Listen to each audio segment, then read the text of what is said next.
Happy St Patrick's Day and welcome to the St Patrick's Day special. My name's Hannah Pender and I'm the Arts and Culture Manager at the London Irish Centre. We're so delighted that you've joined us for an afternoon of music, dance, storytelling, language and film until 7 p.m. And then at 7 p.m, our host Angela Scanlon takes over with a live show of music and chats with Dermot O'Leary, Imelda May, Richard Corrigan, Emma Dabbery and Siobhán McSweeney and many more. Share the celebration using the hashtag St Pat's Day LDN and hashtag London Together. But to kick us off, we've got a segment suitable for all the family. We've got traditional music, animations, storytelling and so much more. We really hope that you enjoy it and we look forward to welcoming you back to the London Irish Centre again really soon. St Patrick's Storytelling for all the family with Helena Byrne. Listen to Helena's stories about St Patrick and his pet Billy Goat, how the wren became king of the birds, and a tale about James Byrne and the ferry coach. Hello to everybody in London. My name is Helena Byrne and I'm a storyteller and singer from Ireland. I am living in Dublin, but currently I am at my parents' house in the south of Kilkenny where I grew up. These are our pet donkeys, Jenny and Belle. They will probably deserve a carrot later on. They put up a lot of my stories, so I think they'll deserve a carrot. But I thought that, seeing as it's the day that's in it, St Patrick's Day, I thought I might start with a story about the man himself.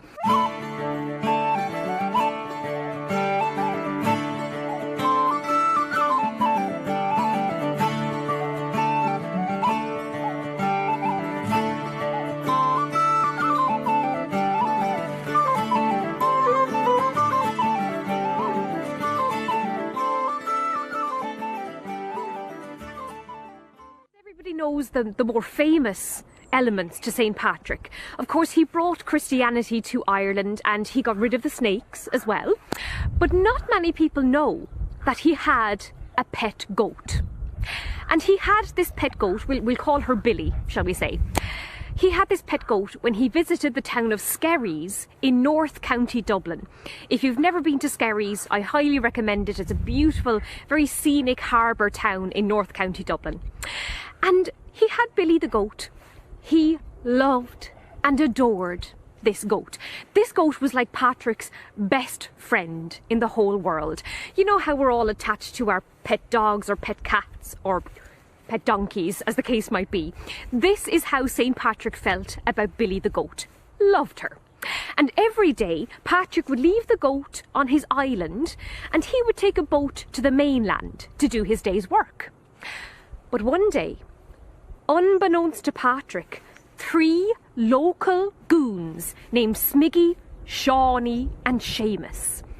They made their way out to St Patrick's Island.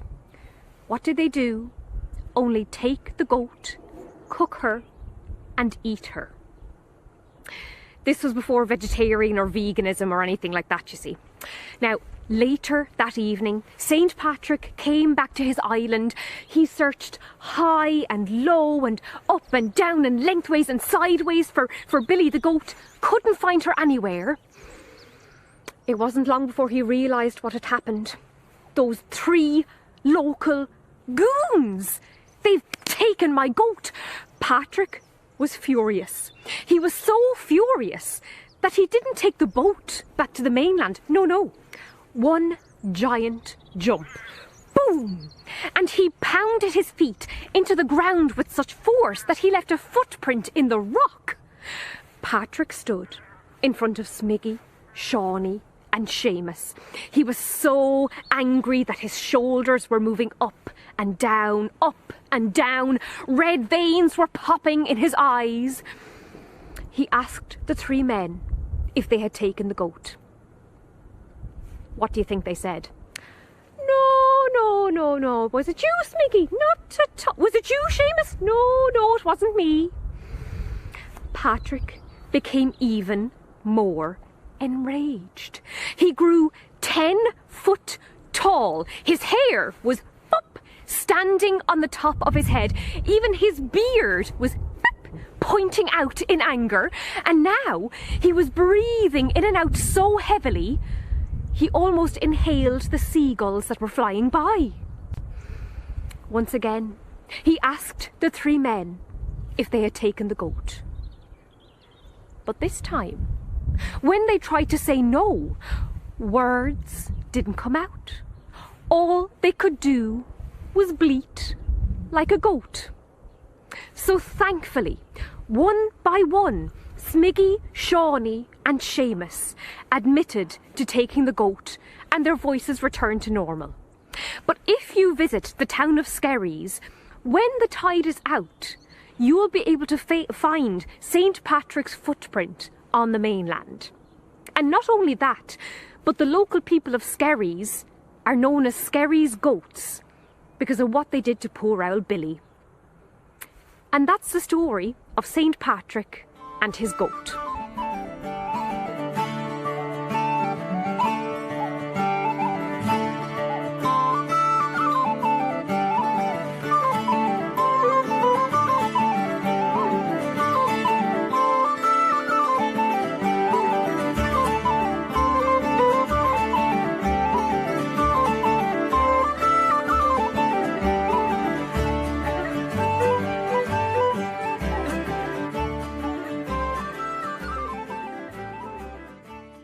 We are in the month of March, which means that, thank God, springtime is upon us and the evenings there's a lovely stretch in the day, as we say in Ireland. And the daffodils, as you can see, are starting to spring up. And I wanted to share a little story about some of the birds of Ireland, particularly about the wren. The wren, for those of you who don't know, is the king of all birds. And you might wonder, how did such a small, insignificant seeming bird become the king of all birds? Well, there's a good story to actually go with that. Many years ago, all of the birds of Ireland, they all got together and they decided they better decide who is the king. How are they going to do that? What way could they possibly decide who was going to be a king? Talent show, of course. Ireland's birds got talent. So they hired Simon Cowell to come in and judge the competition. Well, first of all, there was the robin. The robin got up on the stage and he said, "Okay guys, wait till you see what I've got. Jingle bells, jingle all the way." And Simon Cowell and all the birds said, "Oh God, would you stop? It's July. For the love and honour of God, why are you singing Christmas songs right now? You're out. You are definitely not the king of all birds." Then the peacock. The peacock strutted up on the stage. Poof! Up with the feathers. "Look at me, I am ever so fabulous. Look at my beautiful colours. Look at my beautiful feathers. I am clearly the king of all birds." But Simon Cowell said, "Yeah, it's impressive. You look good. But where's the talent? Sure, it's nice and pretty to look at, but we need more. You're lovely, but you're not the king of all birds." Well, who else was there going to be? The crow. Of course, the crow. Nice and sophisticated, looking as if he was wearing a beautiful suit, came plucking up to the stage. To be or not to be. He recited Shakespeare, James Joyce. He practically recited the whole of Ulysses. Yeah, that's lovely. It's lovely, sure, but it's very sophisticated. It's a little bit too sophisticated for many of the birds here in Ireland. So you're a wonderful academic, Mr. Crow, but you're definitely not the king of all birds. Well, the eagle. The eagle strutted up onto the stage. "Well, guys, you've all been doing fabulously, but I am definitely the king of all the birds. I can fly for longer than any of you put together. Wait till you see this."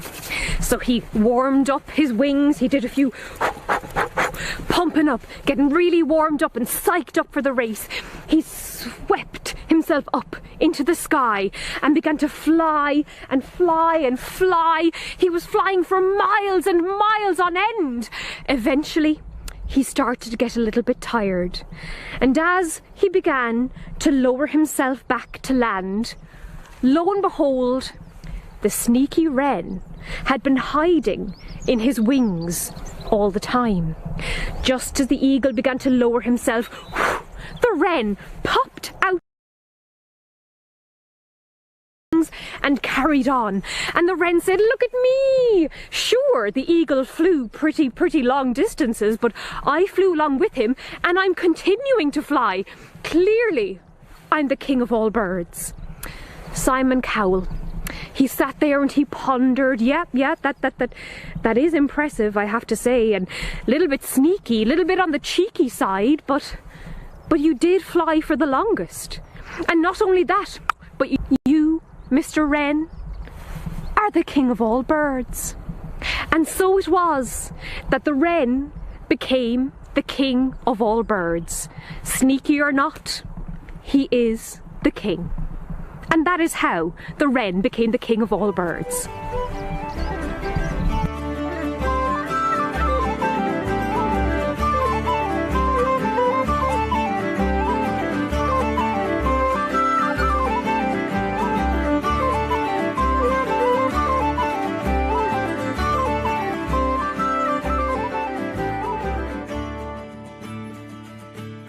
Another story that I want to share with you guys is actually a story that my grandfather used to tell.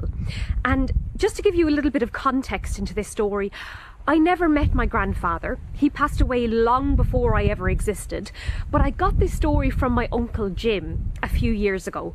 So it's quite special because I never even realised that my grandfather was a storyteller until I heard this story. And my grandfather's name was James Byrne. He was a farmer in Michael, in County Carlow, in the southeast of Ireland. So he worked incredibly hard, and every now and then he would have to go to the market with his horse and cart. And on one of these occasions, he was returning from the market. It was a typical Irish evening. I mean, you have the same in London as well, where it's just damp and dreary and miserable. But when he was about halfway home, he decided to take a little break and let the horse take a drink of water in the stream at the side of the road. So the horse lowered her head and began to drink the water. But when she was finished drinking, she didn't raise her head. In fact, she wouldn't move an inch. No matter what my grandfather said, just, "Come on girl, hop out of that," she wouldn't budge. And that's when my grandfather realised a fairy death coach was passing by. Now, he was a wise enough man to look in between the ears of the horse, because if you're sitting on the back of a horse, you look in between the ears, you will be able to see what the horse is seeing. And for those of you who aren't familiar with superstitions in Irish folklore, it's believed that horses can see spirits and fairies that aren't visible to the human eye. So when he looked between the ears, he saw the fairy death coach passing by. He stood perfectly still, removed his cap, pressed it to his chest. And for a few moments, it was like the entire world was on pause.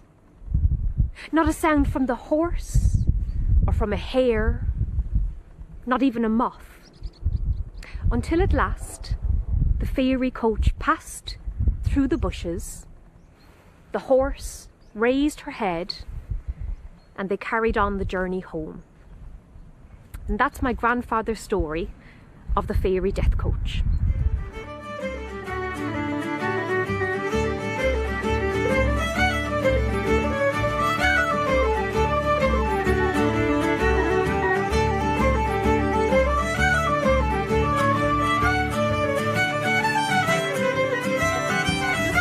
Thank you so much for listening to my stories today. From myself, from Jenny and Belle, have a wonderful St. Patrick's Day and see you soon. Now for a bit of Ceol.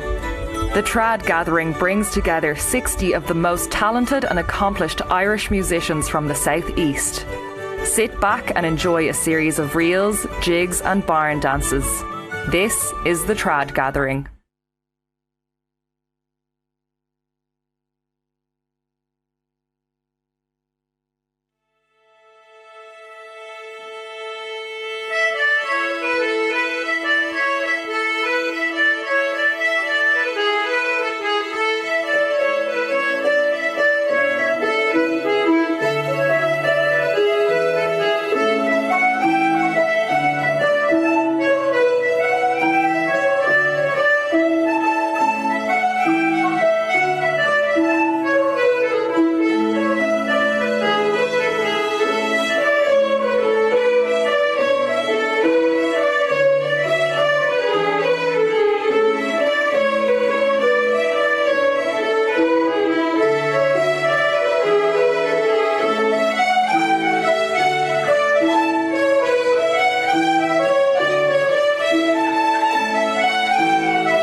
An Will Gaeilge a gut?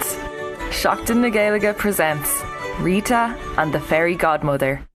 Díomh Accorda is mis orla na Geralt banistóir Seachtain na Gaeilge. Lá éile póric huna díomh galéir.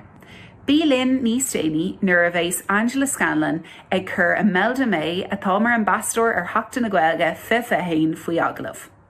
Join us later when Imelda May and Angela Scanlon will be testing out their cúpla focal le haid Seachtain na Gaeilge.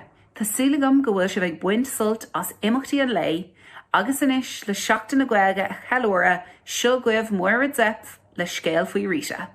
Scéal eile a pleisint faoi Rita. Tá an gceann seo faoi Rita agus an tío gwaith. Sa scéal seo níor bhaile Rita ihe na gléasú ar maidin. Ba bhaile hi go mbeadh tío gwaith aici, mar tá slatín dríochta ag an tío gwaith. An bhfuil sé bhré? Rita agus an tío gwaith, le Máire Zepf agus maisíthe ag Andrew Whitson.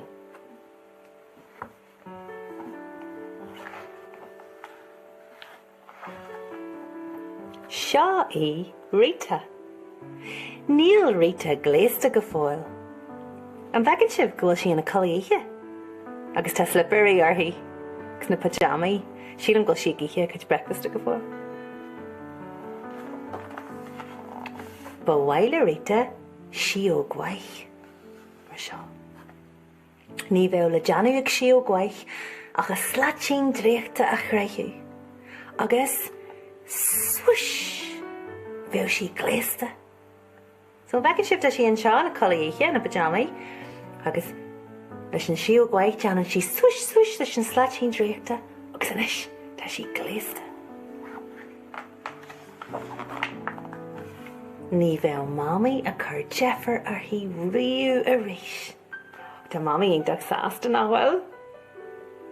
Seo iad, cáil siad a gol, an sílim tú go siad a gol ar níos gol, nó ar scol beidir, nó ag na siopaí. Agus ní bheadh ar hí I híon a gléasú níos mó. Nuair a bheadh an sío gwaith aici. Arc, an tam seo tá sí gléasta.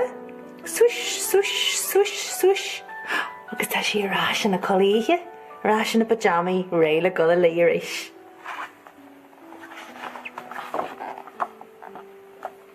Bheadh na gúnaí is aile ar Dwan aici. Tá gach ócáid na seoí agus I gléasta an ngúna álan. Sílim sa gnáircinn sí písa bag cos le luí réna sa Victor sin. Ach dé tá tarlú an seo? Tá cúisiir a golar é, cúisiir breig édaí de gachta na gléasta suas. An bhfuil se bhabalt a Rita eáil. So tá an sío gwaith an seo, agus tá gachta na gléasta suas mar torthaí difriúla, tá sú talún agus cella agus áraiste hall an seo. Agus seo Rita mar fincíre. Sin granar na bhfuil. Agus nach neanad an tío gwaith. Rógalanta é. So tá Rita an seo gléasta mar bhá banfransa an náil.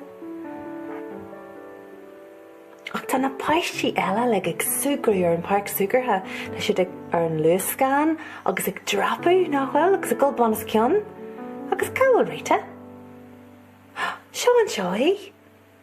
Ach níl sí gléasta an drapú an bhfuil, níl sí gléasta an luascaí, níl sí gléasta an parc sugartha an ire. Mar chuiread sin naire orthaí, Rita wacht. Tá dúirthaid sí na bróga mí cheartadaí. So a rééis tá na paistí deanú mar ag an éad jazz, déad siad a deanú. Tá siad ag límsíos na lahaníní isce. Agus an seo títe an cálín beg seo tá buta sí arthaí náhfuil buta sí rubber na wellies agus an paiste seo fásta.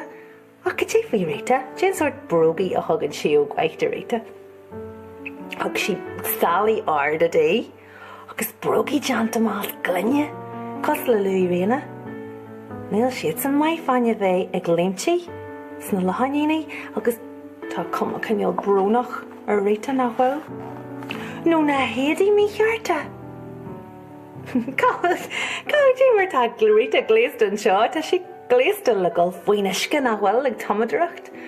A cáhfuil sí. Tá sí ar farc péile, tá sí gargur cluiche péile agus tá sí gléiste na héirí mícheart. Gus go dé faoin seo? Déad sort amsir atá sa Victor seo?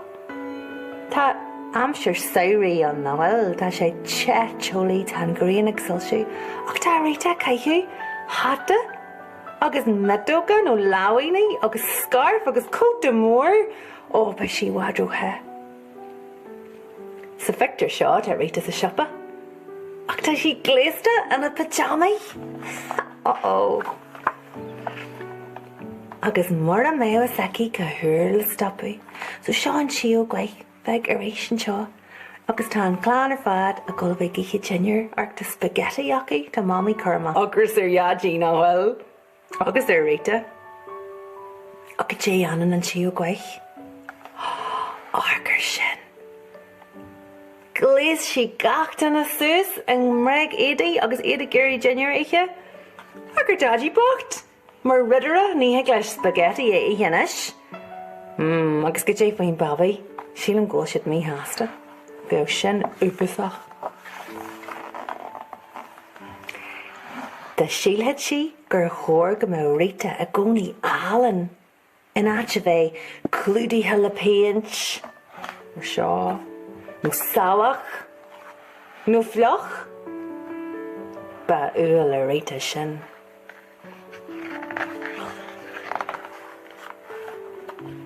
Déad siú gwaith gachrod a bhilú. Sa Victor seo tána páistí le ag léimtí ar an trampolin na bhfuil, tá sport agus sprí acu. Ní bháin ghfuil siad ag léimtí ar an trampolin, ach fásta sílan ghfuil siad ag drapú sa chrán. Agur na cosa an seo, tá cosa le stocí mór a le streaky orthaí, agus tá cosa lom nach talan sin. Sílan ghfuil siad ag léimtí maithas an chrán ar an trampolin, tá sport agus sprí aintach. Acu le. Ach bháin danne bháin, tá réite hálan seo, agus tá gúna álanúirthaí agus hata banfransa, agus tá siú gwaith a chur snás ingna ar na méra orthaí. An sílan sibh go bhfuil cumas ásta orthaí.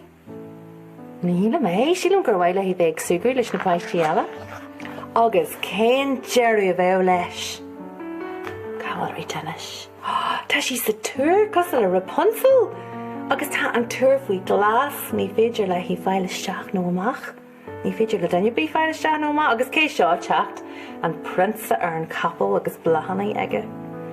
Nis, má tá aithne a gine réite an sílamid go mééis sí sásta go prinsa ggóil teach le í a hailt.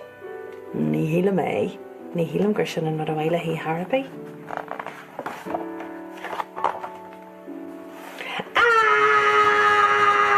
Réite. Dachrí réite a hensin. Níor bhaile hí siú gwaith ní smó. Arc tá sí gríchin dhéon siú gwaith na bhfuil. Tá gaitil géint a gasta ach tá réite ag rích géint éit a gasta. Té rin si chhlac sí an slat tréachta ón siúg agus rin siise sush. Argur sin. Níl facad an siúg a bháin brúga. Agus is sí imithe, fuair sí ré leis an siúg. Gléasí réite í héan. Réite. Déidir sí Johnny chuir sí na brístí ar an na láha an asir na cosa. Seoí. An sílan sibh ggóil réite mai gléasí héan. Well, bhfuil a go rinn si héana é sin an rud is mó, agus rinn si a ddéil. Ach tá scúb seo granar na cutcréige na bhfuil. Bhil sin deir an scéal?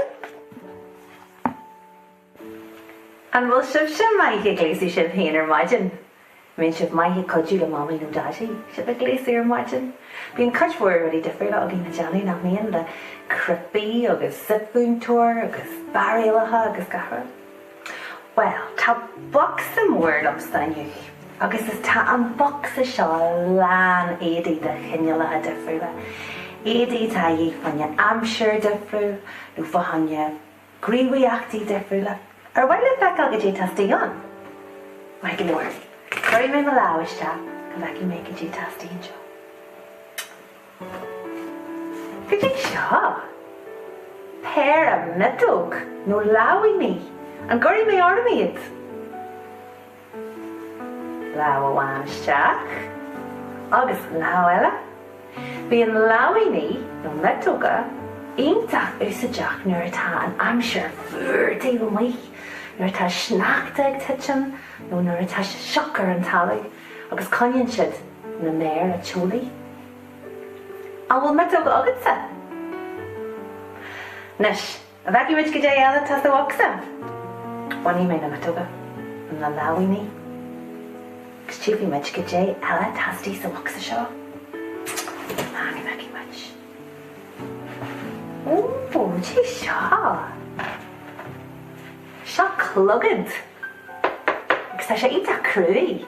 Tím clogad ar do chlegan le thu a chuinead sáilte. Bhíonn seo maithnar tá tú. Bhuainn sé tú, nuair tá tú ag rochiacht, nó galar clár scatala, nó go thuair eile a má clogad i dheart. Má smuoine agatsa. Sfán go bheith muid ó bhfuil ag an eile stíon seo. Arc, seo carawat. An bhfuil carawat ag duine bé sa bhla i do theachsa. Táis fanna méid díobh go déan dó ag ceangailt. An nálaí bíon carawat ag dadí, bhainne bheith go le gobar, nó bhainne ócádí specialta. No beidir go carawat ag de dhearthar nó ag de dhearth an mór atá go ar scoil. Sin é? Má carawat? Gaita. An bhfuil beidir éadaí gléasí suas agus is bhla. Mar tá smaoine agam sa go deocha libh sé gáil, agus rada ag sin chéanana gléasí suas mar character specialta nó beidir fiú mar gana aigen a maithas leabhar nó scíal. Buona aquí soltas, slam!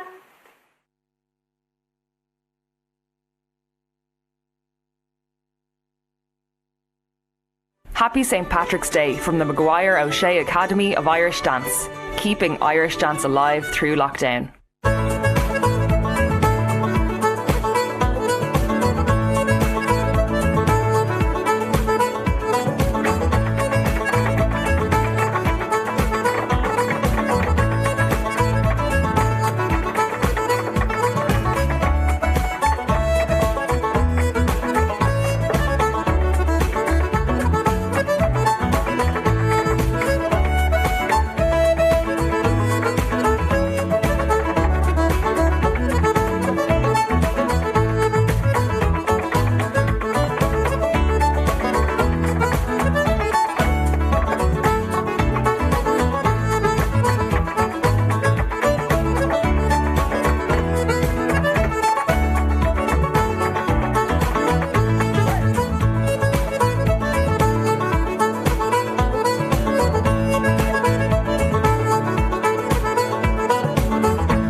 Happy St. Patrick's Day! You're watching the London St. Patrick's Day special.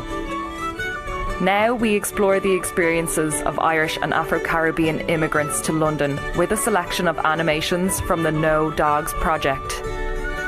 This collection of animations is presented by Flintlock Theatre in collaboration with Middlesex University Animation and is dedicated to the memory of Anne Fraser.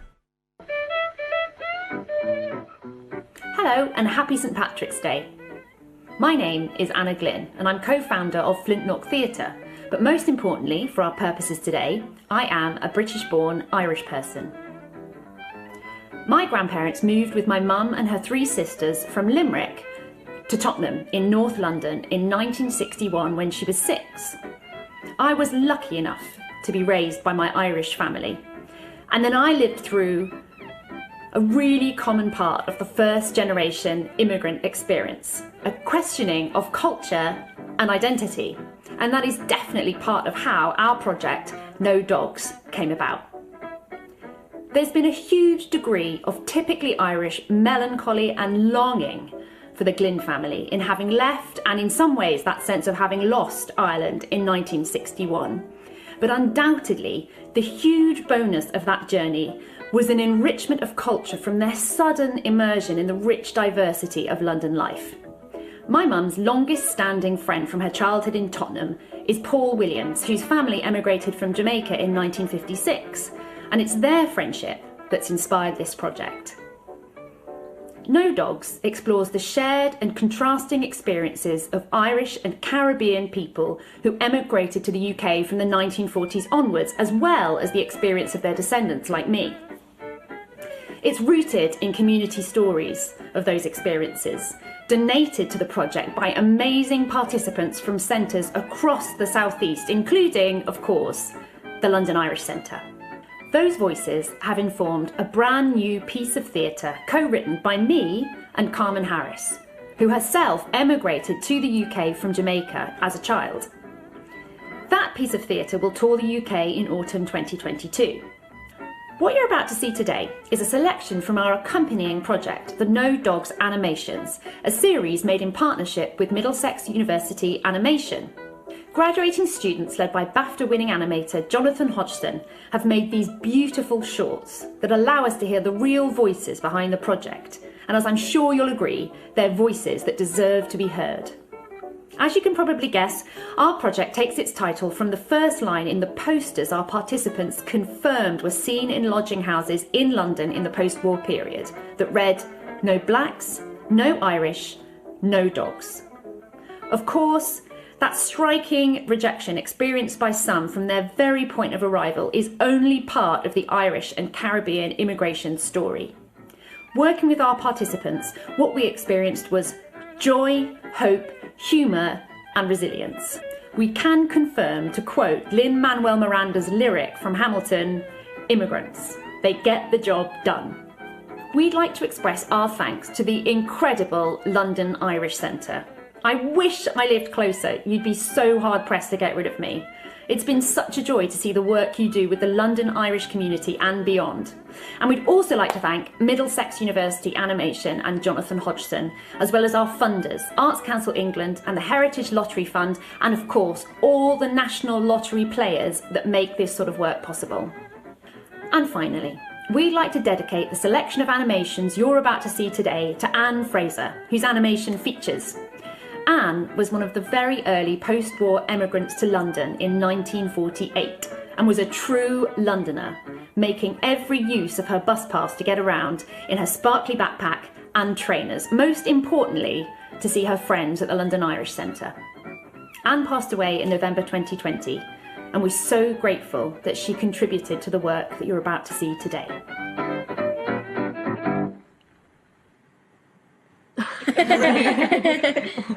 Gronya, 13.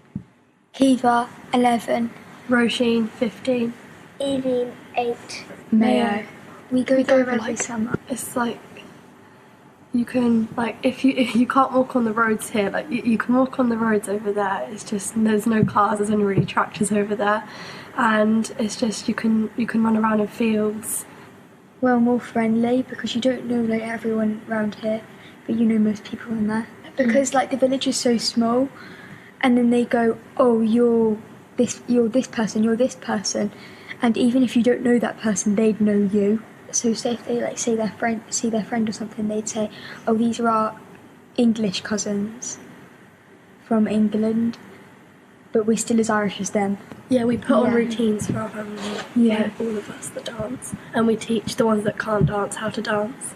The first stage would be just like your normal hop 1, 2, 3s, like to start within your reel, but then you'd get like better, so you could do like high kicks, birdies, jumps. I get called a leprechaun at school quite a lot and made fun of because I do dancing, so they just jump around and they like saying like an Irish accent a lot, and sometimes they make fun of Irish accents and yeah, when they say leprechaun, sometimes they mean it in like a bad way, sometimes they mean it in a funny way, but I just kind of ignore it and just move on from it.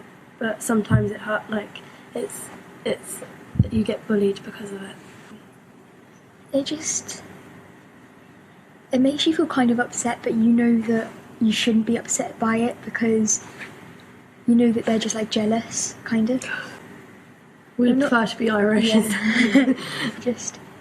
I prefer saying I'm Irish than I'm English. I always talk about wanting to move over to Ireland and like thinking of like Irish names for my children. Oh, I'd miss how close McDonald's was.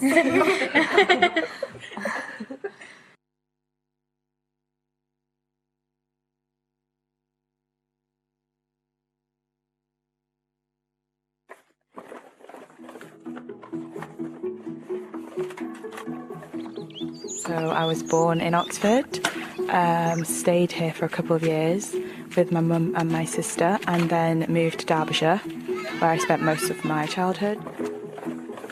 I have never lived with my dad. He and my mum split up before I was born. My dad's family are from Jamaica.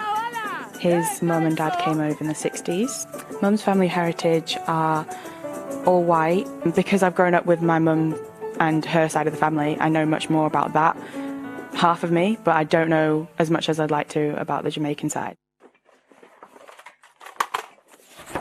I didn't grow up around, I didn't have black friends, I didn't have mixed race friends, so I didn't really grow up surrounded by huge black or mixed race families. I grew up just by white families. I do have a distinct memory of being in year 1 and we had to do a family tree, and I got home and showed it to my mum, and she sat me down quite seriously and said, you do know that your dad is black, not white, and that your grandma is black, not white. And I'd drawn out this family tree and coloured in all the pictures of the heads in pink. I remember towards the end of primary school, just at break in the playground, being with some friends, and a black girl walked across with her mum, and she looked at me and I waved at her, and that was, I felt such a sense of joy, and like I desperately knew I wanted to be friends with that girl. And yeah, she was looking around the school to join the school, and she did, and we did become best friends. And this was all subconscious. I think I didn't realise at the time that that's why, that maybe I felt something was a bit missing. But yeah, that's probably when I started to realise. Like, people have always noticed my hair growing up in white areas where everyone's had straight hair, to have very curly afro hair. From such a young age, it's always been touched by peers, people at school, old women in the supermarket just randomly coming over and touching me and my sister's hair, like with dogs, so that wasn't kind of a nice feeling. And like, as I've been older, quite recently I was out in a bar and a girl touched my hair when it was down and said how nice it was, and I got quite angry. My friend said to me, look, don't take it in a bad way, you should be flattered, but I think if it's not happened to you, then I see where she was coming from. Like, the girl meant no harm, she was saying she liked my hair, but at the same time, that's my personal space and that's my hair and that's me, and I would never go up to anyone else. I think it's just ignorance.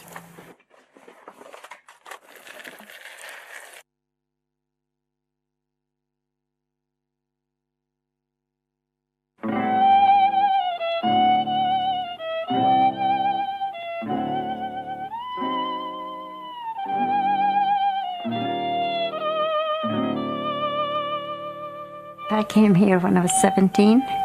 There was nothing really in Ireland, just riding a bike up and down the road. There was nothing.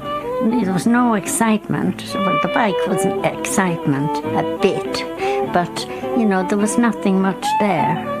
So the more you got older, you think, oh, this is so boring. Then you go in the woods. I used to go in the woods and walk around there for hours as well. Tried to get into nursing. And the two girls, me and another lady, and she got the job when I didn't. So that was it. So I thought, I'll go to London. And I had a really bad crossing. I wanted to die. I would go out and look at the sea because it was so rough. And then when you go inside, cows all at the back of you, making the moo cow, My first stop was a girl met me. I didn't know what to look at first. They had the big buildings, whereas I lived in the country. And it was bar work in the pub.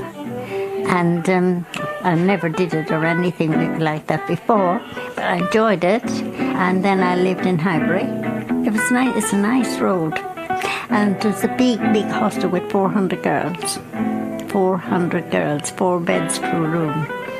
But it was nice. Oh, I was there for a couple of years. I used to stand outside at Islington. No dogs, no Irish need apply for this grotty. I wouldn't even live there anyway. Grotty old house. But you don't think, when you're young, you don't think that's prejudiced, do you? Well, I did it. And I think, oh, what a shame they don't like Irish.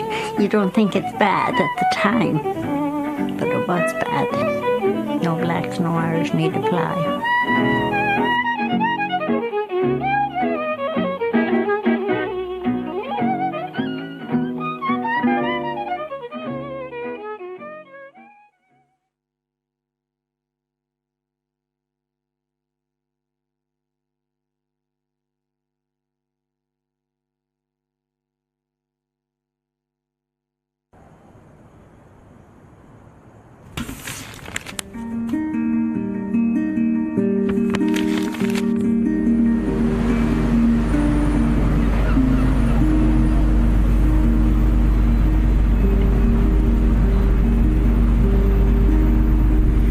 Came here when I was 20, when my little boy was just 1 year old.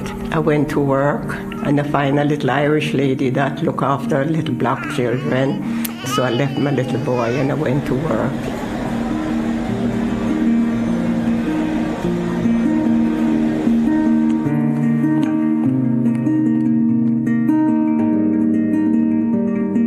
One day he took Gaeilge one night.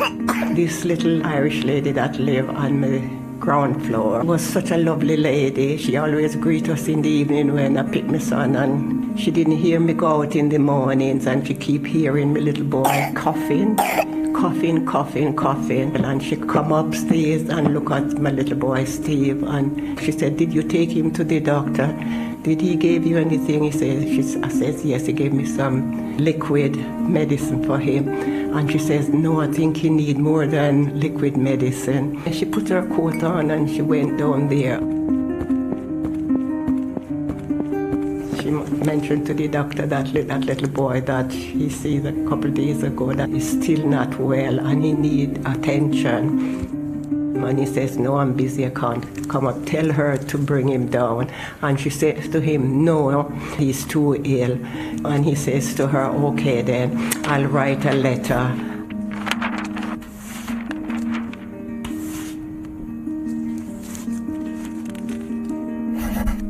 And she went and picked the letter up and gave it to me, and she says, "We have to take him to the hospital." So she accompanied me. They look at him, the doctor, and they test him and things. And in a few days' time, they says, yes, he did develop pneumonia. When I was so ill, I thought I was going to lose him. So I always thank her so much, because maybe she did save my son's life.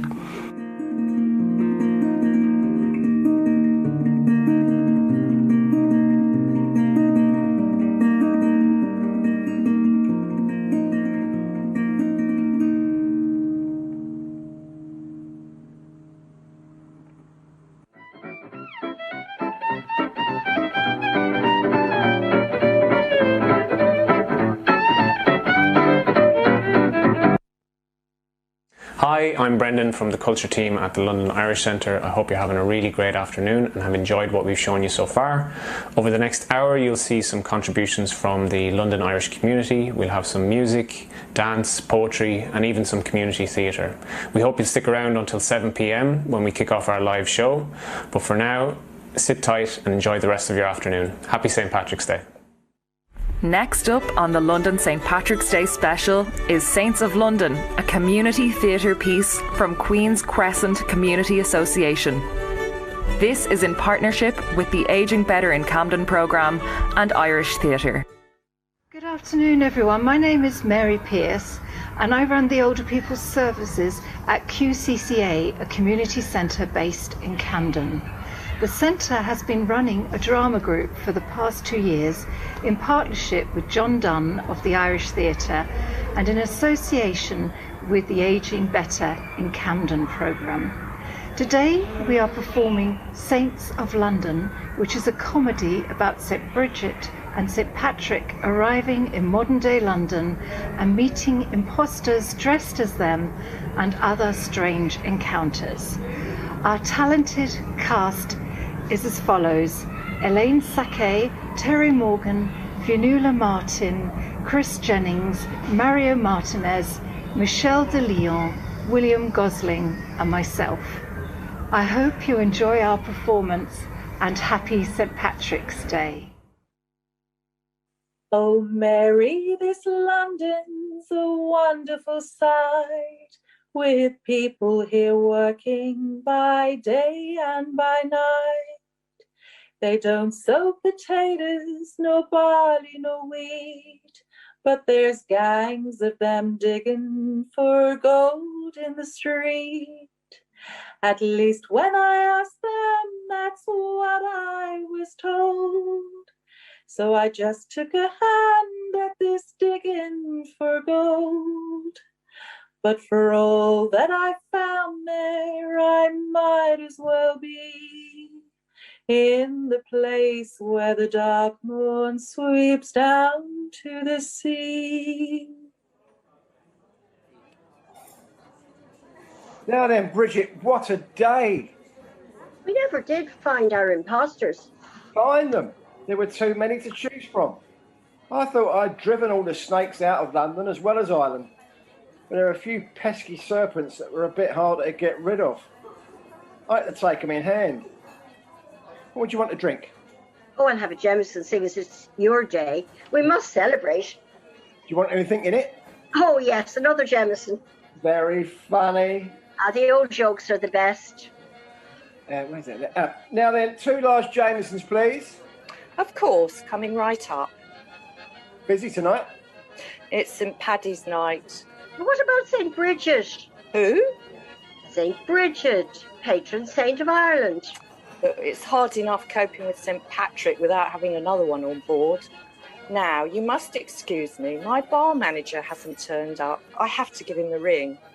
After the 2 Jamesons. Oh, of course, I'll get them sent over. Hello? Bill, where on earth are you? I think I have the COVID. Have you been to your GP? No. Well, then how do you know you have it? I've seen the ads on the telly. But I need you here. It's not that busy. How do you know? Social distancing and all that. Look, the government have made an exception for St. Patrick. Really? Yes, just get yourself to work. That is, if you want a job to return to. I'm still trying to work out these London folk. But they call themselves London Irish. Except they're neither London or Irish. And they were never that welcome when they first arrived here. You've not seen the boarding house signs. No blacks, no Irish, no dogs. What have the English got against black people? Now you have me. Well, I'm supposed to be helping with my father's business back in Ireland, selling sheepskins, in addition to all my spiritual and healing work. Oh, that reminds me. I met your father the other day, and he told me to tell you not to be giving all of his stock to the poor, or he'll end up rejoining them soon enough. Oh, he's such a worrier. What I give away, God replaces. I'm only doing his work. I know, Bridget, you're such a saint. It's not the dairy cows not producing enough milk. It's those literary fellas stressing over their poetry. I know Ireland's a land of saints and scholars, but we could do with a few more saints and fewer scholars. Well, they only turn to us when they want something. Oh, isn't that the truth? Especially that Yeats fella. The last time I spoke to him, I said, just write about swans. Swans, they always do well. Yeah, and what about that Oscar Wilde fella? Oh, don't be telling me about Oscar Wilde. It's funny how we breed them in Ireland and send them to England and beyond to make their fortunes. Isn't Ireland's biggest export its young people? Some even become presidents of the United States. That's a hard one to trump. And as for people in need, I get no end of requests. Some you can answer, some you can't. Well, the Titanic was a bit embarrassing. Belfast people, they're a bit hard to reach. Well, you're not kidding. I thought I worked hard when I was a slave looking after sheep at Schlemish Mountain. But the flocks I have now need constant attention. Especially the London Irish. Yeah, as soon as my back's turned, they're back to their old ways, worshipping fertility goddesses, carrying out ceremonies at sacred wells, tying klooties to sacred trees. It takes time, Patrick. Remember, my parents were pagans. They are pagans. And you baptised my mother. They've been worshipping natural deities for years. It's hard, especially for the older generation, to learn new ways. Are you two staying for the entertainment? Irish people call it the crack. I close my eyes and picture the emerald of the sea, from the fishing boats at Dingle to the shores of Dunedin. I miss the river Shannon and the folks at Skibbereen, the moorlands and the meadows with their 40 shades of green. But most of all, I miss a boy in Tipperary town. And most of all, I miss his lips, as soft as either down. Again, I want to see and do the things we've done and seen, where the breeze is sweet as Shalimar, and there's 40 shades of green. Bridget, my sweetheart, where have you been? Patrick, dearest, a place you've not seen. Mountains, trees, crystal clear lakes, and definitely free from notorious snakes. Animals, people, roaming quite freely. Postmen on push bikes doing a wheelie. Sounds like chaos. I do despair. Oh, no, not at all. It's called Era. Continuous black stuff flowing rampant from tap. Perched over on bar stools, folks take a nap. Celtic melody fills one corner, while the other occupies a sorrowful mourner. Shamrock dense fields are running amok, amid white balls of fluff and their plentiful flock. 'Tis a sight to behold and one to allure. Of that there's no question, to be sure. To be sure. Moore Street Market stocked well and complies with traders and prams of endless supplies. Apples and oranges, 5 for a pound, to satisfy hunger and stay above ground. As evening approaches, there's only one thing, to remember our glorious nature and sing. 40 shades of green, they say, that's bliss, and hell can freeze over before they change this. I'm liking the sound of this place I know not. But I'm sure I've been there and now just forgot. I couldn't abandon this haven of wonder. Transfixed in a gaze, looking over yonder. We shall return without further ado, united once more in our homeland so true. Fortune has saved us and given its best, as I hold my dear Bridget and rekindle our nest. Hi, let me tell you about myself. The name's Patrick. I was born in Tipperary more than 80 years ago now. Don't look it, do I? Spending so long in this country, I've lost my accent now too. I had what can only be described as a very harsh Dickensian upbringing. I never knew my mother. She passed away when I was just a baby, and there was no mention of her ever again. When my father went to fight in the war, myself and my 4 siblings were separated and shipped off to industrial schools around the country, as our stepmother was unable or unwilling to look after us. I found myself incarcerated in the notorious Baltimore Fisheries Industrial School in County Cork for 10 years, where cruelty, abuse and neglect were the order of the day.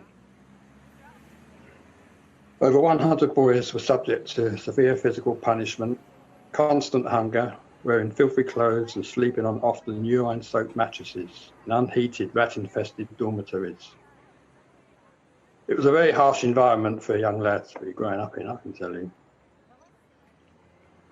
In 1954, I finally got back to Tipperary, and after working in a hotel for a few years, my sister invited me to come over to London. So I settled for a while in York Way, just around the corner from where she lived on Camden Road.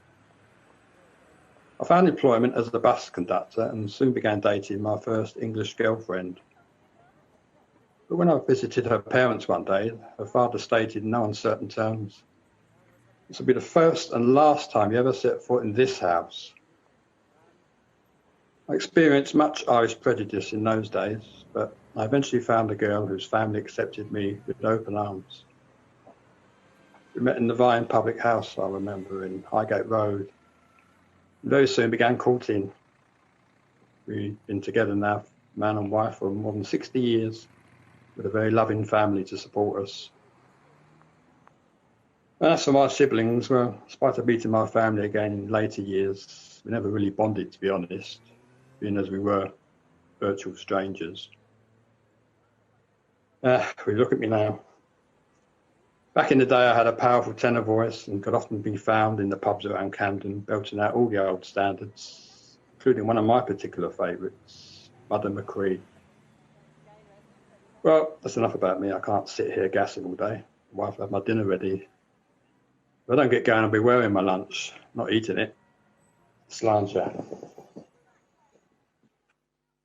There's a spot in my heart which no collie may own. There's a depth in my soul never sounded or known. There's a place in my memory, my life that you fill. No other can take it, no one ever will. Sure, I love the dear silver that shines in your hair, and the brow that's all furrowed and wrinkled with care. I kiss the dear fingers so toil-worn for me. Oh, God bless you and keep you, Mother McCree. Dúchas ling neve Parish, Ospel mór na Héireann, Anamíle gach léagáil, solas mór an Ceili. Dil le sioscáil gráúing dan an blianta innéomhan, grámórvach na Páirse, dúscail cach ó Dermot. Sléifte, glánta, Maia, spólta mór na Héireann.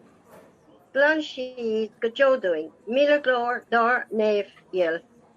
Irimíad orta Fáric, guioring na Gaeilge. Dí ling lá go síthe, agus Páric Ospel éireann. Bring hope to us, St. Patrick, glorious Apostle of Ireland. Illustrious, glorious name. He is the great light of the world. He returned to us with the gospel of love, despite years of enslavement. Great love of the Son, released from oppression. Hills, glens, plains, and big towns of Ireland. He cleaned them forever. 1,000 glories to our dear saint. We ask you, St. Patrick, pray for us, Irish. God and St. Patrick of Ireland be with us day and night. Happy St. Patrick's Day, you plastic paddy. Or should I say Patricia? What do you mean? I might not have grown up in Ireland, but I consider myself truly Irish. How can you be? You were born in South London. So what? The place you were born isn't important. It's your family and the culture you grew up in. OK then, Una. What's especially Irish about your upbringing? You don't even have an Irish accent. Just because I don't go around saying to be sure, or top of the morning to you, you'll be asking me if I believe in leprechauns next. I'm just teasing you.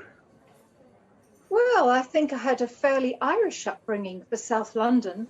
My mother brought us up as if she was living in West Cork. Catholic schools, mass on Sundays, Irish food, Irish music and dancing. Every March we were sent a box of shamrock from Granny, and every summer was spent in Bantry. As a child, it was a magical place and still is. I remember the walks through the mountains looking for mushrooms, days spent on the strand swimming by the Long Rock, or out in the bay with Uncle Johnny fishing for mackerel, Auntie Mary's cooking, the currant loaf and soda breads, and the wonderful fluffy potatoes. I always remember the beautiful skies, the swans by the fall, the garden full of bright, jewel-like dahlias, and the smell of the sweet peas. So why did your mother leave Ireland? The usual reason, lack of opportunities. She left, as her sisters did before her, to train as a nurse in London. Our house was always full of Irish nurses. It was a bit like a carry-on doctor, tales of bossy matrons, lecherous doctors, and lots of lurid talk of illnesses and surgical procedures. They always had a good laugh and kept positive despite the discrimination and anti-Irish racism. Nurses owned pin money, so any money was saved for the dances on Friday night at the Harp Club in New Cross, where she met my father. As my Auntie Ita said, the 50s were the most romantic time. Sounds like the ballroom of romance. It was for her. She was very beautiful. She had black hair and blue eyes. Men were always trying to break into the nursing home, as no male visitors were allowed then. Must be very frustrating being a man in those days. Well, they had to do the wooing. Talking about wooing, shall we repair to somewhere a bit quieter? And I promise I won't call you a plastic paddy ever again. Talking about plastic paddies, St. Patrick himself wasn't born in Ireland. Neither were De Valera, James Larkin, Tom Clark or James Colony. All Irish heroes. Put that in your pipe and smoke it. There's a dear little plant that grows in our isle. 'Twas St. Patrick himself, sure, that set it. And the sun on his labour with pleasure did smile, and with dew from his eye often wetted. It shines through the bog, through the brake, through the marland, and he called it the dear little shamrock of Ireland. The dear little shamrock, the sweet little shamrock, the dear little sweet little shamrock of Ireland. Anish Seachtain be an lodol chun Shine. Is rééis na féil bríide ar dói mé me heol. Is cur mé me ceanné I chanóig mé chíthe. Go seasfi bé sias Elor Condi YO. Now here comes the spring, the day will be lengthening, and after St. Bridget's Day, I'll raise my sail. Since I put it into my head, I shall not stand down until I shall reach the centre of County Mayo. So, ladies and gents, it's nearly time.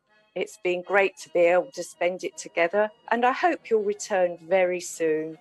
Now that we've been sharing in my house, I trust that you'll be confident to call each and every one here a friend. Life is tough at the moment, and we could all do with anything that makes it easier to cope with. As my Eddie used to say, don't let the bastards fiddle with your gin, and if they do, crack them with a Carrickfergus special. Anything else is just superficial. So, enough is enough. Say your goodbyes and depart. There's always next year, all the saints willing. Bye. Bye. Bye. Ciao. Sláinte. Arrivederci. I believe that when written, a wish you expressed as to how the fine ladies of London were dressed. But if you believe me when asked to a ball, they don't wear no tops to their dresses at all. Oh, I've seen them myself, and you could not in truth tell if they were bound for a ball or a bar. Don't be starting them fashions now, Mary McCree, in the place where the dark moon sweeps down to the sea. Lockdown can be a challenging time, particularly for older people in the community. The Irish Elderly Advice Network documented this time between March 2020 to March 2021 in film. This historic footage will be released as a full-length feature this year. The Irish Elderly Advice Network presents Doorstep Conversations, Irish Elders in Lockdown.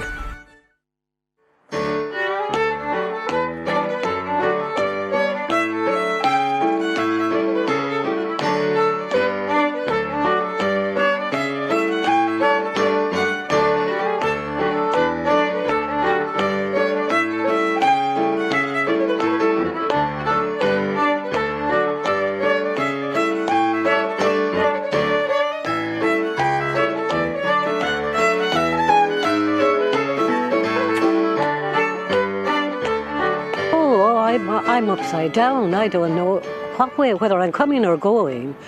And my family, one part of my family, they live in Stockton-on-Tees, and they were worrying about me like I don't know what, because if anything happens, it's always me it happens to, you know. Talk about the luck of the Irish. I don't know where they were when I was born.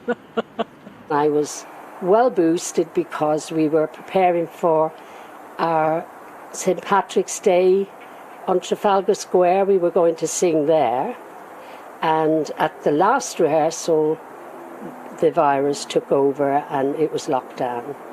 On the 23rd of March, on my 80th birthday, they locked me up, and I was sitting there and my daughters had to come here, and I couldn't even go, I couldn't go near them. And I thought to myself, is this it? Is this what I've got to do now? You know me, I'm 80, I'm active. So why do I have to stay indoors all this time? Yes, I picked up the coronavirus in about the 3rd week of March and was really ill, was struggling for breath, would not go to the hospital. But my granddaughter lives nearby and she came and helped me through it. Every day I was in the Irish Centre, and to me it seemed terrible. I help people, I'm a volunteer, and it was just, I was getting more depressed because I couldn't get out, and I knew people needed help and I couldn't help them, but I had to depend on other people to help me. When lockdown hit, I missed my family most of all, because I used to babysit my grandchildren. One of my sons lives in Surrey, and we used to come and go from there, just hop on a train, say we're coming, and you know, we took all that for granted. And then lockdown hit, and of course we had to stop all that. It was so hard not being able to see the grandchildren. Well, we happened to close the day before Paddy's Day, which was a big decision for us. And then we got the news 3 days later that every pub had to close. My name is Patrick Gormley. I'm originally from Belfast in Northern Ireland. I came to London in 1976 and I'm 70 this year. I don't feel like it. Sorry.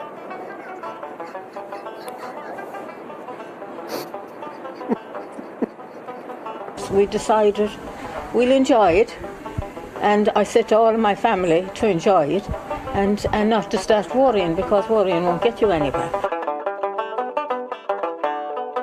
Hello, my name is Michael O'Connor, or Mick O'Connor, but don't take the Mick, please. And my Irish connection is my parents. My mother was from Tralee in County Kerry, and my father from Ballinlough in County Roscommon.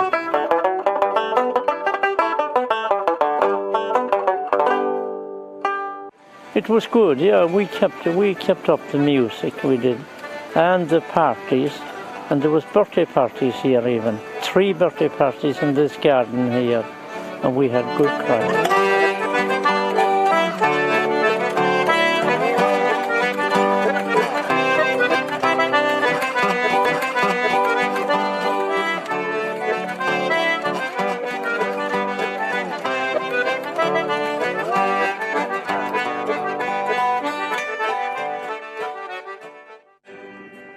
On the 16th of March, I saw my mum for the last time. I went to visit her in her home, which is in Kentish Town. A week later, her home went into lockdown. I never saw my mum again. That was the last time I saw her. So I missed her birthday, I missed her Mother's Day, I missed her dying, and I missed her death. We can stop off in front of your house. And I went, oh, that would be wonderful. And so then that was like a switch went on, and suddenly a whole thing went into motion. 8:30 in the morning, and as far as I'm concerned, it was a really, really happy and beautiful event. And I don't feel there's any need to have a funeral anymore, because she had one, and it was beautiful. We lost a very dear friend, Alice Kennedy, who was really knew her for a long time, and it was a big and sad loss, and it just shows what the virus could do. Never realised how vulnerable older people were until this happened. Going through the lockdown and what it has prepared us for, I think of Ireland, and in that first thoughts of Ireland when I heard the news about the virus, I just wanted to get on a plane. I just wanted to go home. I just wanted to walk with Dermot O'Leary down Dollymount Strand. And then also the literature and the kind of great kind of culture of our country. I started to think about that. Yes, when this is all over, this virus, my plan is to go back home to Ireland for security reasons and family all around me. I have 6 sisters and 4 brothers, and they all have their families and their grandchildren, and now the great-grandchildren. So I would be in heaven.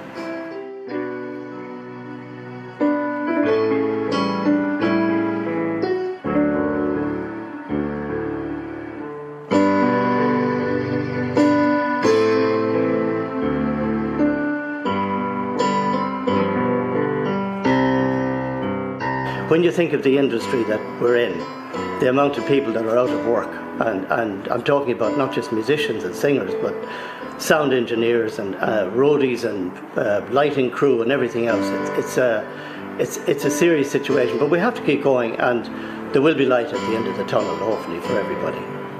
I had the vaccine. The last time you talked to me, I had a dark blue navy on. Look at me now. I'm as bright as the sun itself. Only if it only come out.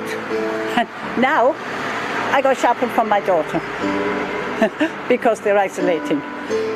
And it's the other way around now. People looking after me, now I'm looking after them, which I did in the past, and I'll keep doing it. And I will not give up. Now I'm fighting fit, thank God.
Happy St. Patrick's Day. You're watching the London St. Patrick's Day special. Recorded live at the Irish Cultural Centre in Hammersmith, the Irish Cultural Centre presents the St. Patrick's Day Gala Concert. Hello everyone, my name is William Foote and I am the Centre Manager for the Irish Cultural Centre here in Hammersmith. I'd like to take this opportunity to wish you all a very happy and safe St. Patrick's Day from all of us here at the Irish Cultural Centre. We're celebrating our 25th anniversary this year, and due to the pandemic we've been forced, like many of our counterparts, to go digital. So it is my pleasure to share with you today part of our special St. Patrick's Gala concert. And we would like to thank our friends at the Mayor's Office of London and the London Irish Centre for inviting us to be part of this amazing digital showcase today. We'd also like to thank the DFA and the Embassy of Ireland for their continued support throughout this troubled year. Since the pandemic hit, we've been able to offer a wide range of services, which you can go to our website, www.irishculturalcentre.co.uk, to see everything on our ICC digital channel, from our sessions to our literature events, our radio shows with Portobello and Near FM, our Culture Hotline initiative, and all our educational classes. Well, all that's left for me to do is to say sit back and relax and enjoy the music of Brogan and Orlith McAuliffe, Toby Shaw and Angela Hicks. And if you want to watch the full concert, it's available on our website now. Happy St. Patrick's. I'm going to go straight on now with a set of jigs. This first jig is a tune called Pit Larry's. It's actually a jig that myself and Brogan learned at a session in Kerry a few years ago, being played by our friends Sean Kelleher and Padraig Buckley. It's not a tune that we've heard played over in London much, so we decided to bring it over. We're going to go into a jig after that called Black Rosie. This is a composition by Josephine Keegan, who's one of our favourite composers. She's a great fiddle player, pianist from County Armagh, I think. And we're going to finish off this set with a tune called O'Sullivan's March. Right. One, two.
singer for today, Angie Hicks.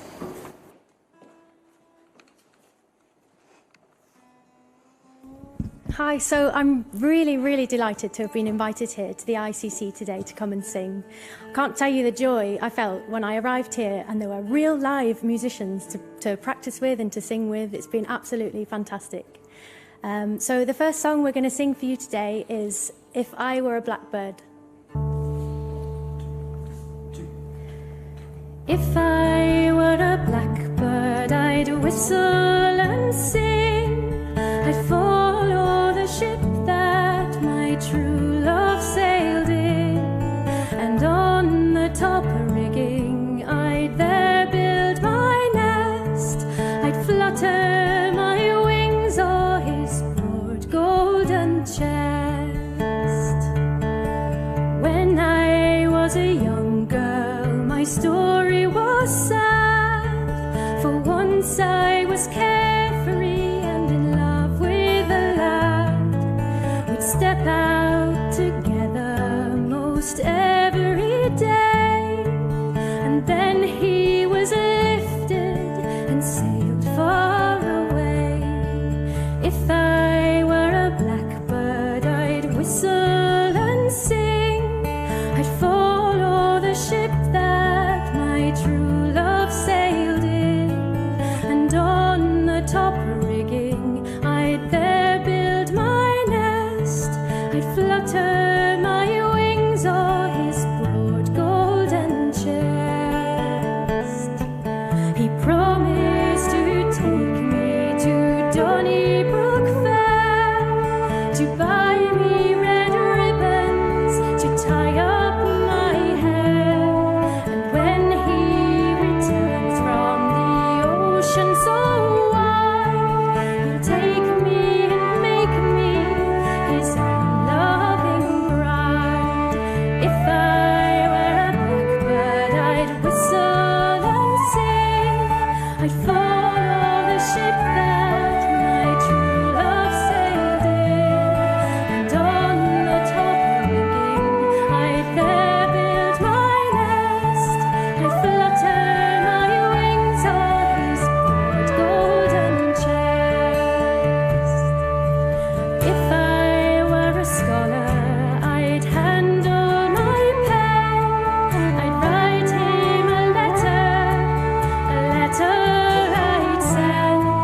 I'd wish him safe sailing and good winds to blow, and joy to my true love wherever he goes. Oh, if I were a blackbird, I'd whistle and sing. I'd follow the ship that my true love sailed in, and on the top rigging I'd there build my nest. I'd flutter my wings o'er his broad golden chest. Oh, if I were a blackbird, I'd whistle and sing.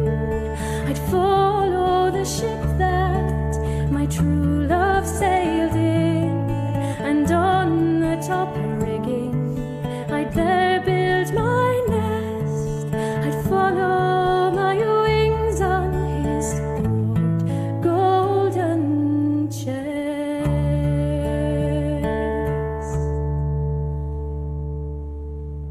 Lovely.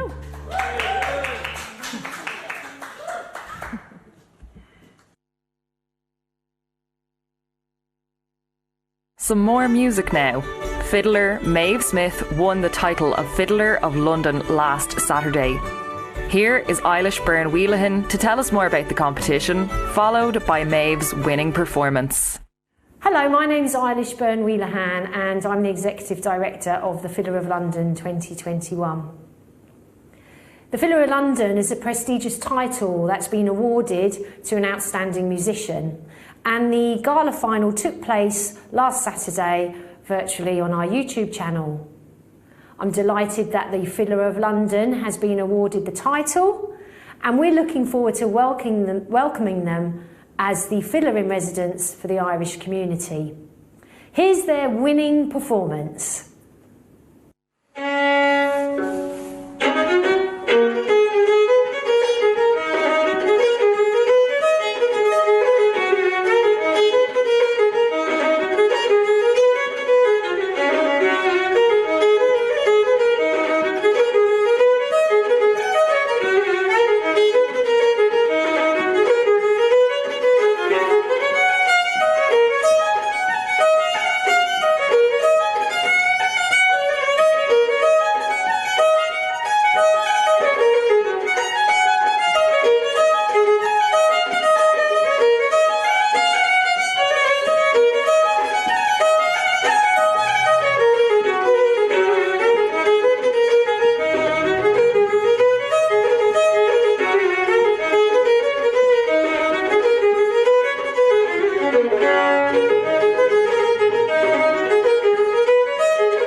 You're watching the London St. Patrick's Day special.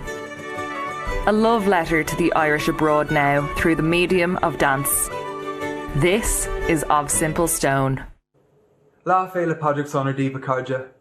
Brian Gillespie here, Artistic Director and Choreographer of Be Hybrid Dance.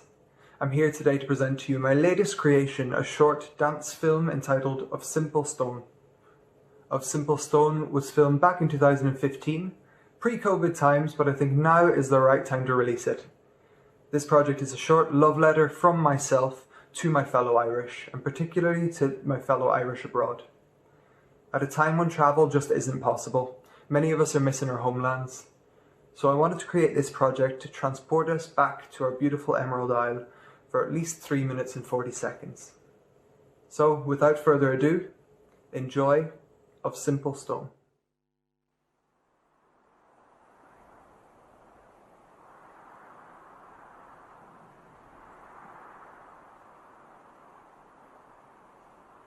There I chose to make my home of simple stone.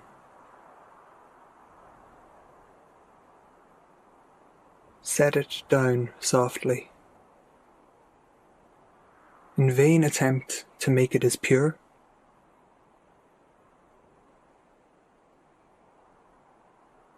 As perfect. As the grandeur of the fields it stood upon.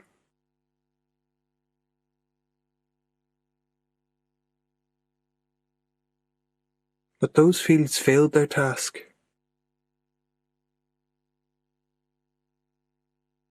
For they could not feed my spirit. Tie me down. Lock me into their constant daily toil.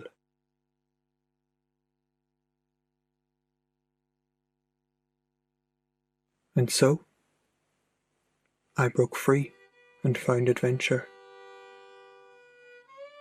Whole new worlds, beyond the cold stones, the patched green fields. A path well worn by those before me. For a while I thought I was truly happy. But when it was cold and dark and lonely, I would close my eyes tightly.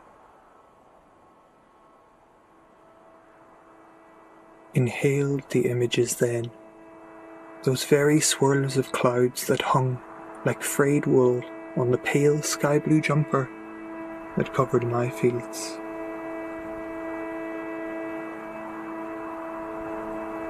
I reeled them all in, like wispy kites, each stone and tree, every dancing blade of grass.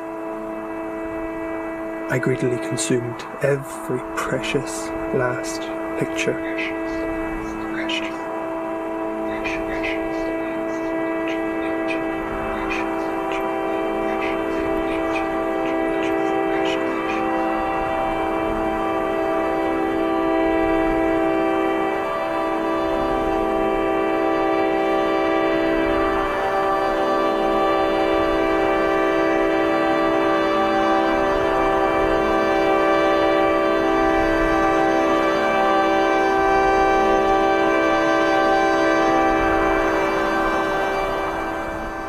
And this feast for the eyes always brought me home.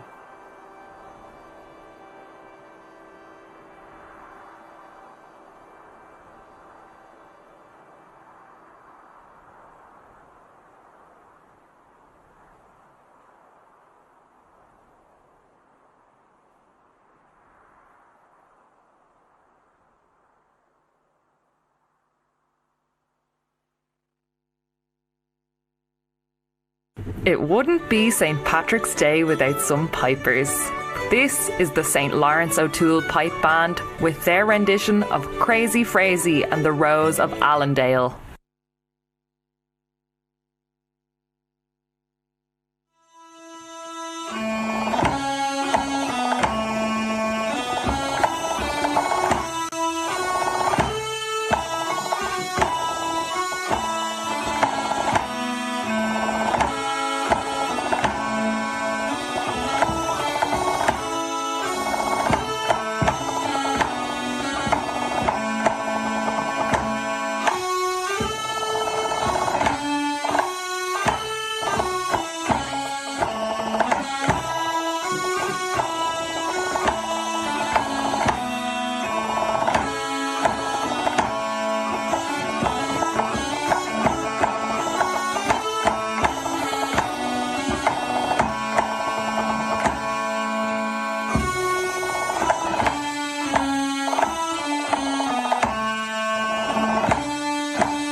Now for some poetry highlights from the London Irish Centre featuring Stephen James Smith, Felispeaks and Lisa Dwan.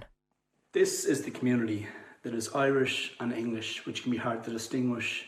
Just don't call me British. This is the community where our Gaels took the scales for years in these shores as countless scores invaded someone for what? For to settle scores, for to take the shilling, for to send it home over the phone. This is the community with a shared ancestry, admission for someone's blasphemy, time we embrace our mixed tapestry.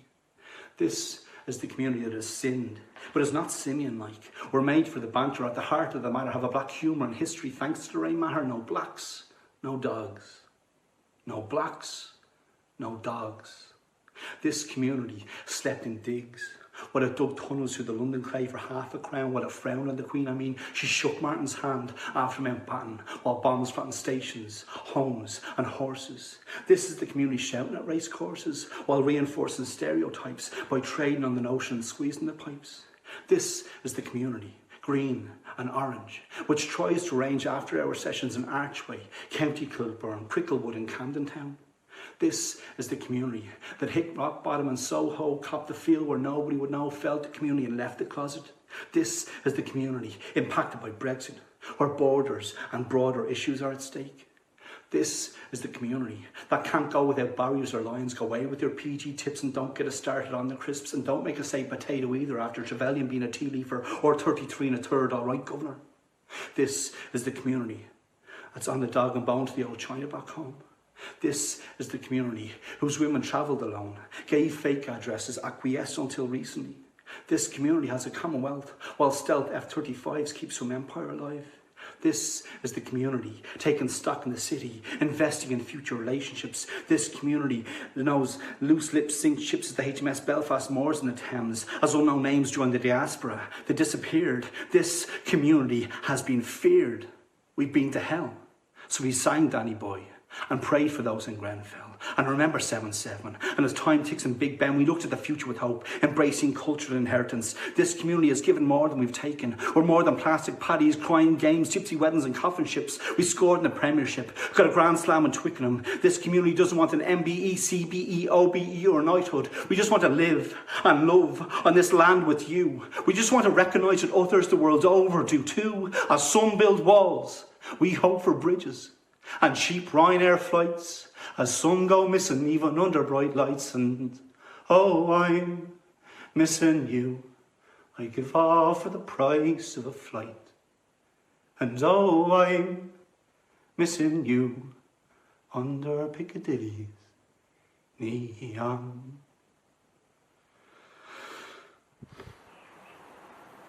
A sigh, a pity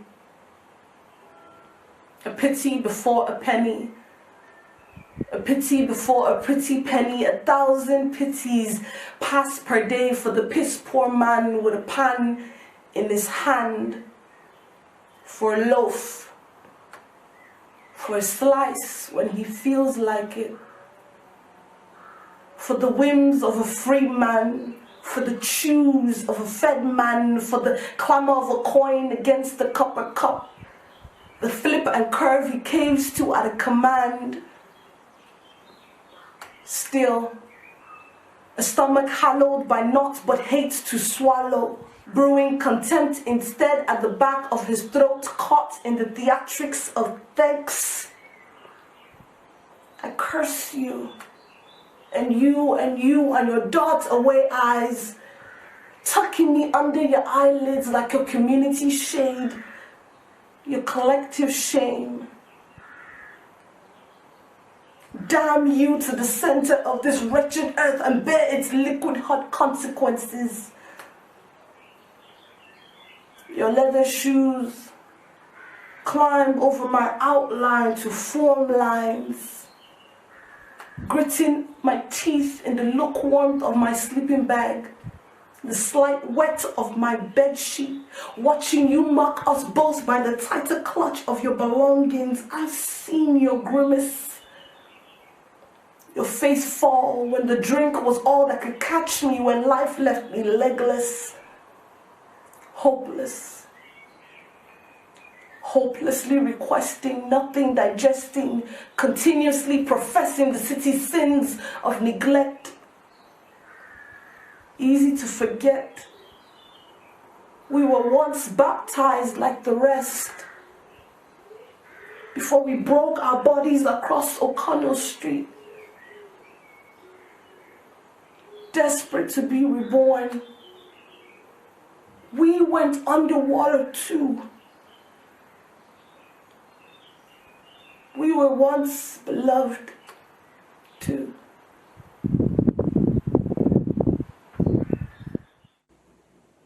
Why not? Merely the despaired of, occasion of, word shed. Is it not better abort than be barren? The hours after you are gone are so leaden. They will always start dragging too soon, the grapples clawing blindly the bed of want, bringing up the bones, the old loves, sockets filled once with eyes like yours. Oh, always. Is it better too soon than never? The black want splashing their faces, saying again, 9 days never floated the loved, nor 9 months, nor 9 lives. Saying again, if you do not teach me, I shall not learn.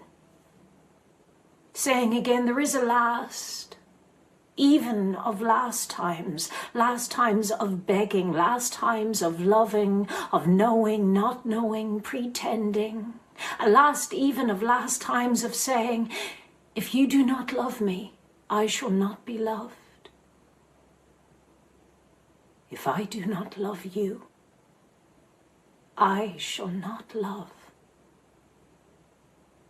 The churn of stale words in the heart again, love, love, love. Thud of the old plunger, pestiling the unalterable way of words. Terrified again of not loving, of loving and not you, of being loved, but not by you, of knowing, not knowing, pretending. Pretending. I and all the others that will love you, if they love you. Unless they love you.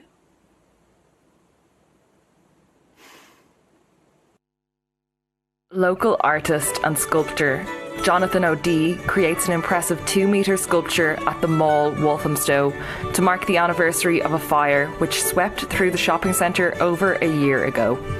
This is After the Fire. Hi everyone, my name is Jonathan O'Dea. I'm an artist based in East London. I'm originally from County Mayo. In a few minutes you'll see a short video of me working in my studio during lockdown. I'm producing a sculpture from recycled building materials. I hope you enjoyed the video, and I hope everyone has a great St. Patrick's Day, and hopefully I'll get to see you all in the near future.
my name is Anna and I'm the newest member of the culture team at the London Irish Centre. Stay tuned for our live show with Angela Scanlon at 7 p.m. But before then, we've got amazing segments lined up with music, dance and even a few short films by Irish Film London, all here on the St. Patrick's Day special. Happy St. Patrick's Day! Hope you're having a great St. Patrick's Day so far. Stay tuned for our live show from 7 p.m. with Angela Scanlon, who'll have celebrity guests including Dermot O'Leary, Imelda May, Siobhán McSweeney, plus music from Orla Gartland, Video Blue and more.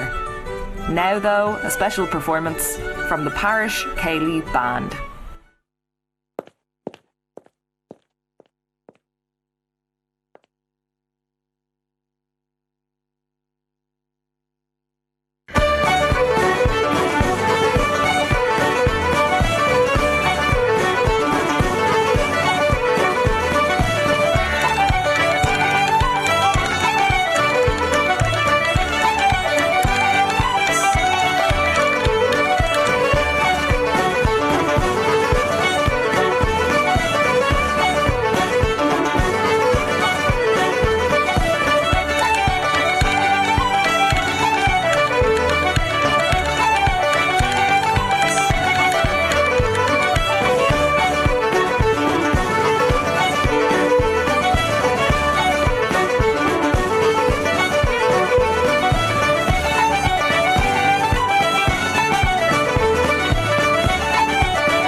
Written by Máire Zepf with choreography by Clara Kerr. Entity, or Spéirbhean, is a fresh look at how women inhabit their bodies across the span of their lives, told through spoken word, dance and film. Seo é Spéirbhean. Tíamhu. Sha, tusa. Tíamhu mar a tatu. Gan smaru an smiji. Gan chuma ata cruhiha. Gan washu. Gan leru. Gan chelch. An garden sin astich. Go vecamhu. Mar tamé an seo lat, ma Spéirbhean, agus dearm an islat, nach vecam rud bí ar chóir a choirú, na a charhal, na a chorawalach. Tíam gachrod, agus tá ard vas ogum art. Tíam girsach, machar, ibri, Jennifer, Lanan, Truddy, Shanvan, Leach. Tíam Calín Maich, Calín Crui, Calín Jas, Calín Dana. Tíam tusa a Spéirbhean, Casta agus Alan. Tíam tusa ag arc ormsa ag arc ortsa. Gafa is ska an skachain, frichache, tí chumha gan jeru. Tíam Calín óg ag dausa bísina ar a barakini bíjacha, léirecha dírithe a híndó trí, mar hiog, cos céimena mína tripolacha ar folún. Calín Maich, gruig scúbha, skirta slícha, paidracha ráite, díní sásíthe. Tíamí, achníam í, tá sí istíonad fós. Babogín beg matroiske, Njadíthe tífistído wabog eile matroiske, gus smir onat. Tíam a chud maltachta, agus mahiam machan na mienta, lena mion daoine ag brachnú arthaí. Tíam Calín eile, ní ar fallún ach trom, tá sí crapanach, colagach, cantalach. Scaulíonn sí mar a bheith ban sí an ag gradú a ngéig ar arlar na cistine, trína chéile, pluachta, craite, Calín Dana. Is onan na Calín í seo a Spéirbhean. Is tusa iad, seas lá. Tíam ban óg ag a cuidibre, gléasta ag gach éide. Colí chnasta agus sála arda, de dítar lehi hana chud neu abaltachta, neu chlachtaí, camalléireachta a cheilt. Bake it till you make it. Níl tú leat híana Spéirbhean, tá tú ag fólam, ag deanú iireachta, tá tú a dheanú, bart de réir bríchir. Tás agam a Spéirbhean, bhí mé anrót. Tíam an marwal le jaach rá seo na haileachta. Tíam do London is tú ag clíchlú tú héin, le scachu súl sná spéil, doní thuair. Go rud ag an slachtwer, sasúl, mai go leor. Skinnan agla I de húil, go dití an másc, go smarthair an túl, is go nachtver an írinne aspach. Da mé was agad a Spéirbhean, le maisechan nó gan é, cé có hálan atá fisracht de húla. Da mé was agad. Is nuair a bhalan de chud iireachtaí, slímadúir suúrach fir, a chur anal bhréin agus láha bradacha alasúla ort. Nuair nach scílí sé sírthú. Chantóí tú seo fásta ort héin. Níor bhail tú ach salahar, ní deir tú tada le héine le naire. Tíam thú in rá, gléigáil gléineach a tatú a Spéirbhean. Nach lán is nach ard a fraban de chrí. I canú is lór mé, is lór mé, is lór faoi dhearú mé. Conní leat an maithú a Spéirbhean. Mar hí an matroiske geall seo anat mar chuisle. Tíam ban ag lauchlasiacht. Mála capishi agus mála clugini. Pram agus prosecco. Níl si a gearú sluisina ón fichart, ach ag carnú piog ar charn piogi, ar war plati a casú ar wati. Tá tú a gobar go han Jane na Spéirbhean. Tíam machar small chatche, crí lán, lawa lán. Ag gluciacht ar hí hín is gahan an char ag na sulse trachta. Ní achníonn si a hé hín. Tá tú go fóla stíonn sin na Spéirbhean, ag fólamas ag fás, fan go bheici tú. Tíam ban nach féidir paistí a bheith eici, ag slugú siar a cailtanis, agus ag cóirú a min ghaire, le gach céist chutach. Tíam ban ar bhaile hí paistí, ar teanneal go gachi si cosint a chuirt a réis agus a réis eile, ar a féin réal, ar héal agus corp. Tíam ban bhriste, brúte, ag deanú a tíchel an seo a chainealt ar an mhúchar, in aineoin flódú na hagla. Tíam hu a Spéirbhean, níl seo tiltte agat. Sia, tíam na ricnetha hartar de thuúla, tíam méadú de chuime, agus de grúig stríce le harigid. Tá an táidearrig artsa a Spéirbhean, mar is mór an anar é gul in éis. Agus sia, tás agam gohfuil agla art go fóil. Sílan rá óga gohfuil tú dá háirithe, ach tíam sa hu a Spéirbhean, caníthe ón chalú ag birain rúnda na himní. Ach tíchas art a rihan lei a chuníonn tú ag fólam, ag fás, ag deanú iireachta a de bhatha. Tíam hu go fóil ag arc armsa, ag arc artsa. Is tú fós an paiste gortaithe ag cínu, fós an casara plati ag casú, fós an grageal ag dausa ar coscéim éadram sí. Tá a chrá a strompel leis an tarsa babuisce, ach tá a spirid fós ag etchilt. Ag rásaíocht 8 mbliana d'éis ar de rochar dearg, grúig gliguich, luas lástrach, chu séir leis an air. Is tú na rudí seo lig a Spéirbhean, sraich ar chraich, babóg I mabóg, ban siprithe I man eile. Is móthú na mór a chigas tú chiche. Bí cinálta a chéin a Spéirbhean, tá ag irí go hintach leat.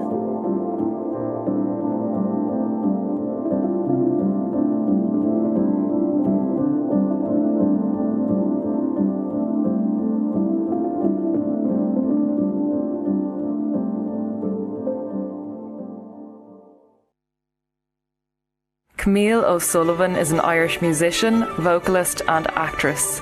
This is Camille O'Sullivan with her rendition of the Ship Song. Hi, happy St. Patrick's Day. I'm Camille O'Sullivan and I am delighted to be sending a message and supporting Age UK Camden and Camden Irish Centre. Have had so many happy memories of doing gigs in the Roundhouse in Camden, just love it there. So just want to say, Lá Féile Pádraig Sunnagat. Happy St. Patrick's Day. I've got my shamrock.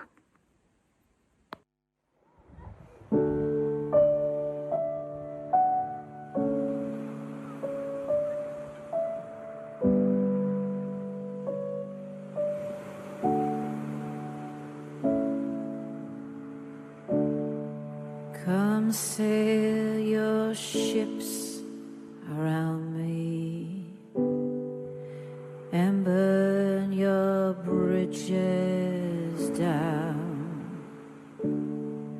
We make a little history, baby, every time you come around.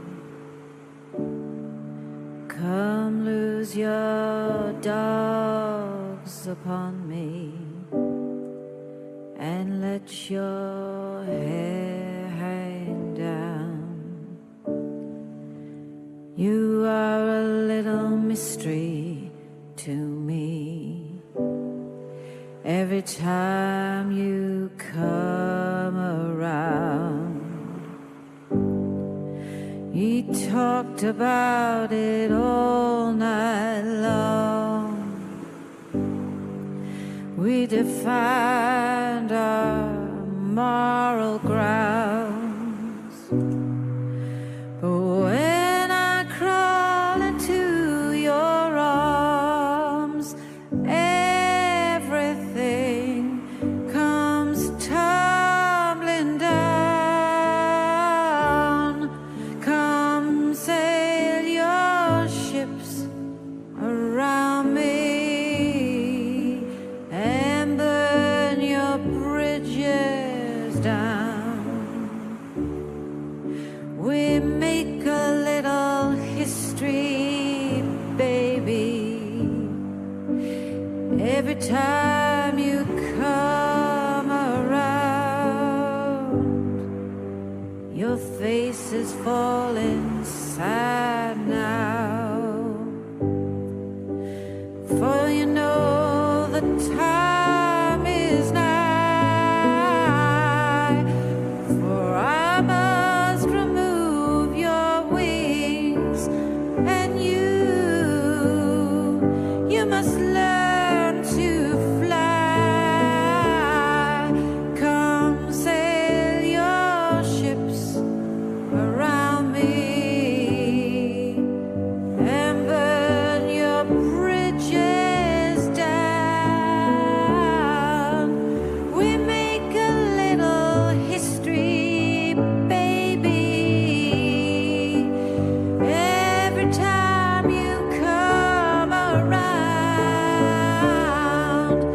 Come lose your dogs upon me and let your hair hang down. You are a little mystery to me every time you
come sail your ships around me and burn your bridges down. Come sail your ships around me and burn your bridges down. We make a little history, baby, every time you come around. Come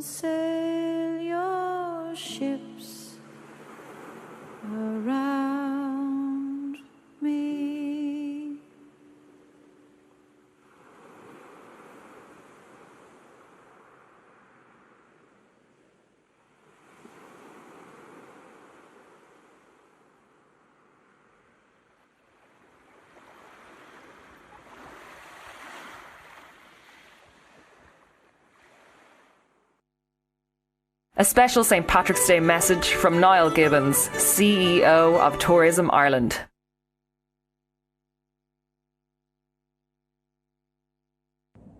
Hello everybody, my name is Niall Gibbons, the Chief Executive of Tourism Ireland, and I want to wish all our friends today in London and across the UK a very happy St. Patrick's Day. Thank you for all the support that you've given us, especially over the last difficult year with COVID-19. We have one very simple message: we can't wait to see you when the time is right, and hopefully that time will be very soon. Thank you to all our friends in the UK that have helped with our global greening project. Major icons like the London Eye and many others across the UK will light up in honour of our diaspora. And we've an added dimension this year as well. To reflect on all the Irish people around the globe, we're asking people to light a green candle in their home to think of the 70 million people who claim Irish ancestry around the world. We can't wait to see you. Thank you so much for your support. Happy St. Patrick's Day.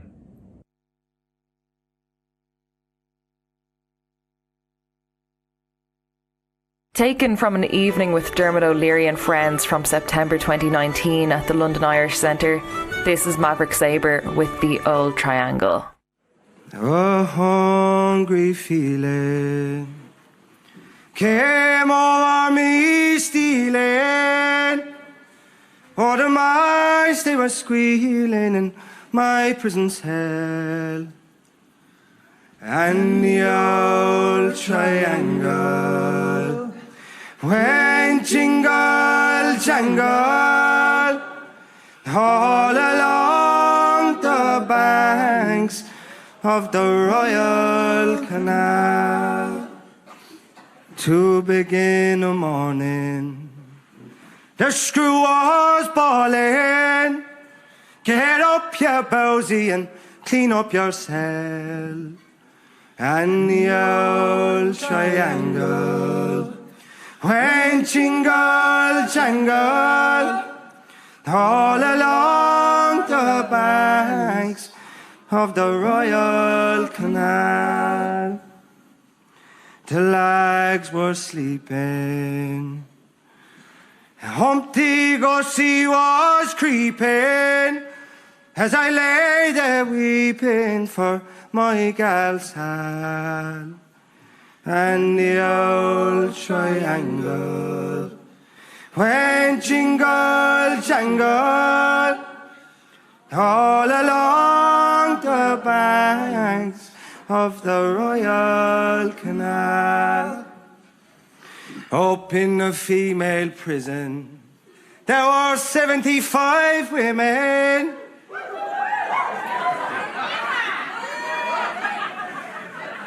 And amongst them I wish I did well.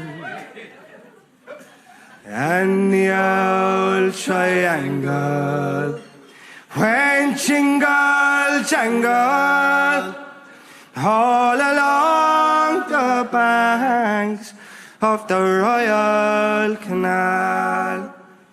All along the banks of the Royal Canal.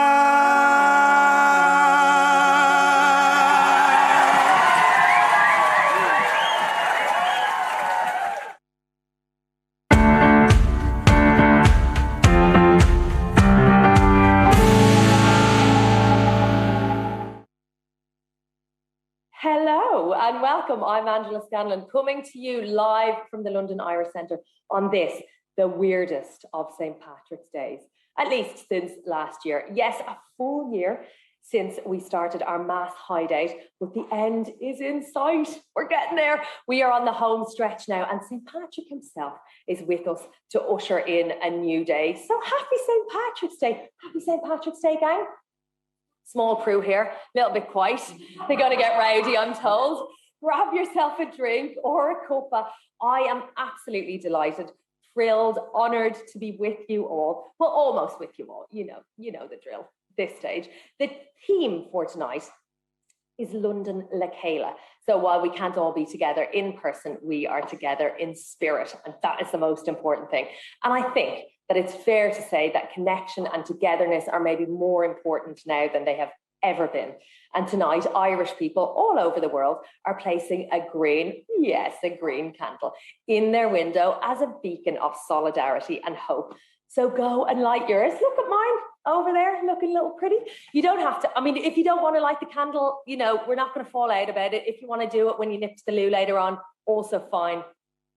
Ideally green. If it's white, if you're fancy and it's Joe Malone, also fine with that. Now, hundreds of people have been involved in making tonight happen, beavering away remotely and not so remotely, so that you can all sit at home in your drawers from the comfort of your own homes on the couch, snuggled up with a pack of crisps and a Barry's tea, while we bring you a glorious celebration of all things and people Irish. So onwards we go. We have got such a special night ahead, honestly. I'm very excited, if you can't already tell. Live guests like Dermot O'Leary, Imelda May, Emma Dabbery, performances from artists like Eva O'Connor and Tom Brennan. And we've also got a host of community films, special video messages, and a striking tribute to London Irish frontline workers, which you're not going to want to miss. You can get involved too if you're that way inclined and you're a bit nifty on the old social media. Use the hashtag St. Pat's Day London. That is LDN, not like the normal spelling of London. So settle in and let's kick off with our very first performance of the night. The supremely talented Dubliner, Orla Gartland, coming to you straight from the heart of East London. It feels amazing to be here in Daffodil Mulligan's. It feels great to be anywhere bar my bedroom. It's been the first time out and about and doing anything like this in months, and it's going to feel like such a release to perform even by myself. I think lockdown's been pretty tough for everyone, but I think it makes you realize what you miss, and I really, really desperately miss performing of any kind, so it feels great to be here. I'd like to wish everyone that's watching this a very happy St. Patrick's Day. I love the way you sing. Oh, I've been trying to copy every word you say. I love the way you think. You have this way of knowing it'll be okay. Oh, where'd you get that confidence from? 'Cause you wear it like a coat. All this feeling second best, it's got me by the throat. Oh, I know that I've been obsessing in the worst way. Oh, I heard it from a woman on the internet. She told me to be well and try to love myself. Then maybe I won't wish that I was someone else. Tell me how to be more like you. Look, I don't wanna fight. Swap our bodies for a day. Imagine I could drive with the top down, back and forth across LA. Oh, every time she mentions your name, oh, she says it like a prayer. Getting caught up in the syllables, I wish I didn't care, but no. Oh, maybe I'm the one she had to outgrow. Oh, I heard it from a woman on the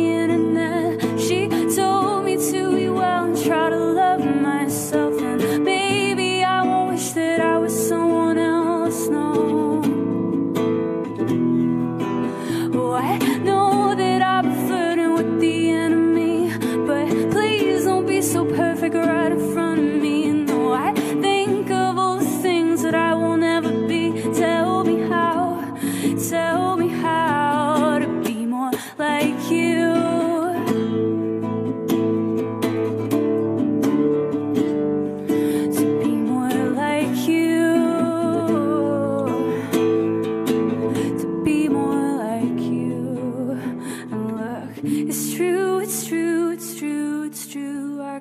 Insecurities, they're all mine. There's nothing you can do, no. And look, it's true. The other day I caught myself just looking at pictures of you, no. Oh, I heard it from a woman on the internet. She told me to little such a threat. Tell me how, tell me how. I know that I've been flirting with the enemy, but please don't be so perfect right in front of me. No, I think of all the things that I will never be. Tell me how to be more like you.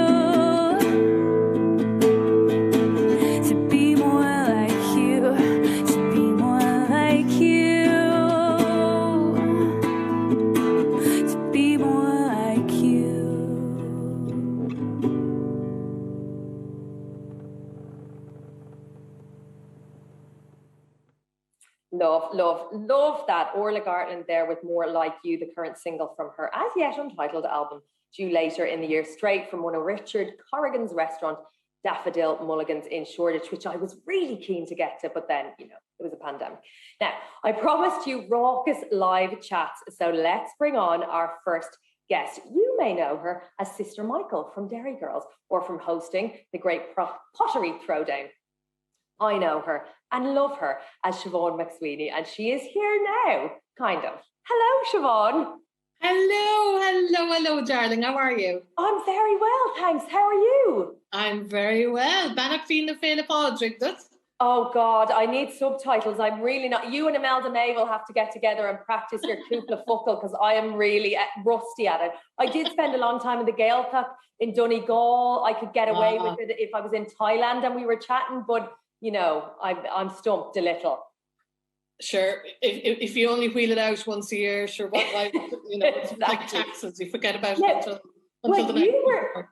You, Siobhán, were supposed to be wheeled out to actually be the MC at the parade in Trafalgar Square.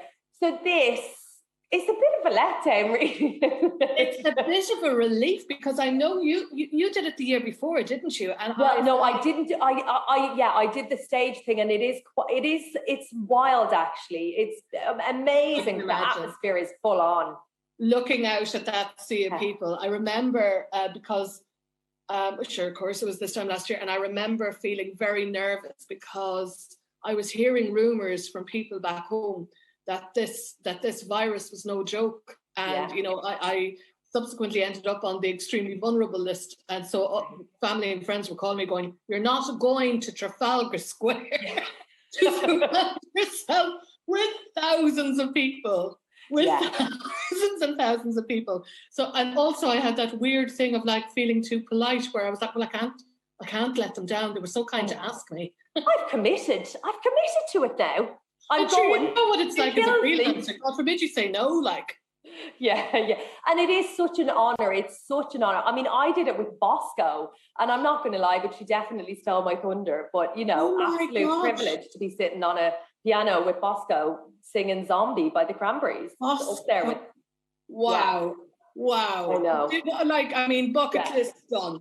Have you gendered Bosco, by the way? Huh? Have you gendered Bosco? Well, I did say that, and then I was like, "Oh, did I?" I'm not 100% sure. Let's say they were lovely. Yeah, they were lovely. I think Bosco was one of our first champions of fluidity, non-binary. Yeah, non-binary. Absolutely, I love it.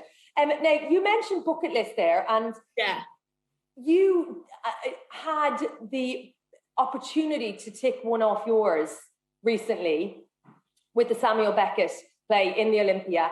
It was mammoth. I mean, you know, amazing reviews, essentially a 2-hour-long monologue. You're on stage, just mammoth proportion. And to be doing that and preparing for that in such odd times, and then doing it, you know, live, but without a live audience. How was that? That was insane. Like, I really think there are a few things I can look back on that gave me such a huge buzz, but if I knew then before I started what I know now, I don't think I'd have done it. It was surely one of the hardest things I've done. I mean, I don't know if you know the play, but it basically, it's a perfect play for this time. Yeah, in the way that it perfectly encapsulates this time. It's a woman stuck up, by the end of the play, she's stuck up to her neck in a pile of sand, a pile of earth. This feeling of lack of agency, etc. It's a play I've wanted to do since day one, but I think, as we've all realised during lockdown, we don't necessarily want to look directly into the mirror. We want some distraction. So the horror is going on there, and we'll gladly look there at the ball. Yeah. So it was a bit intense, but it was a remarkable thing to do. And because of it, I had the most remarkable luck in that I ended up being in Cork for Christmas. And for that, I'll be grateful forever. Yeah. Because I hadn't been in Ireland for a year, Angela, before that, which is the longest. Is that a long stretch for you? Yeah. Fierce long. Like I'm back every couple of weeks. I'm back all the time. Came over to the UK about 20 years ago, but in that whole time, I would never have spent such a long period without. Well, yeah, and also it's the freedom of knowing, even if you didn't make the trip, you knew in the morning. 23 flights, hop on and away you go. But it's that isolation that you referenced. The great pottery throwdown. I mean, big shoes. It's like come off the back of Bake Off. It's an epic, which you obviously did the Dairy Girls special around, this time last year. And how has that been to kind of step into that role away from acting into presenting? Oh my gosh, Angela, I should have called you. I had no idea what I was doing. And I really think because of that, I'm sure you were watching it going, Jesus, Mary and Joseph, what is she doing? But because I don't know anything about presenting, which me neither, quite obvious, I just went in with it with the idea of what I feel about the show, because I was a fan of the show before I was asked to do it. Yeah. And I'm deeply curious about it. And I think it's really interesting. And I love having the chats. Mm-hmm. And they allowed me to mess around. Yeah. And so I was it's all down to them, really. I'm incredibly grateful to them. I had an absolute ball. Beautiful, absolutely gorgeous to watch. And I think that's absolutely right. I mean, there's no school that you go to. And I think that natural curiosity that you bring to everything. I can't let you go. I'm being told to let you go, but I can't let you go before we hit on Dairy Girls. What's the story? When is it back? Well, I'm really excited to tell you tonight that I can tell you absolutely nothing. Have you started filming? Nope. Nothing? Nope. No. So, as in, you're not telling me anything, or you haven't started filming? We haven't started filming. No. It's an impossible thing. Well, no, it's not an impossible thing, but it's a very hard thing to organise the filming of it. We're waiting till we can, and as soon as we can, we are in there. We're all dying to it. Like at this stage, we need to do it. Yeah, it's going to happen. We need it. The country needs it. I need it. Listen, thank you so much for joining us tonight and for everything that you've been doing and bringing a bit of joy into our living rooms as well over the past number of weeks. I watched the final on Sunday. Joy, if you haven't, catch up after this, obviously. You've seen it.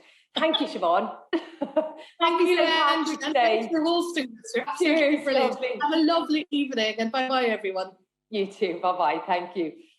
Now, Monty Don, another TV jewel. He may have just saved lockdown, but there is a pair who are coming after his crown.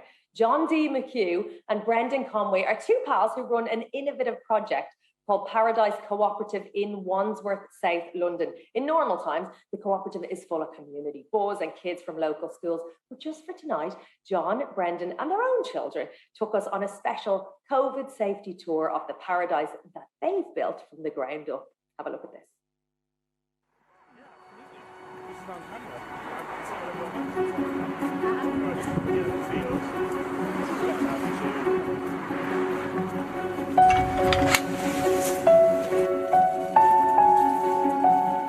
Well, I suppose it's very cliched, but paradise nourishes your soul in a very simple way.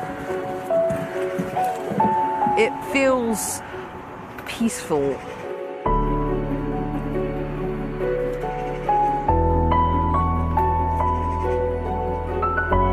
So this is Paradise Cooperative, which is in Wandsworth in southwest London.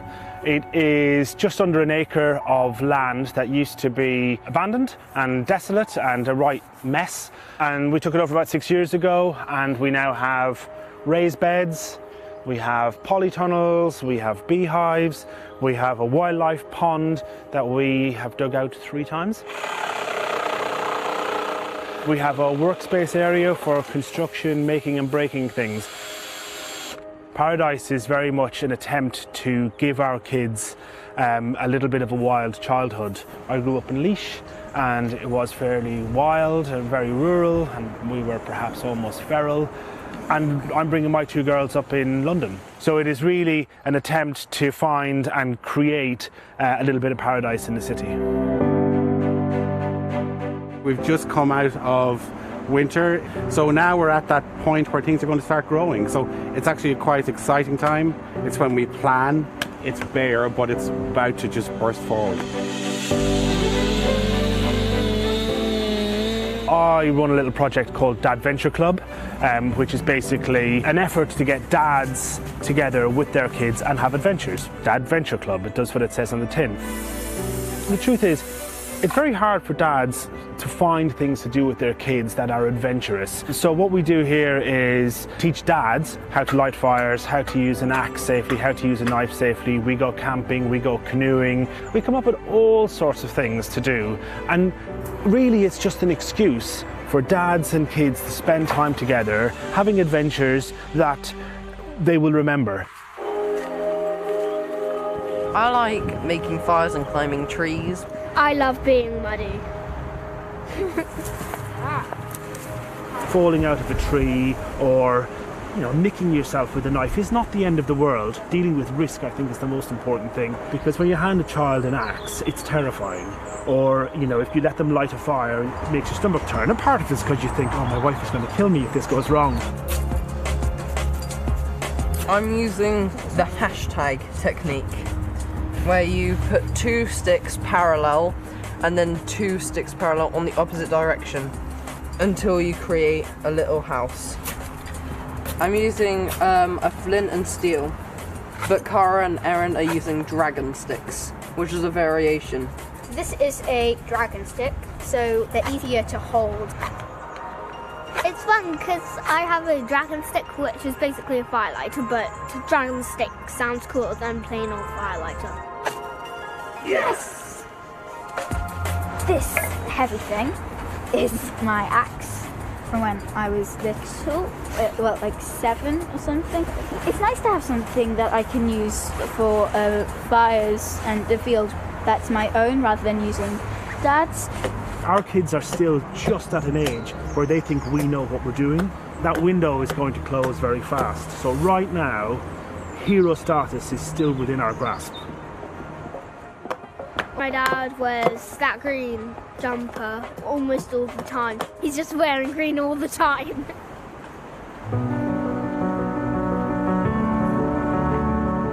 I think storytelling is the epitome of being Irish, and we are known the world over for telling yarns. Once upon a time there was a boy called Danny. One Tuesday he went to school to find a big bunch of aliens coming out of an alien saucer. We do storytelling up here. We'll have a fire, we'll get the kids sitting around it up, start making up the story, and telling stories in front of their friends is, it's beautiful to watch them come out of themselves and do it. The aliens then said, "We will definitely not eat you." Surely if they have the technology to come here from another world, they have the technology to cook their own meals. It's like a home away from home for me and my dad. It's like a farm in Ireland. It's a very interesting space just to allow us to curate our community and have conversations in nature about what it is to live together. Simple as that.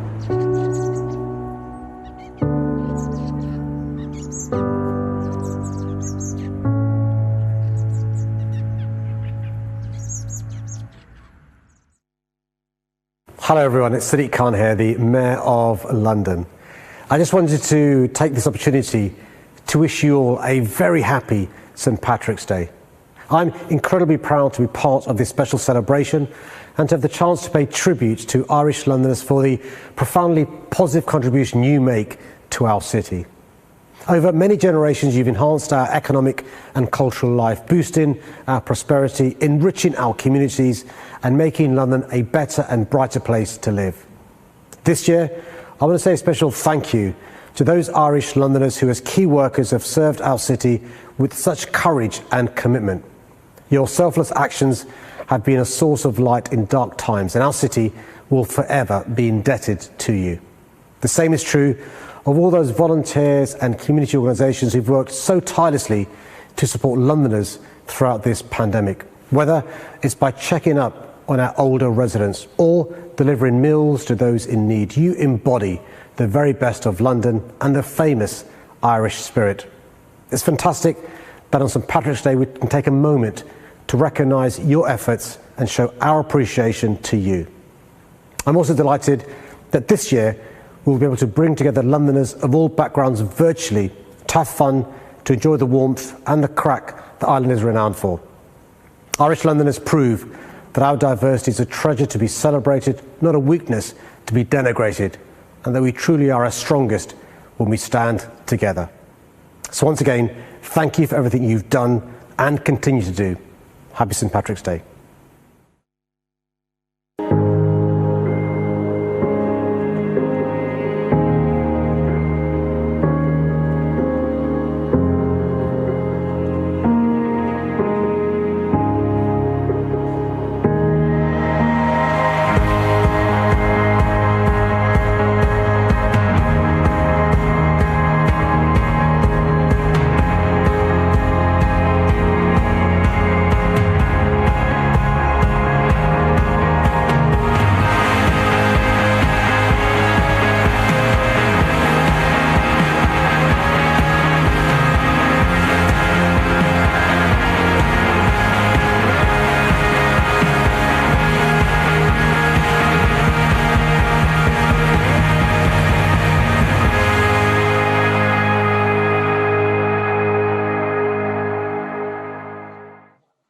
Hope you had your hankies at the ready there. That honestly is a bit emotional for me and has reminded me why I love this city so much. Great to hear from the Mayor of London there too. Thank you, Sadiq, and huge thanks as always to the Mayor for supporting tonight's event and to our other supporters, the Irish Embassy, Culture Ireland, Tourism Ireland and the Maguire Group. This extravaganza is a true community effort and it is all the better for it. Time now to meet another brilliant member of the London Irish community. Our next live guest, Boni Odoemene, is based in South London and is one of the co-founders of Black and Irish, an organisation created to highlight the struggles and successes of Ireland's Black and mixed race community. Hello, Boni! Hey, Angela, how are you getting on? Happy Paddy's Day. How are you? I like your shirt. Do you know what, right? There's an immaculate story behind this shirt. It's the shirt I wore to my first ever. It's the shirt I wore to my first ever Paddy's Day when I moved to the UK. I wore this shirt, pair of great tracksuit bottoms, the Irish flag around my neck, a big green puffer, walked out onto the streets of Birmingham at that stage, and there was nobody wearing green. I was off my head. I couldn't believe it. And I felt like an absolute mug until I got to the Irish Quarter. And then what? They were all in blue? Yeah, no, everyone was wearing green still, but for a while I was walking through Birmingham city centre. I was worried that people were looking at me like, who is this lad wearing the green? I was like, you know what, I'll get the Irish Quarter and I'll be safe, I'll be home. Do you know what? You look stylish and fabulous. So is Patrick's Day then a big day for you? Have you always loved celebrating it since you were a kid? Yeah, Paddy's Day is absolutely massive in my home.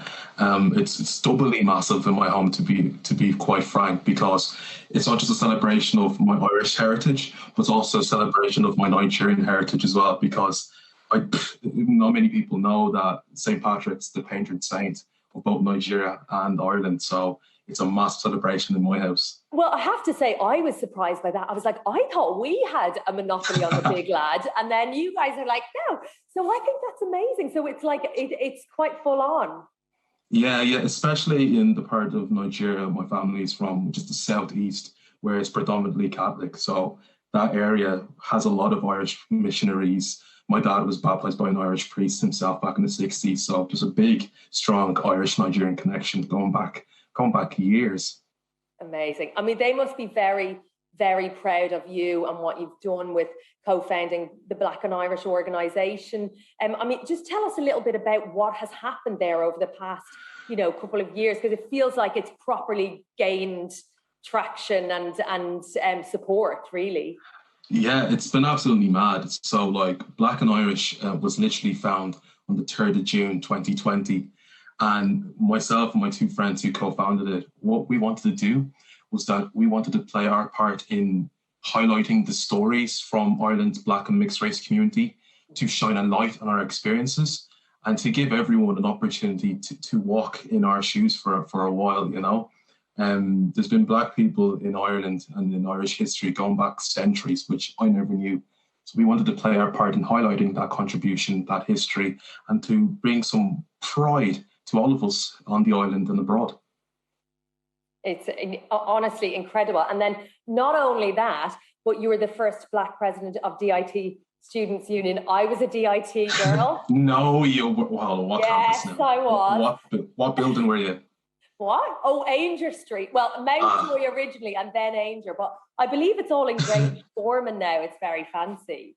Yeah, I was Ainger Street myself, but they're all one now, so it's some crack. Yeah, but it was a massive achievement. Yeah, it's definitely one of my proudest moments of my life, and being elected the first ever Black student president in DIT. It was absolutely crazy because no one had ever done it before. And to be re-elected in itself was crazy. And then, even when I was re-elected, it wasn't just then me. 5 other Black Irish people were elected along with myself, one of them being my little sister. Yeah. So it was an honour for myself to be put in that position. And it's something that I'm very, very proud to have accomplished. But it feels like there's a lot of firsts. I mean, you got to go to Washington as well, which was a big one. Stand with a few greats over there. Tell us about that. Yeah, so I'm a graduate from the Washington Island program, class of 2018.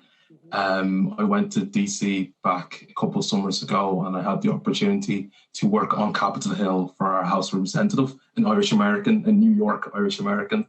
And it was just amazing being exposed to the Irish diaspora in the States. It was just something that I've always seen on television, but to be engrossed in it was just an absolute privilege. Mm-hmm. What, different kettle of fish?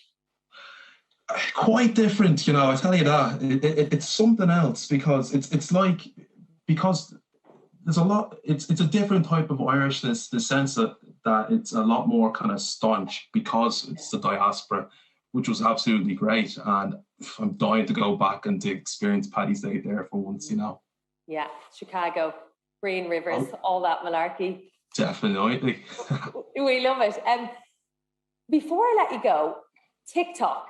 Now, I'm a bit of a nana. I just about do Instagram. I mean, I do Instagram. But TikTok, I have yet to migrate over to. You, however, on TikTok, have got 154,000 followers and are quite a big deal. Doing what? Right. So on my TikTok, I try to spread a lot of jokes, laughter, and education. So I would do things like, random facts about Irish counties. I would literally go through every single county episode by episode. I would do language classes on that, where I'll teach people English phrases that you can say about Oscuelga in Irish and in Igbo, the language I speak in Nigeria. And Black Irish history is one of my most popular subjects. Series where I literally just in 1 minute tell people about some of the historical Black Irish figures going back down as far as back as the 1700s, which is just amazing. That is wonderful. Is the podcast coming back? I can confirm season 2 of the Black Irish podcast with RT is on its way. We actually start recording next week. So this season is going to be absolutely amazing. The first season was, one-on-one interviews with people from the Black and mixed race Irish community. You had season, Emma Dabbery, who will be with us later on this evening. Oh, Emma, what an absolute legend. Yeah, this new season, we're going to be bringing you into the Black Irish home and the Black Irish experience, which is going to be something that's never been seen in Ireland. So we really can't wait. Well, we can't wait, and thank you so much. You're a ray of sunshine. Will you stop, Angela? And for wearing the slick shirt that nearly got you done in Birmingham. Thanks a mil. Happy St. Patrick's All the best. Day. Happy Paddy's Day. See you. Cheers. Right, let's have some more music now. Here's a little dote. This next performance comes from an iconic venue for the Irish in London, the legendary Electric Ballroom in Camden. Some of you fabulous oldies may recognise it as the Buffalo Club. It began as a rundown Irish ballroom that Kerryman Bill Fuller revamped back in 1938, and he'd be delighted to know that the dance floor is still in good nick, tested here by a proud London Irish lad, the exceptional Tom Grennan.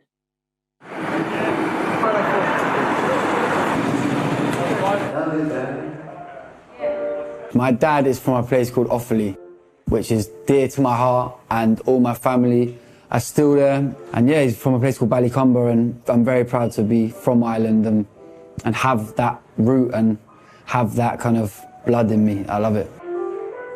My dad moved over here 30 years ago. He was just trying to get a job, and he's a builder, so he's done that all of his life.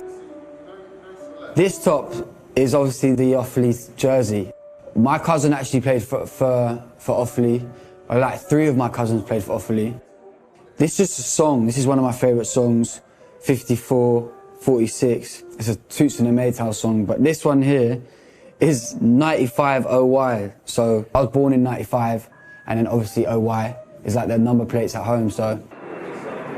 I've always been in Camden. When I lived in Bedford, we'd come up to like the Barfly, we'd see shows in the Electric Ballroom, and yeah, I'm proud to have played in venues like this. It's just mad to think that all like the old Irish men and women would have been young here one day and meeting, kind of saying, do you want to go for a dance? It's nice. I'm breathing on the window pane, and I'm trying to draw a picture, but it's all just twisted shapes. Eyes of us don't make no sense. I'm fighting with the voices that live inside my head, asking, am I good for you? Are you good for me? Guess that's the golden question, and the answers don't come cheap. Wish somebody made my mind up. Oh, don't leave me in charge of my own heart, 'cause I don't know what I want from love. This tug of war is pulling me apart. God knows I've changed it enough. Somebody made my mind up. I'm off balance and disorder, and I can't see you clear when I'm upside down and deep in the madness. Think I want you, but it's all just smoke and mirrors, like the voice inside my head, asking, am I good for you? Are you good for me? Guess that's the golden question, and the answers don't come cheap. Wish somebody made my mind up. Oh, don't leave me in charge of my own heart, 'cause I don't know what I want from love. This tug of war is pulling me apart. God knows I've changed it enough. Somebody made my mind up.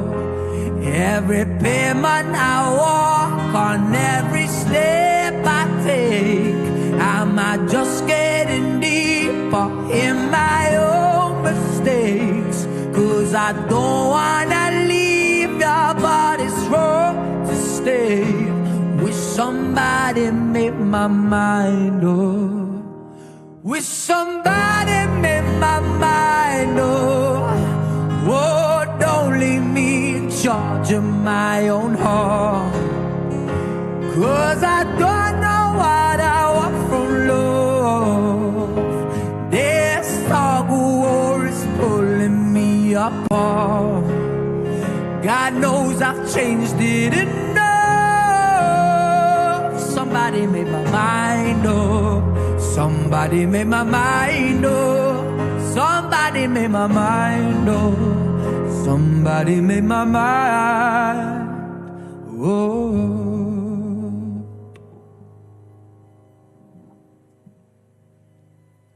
Woo.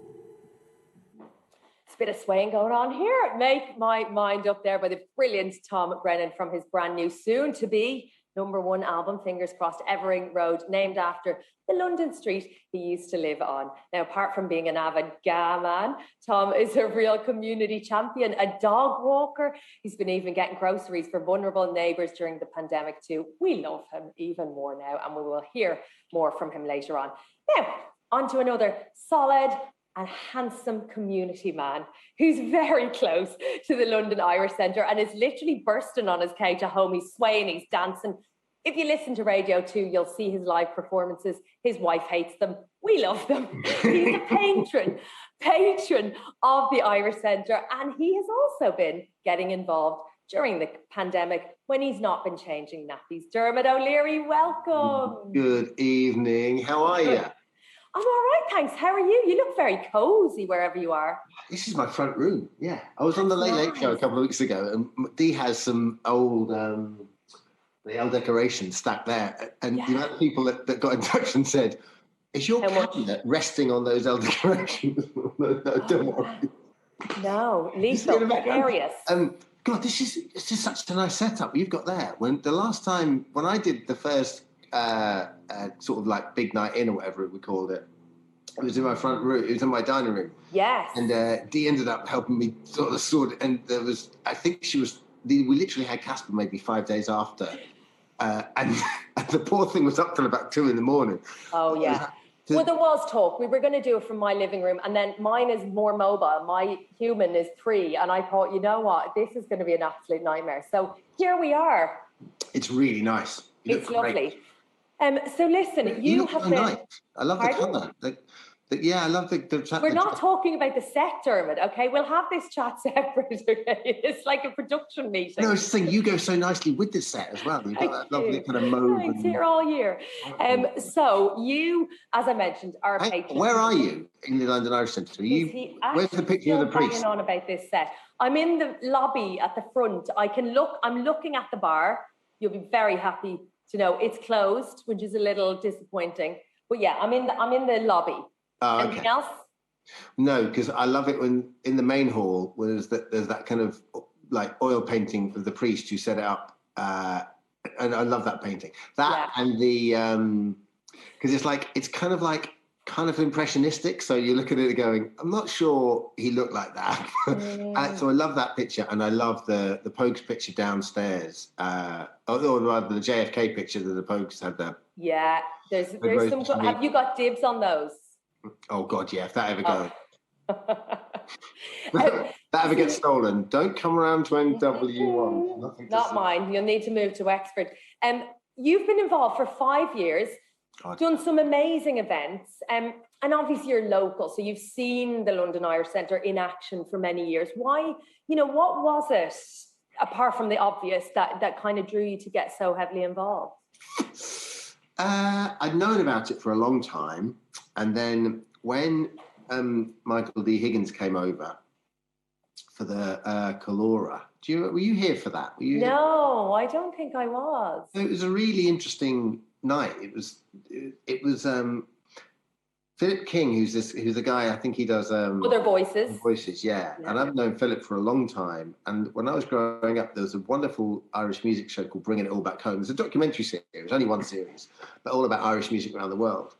And I must have mentioned it somewhere, which together with history and literature and all of that, like as you're experiencing now with your baby, when you're an expat or you're an immigrant, you have that kind of a very condensed version of what it is to be from motherland, whether that's Ireland or Jamaica or India or wherever, right? Yeah. So so that TV show has meant a lot to me growing up, and I think it came on air when I was 15, something like that. And I loved Irish music at the time, still do, obviously. And so, and Philip then wrote to me and said, look, we're organising this Calora for Michael D. Higgins when he comes over. And the way he wrote it and the way he sold it to me was, it was pretty much, it felt like he was selling it to me like it was in the back room of a pub. And he's, it's just going to be an informal thing. Don't worry about it. And I was like, oh, great, yeah. And then it kind of came around, and then it was, and then they started saying things like, oh, the foreign ministry need to see your script. And I was thinking, this doesn't sound like an informal thing at all. And then it's like a black tie do at the Royal Albert Hall. And I was like, that's not what I thought was going to happen. Okay. Anyway, as I'm at the, so I hosted at the Albert Hall, which was honestly one of the highlights of my life, right? And afterwards, we're in this kind of crescent shape, the performers and artists, whatever, in the crescent shape, waiting to meet Michael D, and I'm stood next to Gary, who programs all the culture there, and we got chatting, and Gary had curated and was orchestrating this Irish choir that night, and we got chatting, and then that was it. Because look, I think when you're lucky enough to do the job we do, you can, when it comes to, for want of a better word, altruism, you can go, right, okay, what do I want to really do? And I remember reading Tony Adams' biography, the Arsenal captain, years ago, and I'm not really a big sports biography fan, but it was about addiction. And he said when he got clean, he picked 6 or 7 charities and went, right, I'm just going to focus on those. And I thought I'll do exactly the same thing. It's a really good idea. You actually just, so you can make a proper difference with the work you do, and you can get your hands dirty. And then, like you said, for obvious reasons, the LIC was kind of was the place that, you know, I'm local to the area and have been for a long time, and it's kind of obvious the work they do there for young and old, both kind of culturally and within the community, and it's just. And I mean, it's the range as well, and you touched on it there, from, you know, hosting Michael D in the Royal Albert Hall to dropping groceries to people, you know, during the pandemic. And I think that's what's so special, is that kind of, you know, ability to get stuck in and to do those things, you know, the events that you've pulled together. And you mentioned that Crescent of people and performers standing on the stage, and I was lucky enough to be there in the event that you put on, your night in, with Maverick and Imelda, and an amazing bunch of people. And you know, all of those videos are available online, I'm sure, but it was just such a special kind of bunch of people, and the love that's kind of poured into those things. And Gary's a massive part of that, but I think everybody who comes with an open heart. Yeah, I think that's, you're absolutely right. And yeah, and Ed, you can't sort of underestimate the impact that Ed Sheeran had on when he first came, because you have one of the biggest stars in the world who is proud of his roots and you know, doesn't live in the area, and so for him to become a patron and come down that first night, I think that really kicked us off. And then there was so that night was really special, and then there was something so special about the, like you said, the big night in, because I thought that was like, we almost took a step up that night, and it was this great night of, I don't know if people that are watching now, I don't know if they were there or not, but we had this wonderful night that we kind of curated, me and Gary, and sort of, you know, we just asked friends to come down and perform one of their own songs, and then and we didn't want to make it too prescriptive, just an old folk or Americana or bluegrass song, anything that sort of gave a nod to Irish music. And we had so many like terrific, I mean, Maverick, like you said, did the Old Triangle. Oh, honestly, haunting. I think it was replayed earlier on, actually, before we went live. Troy Vance did the Green Fields of France.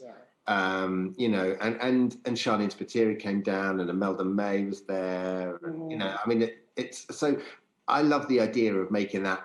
I love fixtures. I love the idea of doing things every year, and if we can make the format, does our Dermot. I do. I love. Well, I think because the job doesn't really come with any regularity. I love regularity in my life elsewhere. Yeah. I love the idea of doing like a night like that every year would be, even when the place has been refurbed, it'd be lovely. Yeah. We can't wait. I imagine your little man has introduced a bit more regularity. Your alarm clock is obsolete now. Yeah, it's funny. I set my alarm once a week for radio, and then And then, actually, no, twice a week for This Morning and radio. And then when I look down at it, I wake up before it goes anyway. And then if it goes and he's asleep, then it's a nightmare because you don't want to wake him up. So it's just, yeah. Oh, yeah. We're loving it. We had great pictures today of the poor little fellow. We stuck him in a big, I'll send you the picture later. We stuck him in a big Aran sweater, which with like, I think the one you got him actually. I went full shillelagh on it. Oh, it's brilliant. He's too young at the moment to understand what itchy means, but so we but can he's feeling it. Yeah, we had him with that and then a bid my mum sent over, my Mary sent over. So yeah, he's full. Have they met him yet? I really need to stop. We're actually on it. This is a show, not a chat, FYI. But have they met him yet? Yeah, we were lucky enough. They came over because he was born in June, and then so they came over just after that first lockdown was relaxed, so when you could travel for a little bit. So they came over, so they stayed with us for like 5 days, and then we got him to Norway as well to see brilliant Dad. So that was really nice. So yeah, but obviously, you know, I sort of, the mornings I do, whenever I'm doing a sort of breakfast with him, I'll FaceTime Mum and Dad, but they can't wait to get back over and see him. Yeah, missing you from Wexford, I'm sure. Yeah. Soon. Okay, Dermot, thank you so much, as ever, for everything you do, for having a chat this evening. Stick around. You know what's happening. You know the drill. See you later, lovely. Thank you. Bye-bye. Okay, Dermot. We love him. It is time now for 2 of our special greetings from friends and supporters of the London St. Patrick's Festival. First up is Roxana Le Chéile at EPIC, the Irish Emigration Museum in Dublin, showing us how their exhibition proudly honours the stories of the Irish in Britain. And Roxana, after Roxana even, Larry O'Leary, a proud GAA man and chair of the Community Advisory Board. And still to come tonight, don't move a muscle, we have Imelda May, Richard Corrigan and Emma Davery. So roll it there, Roisin. Thanks, Angela. Lá Éile Padraig Sunadich. Happy St. Patrick's Day.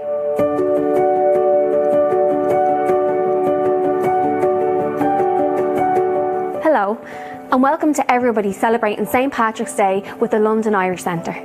I'm Roxana Le Chéile, and I'm here at EPIC, the Irish Emigration Museum in Dublin. This award-winning venue celebrates the influence of Ireland and people of Irish heritage all over the world. Today we're here to pay particular homage to the Irish in Britain. From doctors and nurses, dockers and labourers, waiters and writers, educators and entertainers, here you'll find the stories of those who left Ireland for work, for adventure, for a new life, and even for love. Come with me now to see how the experiences, the achievements, and the stories of those who left Ireland and their descendants are celebrated here today. Wherever we have gone, and however we have travelled there, from currachs, famine ships, to even the Titanic herself in Belfast, our culture and our language has travelled there too. Say what you want about the gift of the gab. The Irish have always been great storytellers. Whether through music or song or just having the chats, we've provided hours of entertainment and a lifetime of experiences. With over 400 official GAA teams abroad, it's only natural that we brought our schlitters and commands to Britain, with 82 clubs currently found there. Did you know that the Liam McCarthy and Sam Maguire Cups are both named after past presidents of the London GAA? And let's not forget the Scotland GAA teams. Fair play especially to the Robert Gordon University GAA Club, who raised thousands recently for the Irish Cancer Society. Thanks, lads. From the giant Ceilis in London back in 1897 to the Shannon singers from Connemara who sang in English folk clubs, right up to the most beloved singers, dancers and bands known all around the world today, our love for music and dance is something we can all share. One of our proudest Irish exports is Irish dance. From a joyous jig to the world-renowned river dance, our dances are proudly performed all over the world. And with the amount of champion Irish dancers in Britain, would you fancy a dance? There's not many of us right now who wouldn't fancy being in the Owl Triangle in Finsbury Park, but did you know that the oldest Irish pub outside of Ireland was the Tipperary in London? It was also the first pub outside of Ireland to serve a creamy pint of Guinness. From the work of Orla Ceili to the millinery of Philip Tracy, right through to Francis Bacon and Sean Scully, You will see the work of those who influence design in Britain and worldwide. The stories we tell have always been an important part of Irish tradition. From Terry Wogan to Aisling B, Dara O'Brien to Dermot O'Leary, Fiona Shaw to Colin Wilkinson, our voices ring loud and true. Now, we can't be together in person this year, but here at Epic we have a shared belief. Tá ceangal idir gach duine. Every person is connected, and it's these connections that bring us together this St. Patrick's Day. Lá Éile Pádraig Sunadich. Happy St. Patrick's Day from Epic, the Irish Emigration Museum in Dublin. Slán agus Bannacht.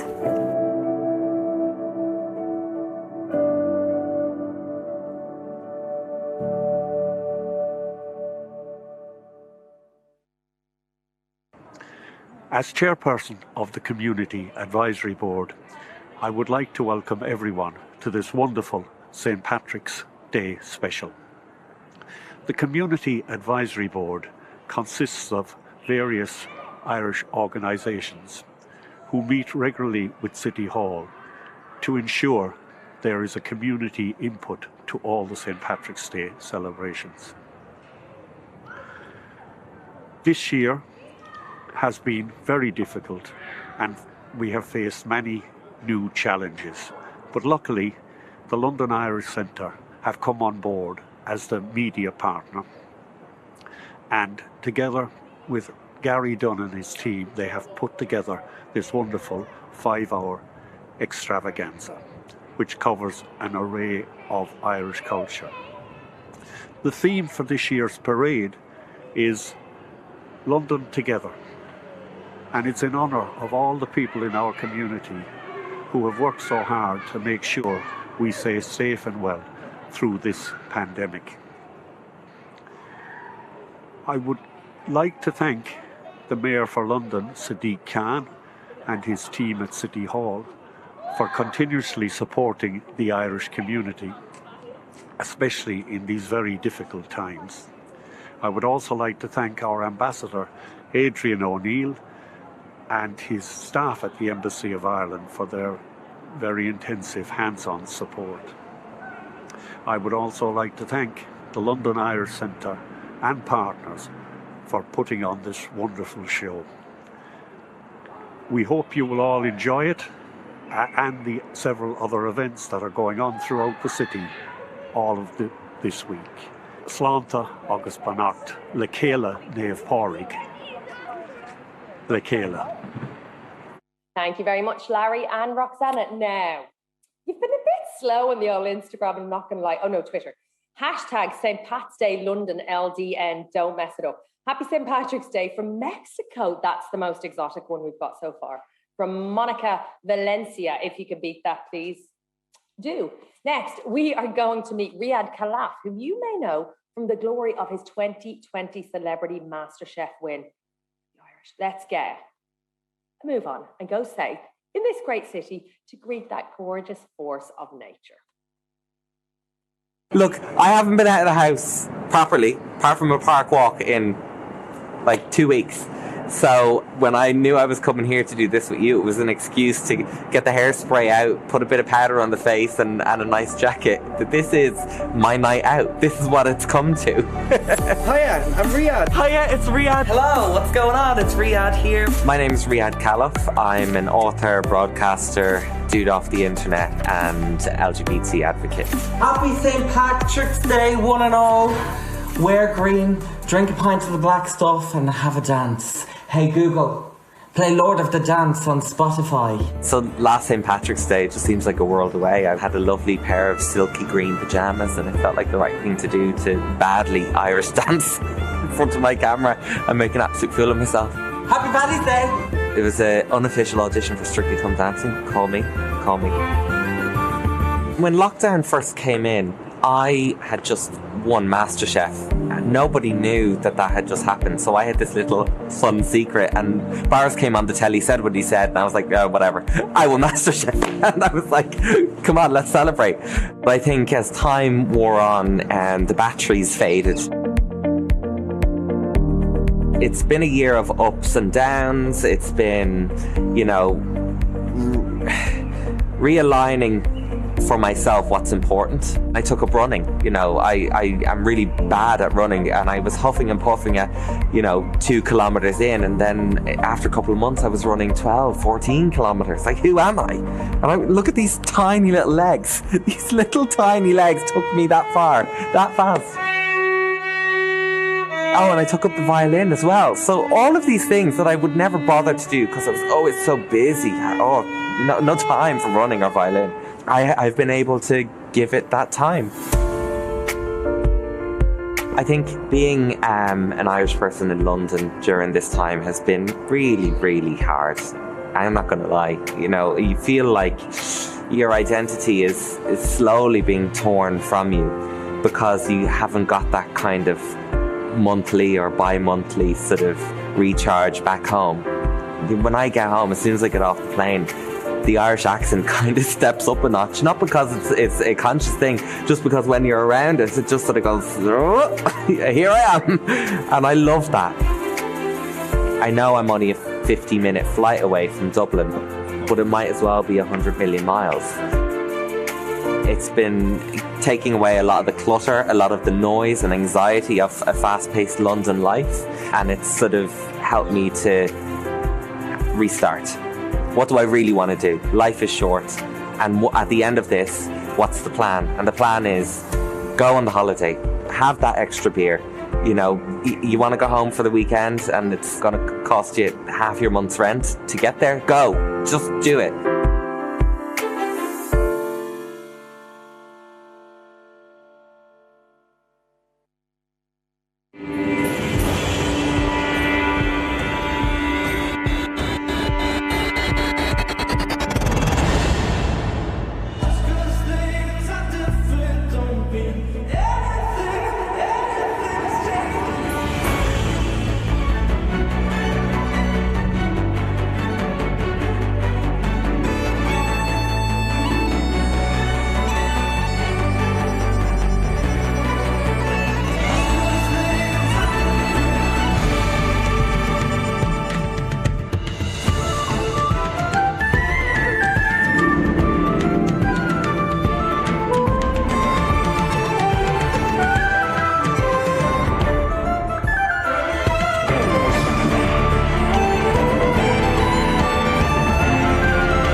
For hundreds of years, the island of Ireland has celebrated St. Patrick's Day. And while this year things will be a little quieter on our streets, in our castles, along our coastlines, there is always one place where the celebrations will never cease. In here. It's a testament to the renowned Irish spirit, a spirit that is spread to every corner of the globe. So, however you mark the occasion, always remember that no matter where you are in the world, as long as you have a piece of Ireland in your heart, you are celebrating with us. Happy St. Patrick's Day. Listen, and Tourism Ireland, what a combo making me, and I'm sure a lot of you violently homesick right about now. Tourism Ireland are one of our generous sponsors here tonight, along with the Mayor of London, the Irish Embassy, Culture Ireland, and the McGrath Group. Thank you all for making tonight possible. And a very special thanks to the gang who have been out over the past few months during the London Irish Walk, raising funds to commission Irish artists to create, perform, and inspire through 2021. Time now to hang out with another of our live guests who does exactly that all the time, creating, performing, and inspiring. This woman's house, I mean, St. Patrick's Day is bigger than Christmas in her house. It is my gorgeous pal, Imelda May. Hello. Hello, how are you? I'm all right, thanks. How are you? Great. All my tricolours are on that side of the wall, but they didn't want them. So I know. I'm looking over here. She's literally like, I loved your tricolour. I think they thought it was too much, so we moved over there. But for me, I mean, if not today, when, Imelda? As far as I'm concerned, I'm a little disappointed that I'm not in a Jerry Halliwell-inspired, like, tricoloured dress, to be honest. Listen, Graham Norton performance. I loved, you shared it on Instagram, your nerves in the run-up to going out performing. How was it to be back out on stage and on like a pretty big stage for your, you know, a little bit, not rusty, maybe that's me, but like after a year being out of it? It was mad because, you know, we're all in lockdown, you're in your house, and then all of a sudden, you know, as anybody knows, when lockdown was over for a while and you see people, you're exhausted at the end of the night. You just got used to this weird little cocoon. Even going for a walk, or I remember the first time I had to go into London, it was like, whoa, it's just, for this, it was great. And I was so excited, but it wasn't until I was standing on the stage and all the lights were whizzing around and the cameras were flying and I'd heels on and clothes, like proper clothes. Clothes that were a little restrictive. You're like, why do you do that? And a bra, I was wearing a bra. Oh no, I wasn't. No, I'm not either. Heck it, I'm never going back. There's some things will never change now. The single that you performed on that, Made to Love, it's so joyous and inclusive, and it's such a beautiful performance. But was that written over lockdown? Was it born out of a time that for many was, you know, the opposite maybe, or felt that, or did it bring into focus the importance of that? I wrote it before lockdown, and but I was feeling, I think that's not unusual for artists, not that you're feeling a pandemic, a worldwide pandemic, but I think everybody could feel something had to give. I think everybody had that weird feeling something's going to happen in a way. It was certainly the speed of life, you know. So I wrote that just thinking of everything and people fighting for love. And I was watching protests, and I wrote that just to, you know, you're watching Black Lives Matter's protests and you're watching politics all around the world. And I just thought you know, all these messages of love sometimes are lost. We don't hear them after a while, and everybody's shouting, well, my message is right, and you know, my religion, my God, or my whatever it is that floats your boat. And at the end of the day, it's all love. So I just wrote that about fighting for love, and I think it's worth it. Yeah. And so I'm glad. It just feels, I realized the whole album is about love. Each song is about love, not romantic love. Some of it is, but all different kinds. And I think we are feeling that more than ever now, because it means all the more, you know, because we haven't seen people, and we miss people, and we miss our family, we miss touching people and hugging people and kissing people, you know. And so we'll all be turning French and Italian once this is back. We'll be grabbing everyone and kissing everyone on the cheeks, so you don't know. Totally. But what I love about it is, because you mentioned on, you know, in terms of politics and everything that's happened, and the kind of general sense and the prism through which we're viewing a lot at the moment is like, oh, it's dark, it's doomsday, it's end of the world. And there's something wildly rebellious to see like through that lens of love and to kind of that universal message, and that's really all that matters. And so that kind of rebellious spirit that we know and love you for is still very much at the heart of it. Oh, massively. I mean, it's not always easy to love. That's the thing. Sometimes that's not the easy option. It sounds lovely and, you know, it's the hippie in me and it's joyful, but that's not always the easiest option. So you do have to fight for it and within yourself as well and make yourself. I remember discovering that there are two basic emotions, love or fear. Yeah. That's it. That's been proven a million times. People have researched that all other emotions come from either love or fear. That blew my mind. That blew my mind because it really helped me figure people out and myself out, thinking, which is this coming from?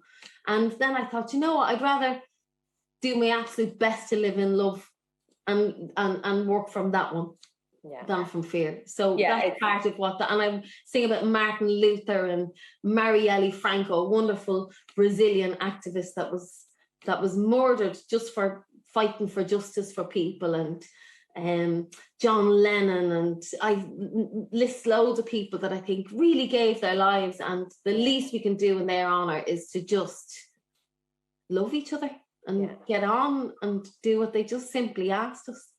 You know? Well, it's beautiful, and the album 11 Past the Hour, I love the cover, all of it. I can't wait. It is out in April, right? April the 23rd, I believe. The 23rd, lovely. You have performed, and I chatted to Dermot earlier on about your performance at was it the Big Night In? I'm looking around, is it the Big Night In? Nobody's answering me. It's like tumbleweed in here. But your performance that night was just remarkable. And, you know, I've spoken about it many times since then, but is there something special about performing in a place like this that has kind of opened its doors to generations of Irish people from everywhere and from all different experiences?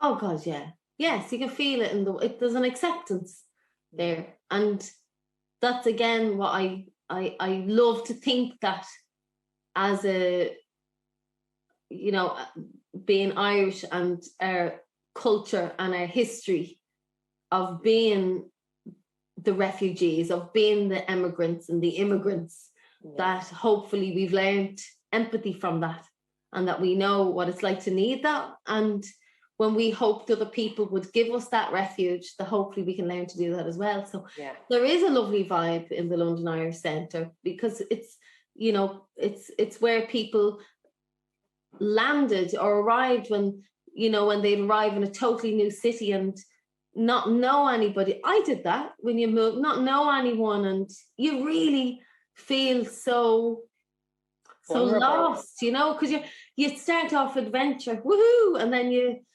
this is great, and then all of a sudden, and I arrived over the day before St. Patrick's Day, and I remember looking out the window thinking, oh, you know, how exciting, I'll go to the parade, and then I thought, oh, there's no parade. And then, well, I'll go to a good session. There was no session on near me, and I just was lost. So the London Irish Centre gives people a foundation to stand on, and then you can go from there. If you can find your feet for a few minutes, and it can help you just know what you're doing and feel a little secure in things, and then you can move on from there. So of course it's lovely to perform to anybody I love performing. Generally, I feel like I levitate a little bit off the ground. You do. You look like you levitate a little bit as well. Do you put myself a bit? Do you levitate when you speak Irish? Oh yeah. So you're talking about me being the ambassador for Seachtain and Gaeilge. Well, I am, Imelda. What do you mention it? Well, I got involved in that because I'd always felt that kind of thing wasn't for me, and I would hear why. It was always for people who spoke Irish, and you'd hear people speaking Irish, and it would make me do that. Not because I don't like it, because I was so embarrassed and ashamed. Gail Gores. They were just so brilliant at it, and it just made me feel so just stupid, you know, thinking I should know that. Why don't I know that? And I was talking to, it was Sheila Shoga the other day about this, and I was saying I was learning French, and when I went to France, I'd be so thrilled at myself and thinking, oh, I'm doing well here, you know, and you'd start speaking to people and I could get around and have like light conversations. And I think the difference with Irish with that is you think it feels the same, but it's a different ball game because immediately you feel like you should know more. Where at least with French, you're thinking, oh, I'm learning a new language. I'm doing well. It's not you're in someone else's country speaking their language and you feel you're trying. Where when it's in your own country with your own people, you feel you're failing. Because there's a should. I should know this. I should be better. And so that's why I wanted to get involved, because I thought I wanted to, I want, if one or two people thought, you know, I'm like her, I'll just learn like a child from the start. And in school, yes, we all learned Irish, but it was taught to me, I don't know about you, as a foreign language with German and French and Irish. But I would have loved them to be presented as this is your language. This is your heritage. Yeah. To know this means you know yourself, you know your ancestry, you know your great-great-granny, you know the old songs that have you don't know anymore because you can't understand them. And you connect with poetry, and you can connect with stories, because things where people would sing and tell stories to their babies and learn them from their granny, and those immediately were gone. And that's what happened with, I mean, that's a perfect colonization. They know very well that was one really good way to stop things in its tracks. Immediately take the language out and you have a monopoly on somebody. You have an upper hand. So once I thought to myself, you know, it's not my fault. It's not my fault that I wasn't born speaking. Inherited kind of, yeah. Yeah. So when I figured actually I shouldn't feel ashamed, and I'm going to, all the little words that I know, I'm going to start using them and just slowly get into it and feel like, so I'll say slong, you know, and Giadich and mix it.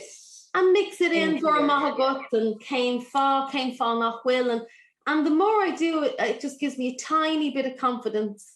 And I'm going to do it slowly and gently rather than force it upon myself, and just reintroduce it back into my life in a lovely, natural way. And then I think once I get some confidence, I'll go from there. Yeah. Well, do you feel like you have enough confidence to give us a very short little song? I feel like a real Irish mammy right now. Will you give us a tune? That my mum always used to do that. There was a point in the night where she'd say, right, you're who's up. starting? Yeah. Niall's going to join me here.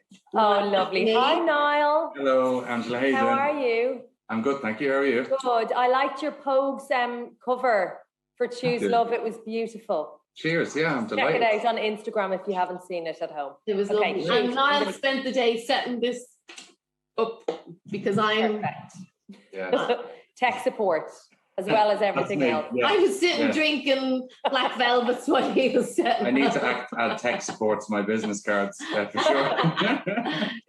Okay, kick it away there. No pressure. I am like, come on, up you get. So firstly, because one of the things for me is a lot of people who speak Irish go straight into it and they forget to translate it for you, and so you feel a bit lost. I'm going to translate it first, so you know what I'm saying. So this was I didn't write this song. I did this with Keela. And Keela are one of my favourite bands. I've been a long-term fan, and they did this with along with Cartoon Saloon and did this beautiful animation, and they asked me would I sing it, and I heard it and fell madly in love. So this is called, actually I have the translation here, so I'm going to tell you what it means first, and then I'm going to sing it Gaeilge. It's called In Bloom. Looking forward to the morning, looking forward to the day, shedding the night, you could say. My love, we are in love, we are in bloom.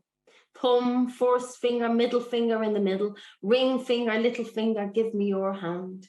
My love, give me your hand, we are flowering. I heard the blackbird's beautiful music. I saw the rising of the sun, my heart swelled, I saw away, and we'll be in bloom forever. So that's the song in English for anybody who doesn't understand. Right here.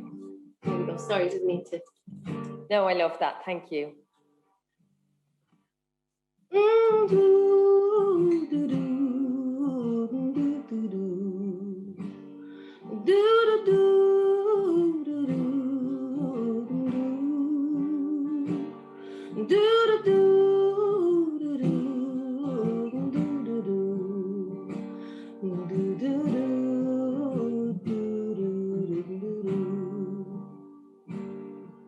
It's no less than next to less on love.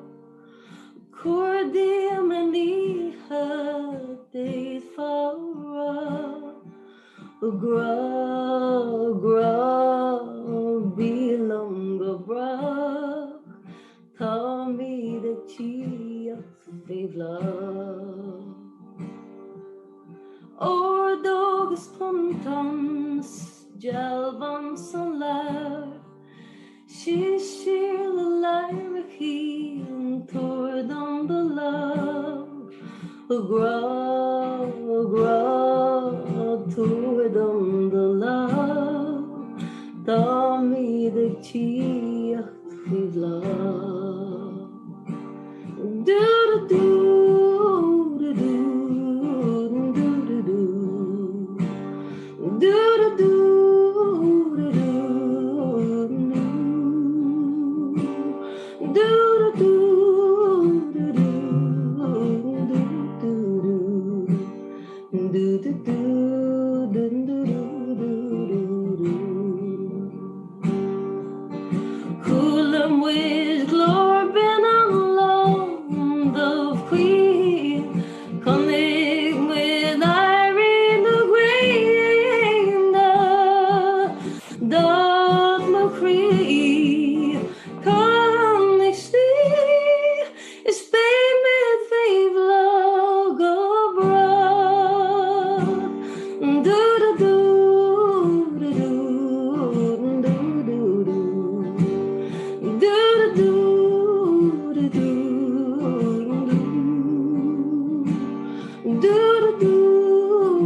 That is absolutely beautiful. Thank you so much for that. Enchanting, Imelda May.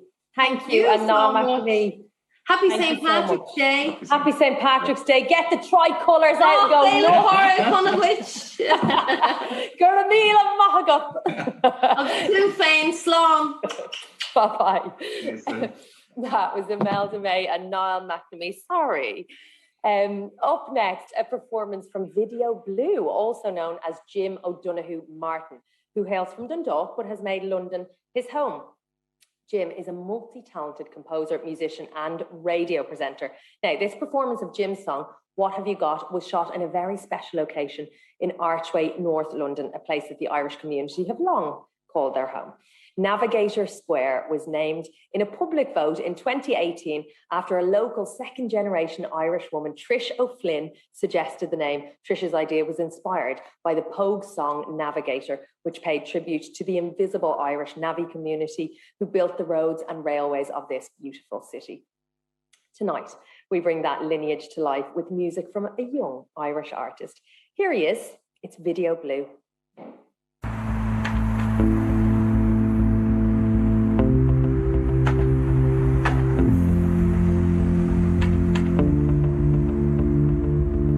These punchlines are acerbic. I'll boil over then simmer. Always better with a button than a pen, always scatty till the last. Archive cast in silicon, the need to work fast. The barfly was sucking long before I realized. A twinge with a tinge of the old. In a message to crave control, you need to gladly let go. Legacy weighs heavily, exhale right to the surface, and breach. You're the end of my ambition. Will you take a battering with me?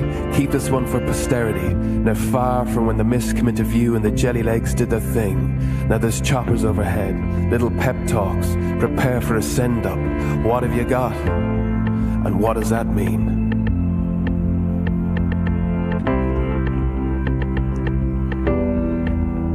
Breathe easy. Wither balloons.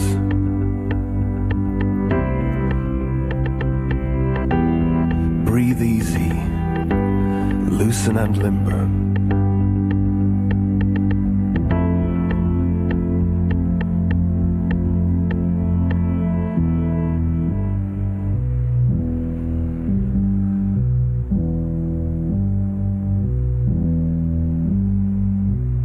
The wind whips you on the boat, mad asleep or both.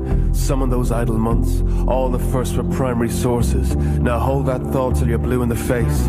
Where there's a well, there's a way out. Strapped in tight, dissecting the anatomy of a year. From here, Auburn and blacklight trace England as fireworks pop over Southend Pier. Only real. Now drop those concerns, because air will come. Because air will come, building character blocks over time, sedated and dumb when she was shooting from the hip. Feel the need to make what? Make do. Ask not what have you got?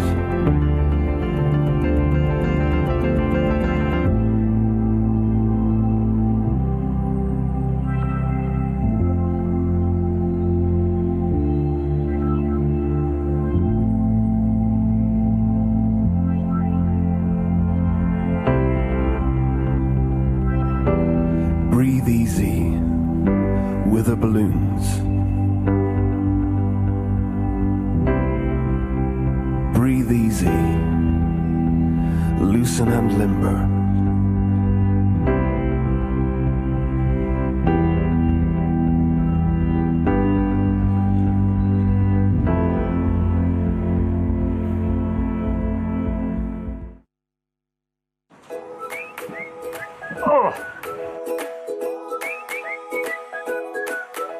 Oh yeah, secret to a happy life, yeah.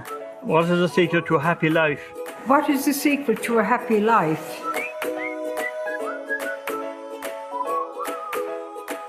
No smoke, no drink, no phone.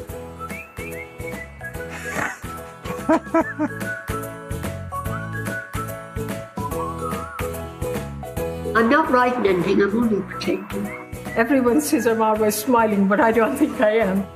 Try and treat everybody like you wish to be treated yourself. Be kind to people.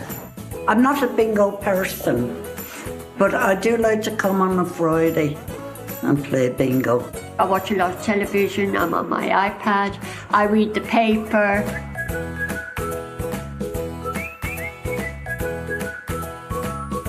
You get respect where you give respect.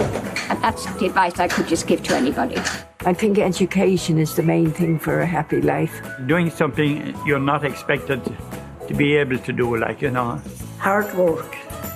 No, I wouldn't put money down now. Because when we started, we had nothing. This is the smallest I've ever done. My writing's very big.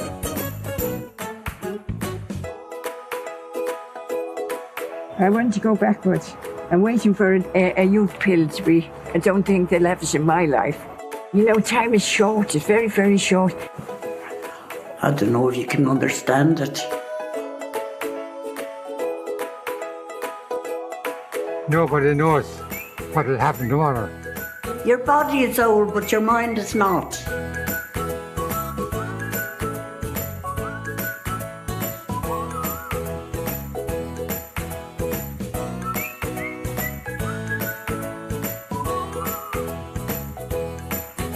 True love is the key, and all I can say about true love is that you will know when you've got it.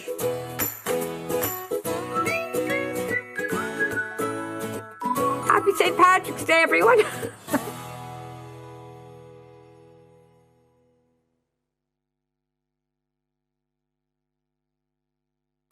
Dia Vicorda, hello and good evening everybody. I'm delighted to be part of this uplifting celebration of Irish culture and heritage and deeply appreciate the generous support of the Office of the Mayor of London and the Greater London Authority that makes it possible. Although London will not have a St. Patrick's Day parade this year, the Irish presence in the city and its cultural expression remains vibrant and strong.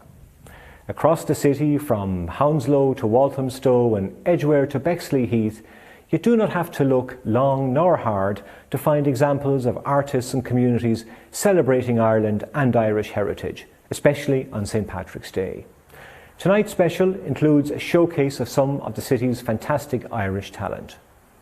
In a broader sense, the theme of St. Patrick's Day London Le Chéile, which aptly aligns with the Mayor's London Together, reflects the ties that the city's Irish communities have with one another, as well as with the many other diverse communities that they work with as colleagues and live alongside as neighbours.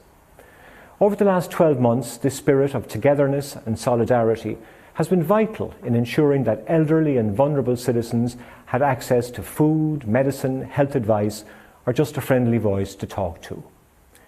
This support includes digital access to cultural offerings, which have helped people feel less isolated and more connected with the wider community. So a big thank you to all those in London who have been part of that community effort.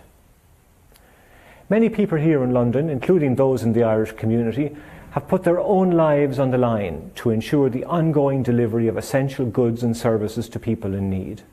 I convey my deep gratitude to those frontline workers for their inspiring commitment and selfless sacrifice. My congratulations to the London Irish Centre for bringing us both this afternoon's family and community events and this evening's programme highlighting the spirit and creativity of the Irish community in London. I also commend the work of the Community Advisory Board. Each year it has worked very effectively with the Mayor's Office to ensure that the London St. Patrick's Day celebration is a welcoming and inclusive event. I wish to again thank the Mayor of London, Sadiq Khan, and his team at the Greater London Authority for their ongoing support of London St. Patrick's Day. Finally, I want to wish each and every one of you tuning in tonight a happy and safe St. Patrick's Day, and I look forward to seeing you in your thousands in Trafalgar Square in 2022. Banach Dina Féla Porig Orav Galer. Happy St. Patrick's Day.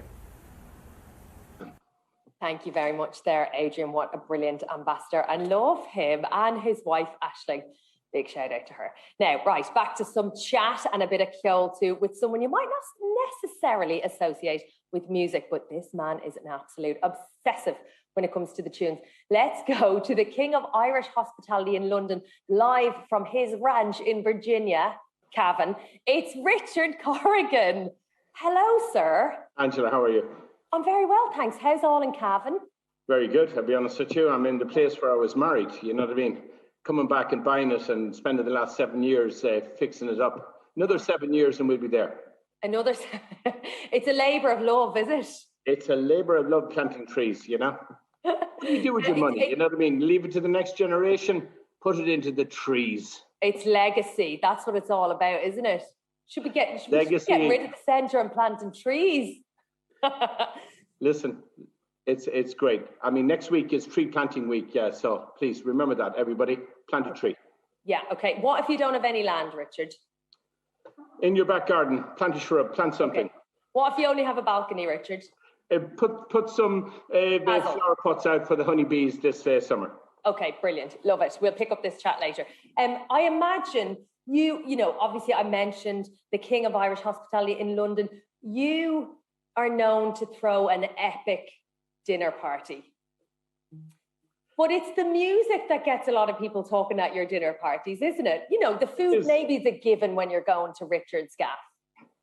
I love music. And I've always been around good music from my time of living in Amsterdam to my early days in London when I came to live here. And I remember going to the Mean Fiddler when it was turning from a country music venue into a kind of more alternative music operation with Vince Power. And they had Divine from America, you know what I mean, absolutely notorious kind of actor, singer.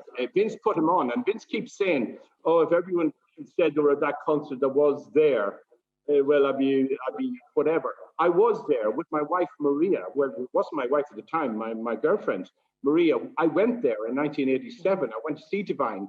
Unfortunately, he died around a week later when he went back to America. And it was the most craziest concert I've ever been to in my life, because we came from a country music kind of operation, the Mean Fiddler was, to an alternative venue. And Divine there was Irish men standing in one kind of corner, girls standing there almost standing at another. By the end of the night, this American icon had everyone absolutely partying like I've never seen in my life before. And something that night just hooked me on what madness was, what music was, what kind of, there's a lovely word in the English language called a swound, atmosphere.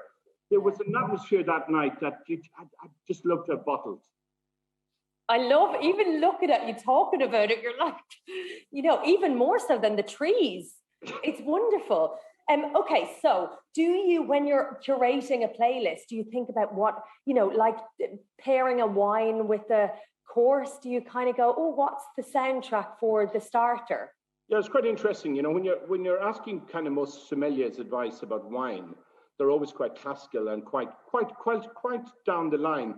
I mean, Lindsay House was one of the first restaurants in London to have probably 80-90% of its wine biodynamic and organic. That was 27 years ago. Yeah. And everyone thought, you know what I mean, it was crazy. And some of the wines were crazy and made by crazy people. But on a good day, those wines were fantastic. And I was willing to accept those good days than all the bad days when the wines just tasted like absolutely, goddamn, I don't know what, ditch water.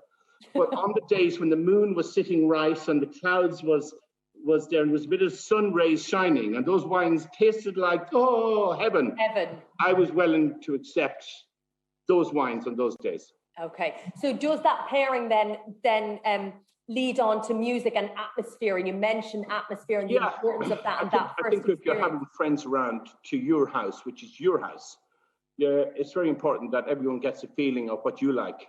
Yeah. And I like my music. I like it. I like Caribbean. I like African. I like Palestinian. I like even some poetry in the Sufi movement and you know what I mean, in the Middle East. It's that Mediterranean kind of zone. My soul is in the Mediterranean. That I come from the heartlands and the bogs of Ireland just seems very, very strange. You know what I mean? But if you go into Middle Ireland, you find that soul, you find that family, you find that feeling of well-being and neighborliness that you just don't find in other places. And a lot of those feelings of where the mother is the most powerful influence in the house, you do find in the Middle East. Yes. Okay. So that feels there's a connection to that place that might seem unlikely on the surface, but actually is very natural. Spiritual. Yes. You're quite spiritual these days, Richie, aren't you? Well, you know what? I mean, you know, I'm planted on a lake, you know what I mean, really. I've been locked in, I'll be honest with you, for a big year, you know what I mean, really. I'm slightly, you know, there. But no, it's time to think, time to reflect on everything. You know, I've always thought about doing a project every 5 years, a decade to pay it off. Do a project every 5 years and then spend a decade paying it off. It's always been my working life. But, you know, I'm in my 50s now, 57, I was in February. So, you know, there's only so many decades ahead, you know what I mean? And there's another generation coming behind me, Jessica, Richard, and young Robert, and they're all in hospitality, believe it or not. Oh, brilliant. So I didn't want pandemic to nail me and destroy us, you know what I mean? So that carrying on part is almost like music, you know what I mean? Really, what's coming afterwards? And of course, people who build it and put their heart and soul into what they've done, you know what I mean? It's been a very hard year, but it's time to reflect and be a little bit more optimistic and positive. But you know, we're not necessarily out of anything, but we have another 18 months of hard work ahead of us. Yeah. Well, it's lovely to see. You feel almost zen. Zen, Richard Corrigan's Zen. I tell like you a little Buddhist almost. Most of my past chefs who worked with me in the kitchen would say, "Yeah, I think he's had a few too many tonight." Yeah. But will you hold on to the tranquility of the lake? Is that now embedded in your soul? No, it's always been. I'll be honest with you. The curlew and the corn crake has always been part of my life. You know what I mean? The long grass, meadow grass, you know what I mean? You know, I stop when I see blossom on a tree. Some people just pass by that tree. Yeah. I think if you're brought up in the country, you understand those seasonal moments that are quite magical. And if you've just time to stop and reflect, I think there's a lot to learn. A lot to learn. We have had a performance earlier on, Orla Gartland, in Daffodil Mulligan's. I mentioned I was hoping to be there for the launch. It's this time, pretty much this time last year, really, wasn't it? But you have big plans for this, and a lot of what we've been talking about, I feel like is feeding into Daffodil Mulligan's. What's the vision for this place? Well, wait till I tell you about Daffodil Mulligan's. It's a very simple story. I went to see Lancome in concert in a little venue in the East End of London, probably 2.5, 3 years ago. They blew my socks off. They completely changed my view of what people were trying to do in Irish music at the time. These were they're a post-punky, politically astute kind of movement of music and ideas, collective, I'd call them. And I was sitting there, and at the end of the night, they played a whimsical song called Daffodil Mulligan. And I'm not joking, it went ping, ping. And I went, I'm going to open something like this cafe they're playing in, and I'm going to have a musical venue downstairs, and I'm going to have an open fire pit kitchen upstairs.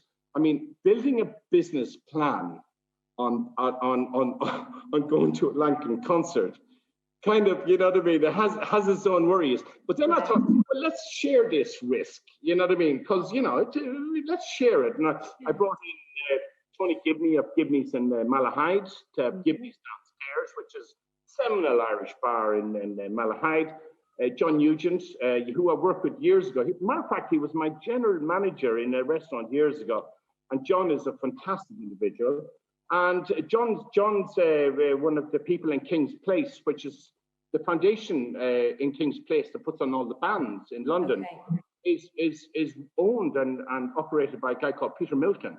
And Peter is a partner in Daffodil Mulligans as well, a quiet partner. What a team. Music was always going to be part of the game, not big music. We don't have massive capacity. We just don't have it. We have 70, 80 people maximum.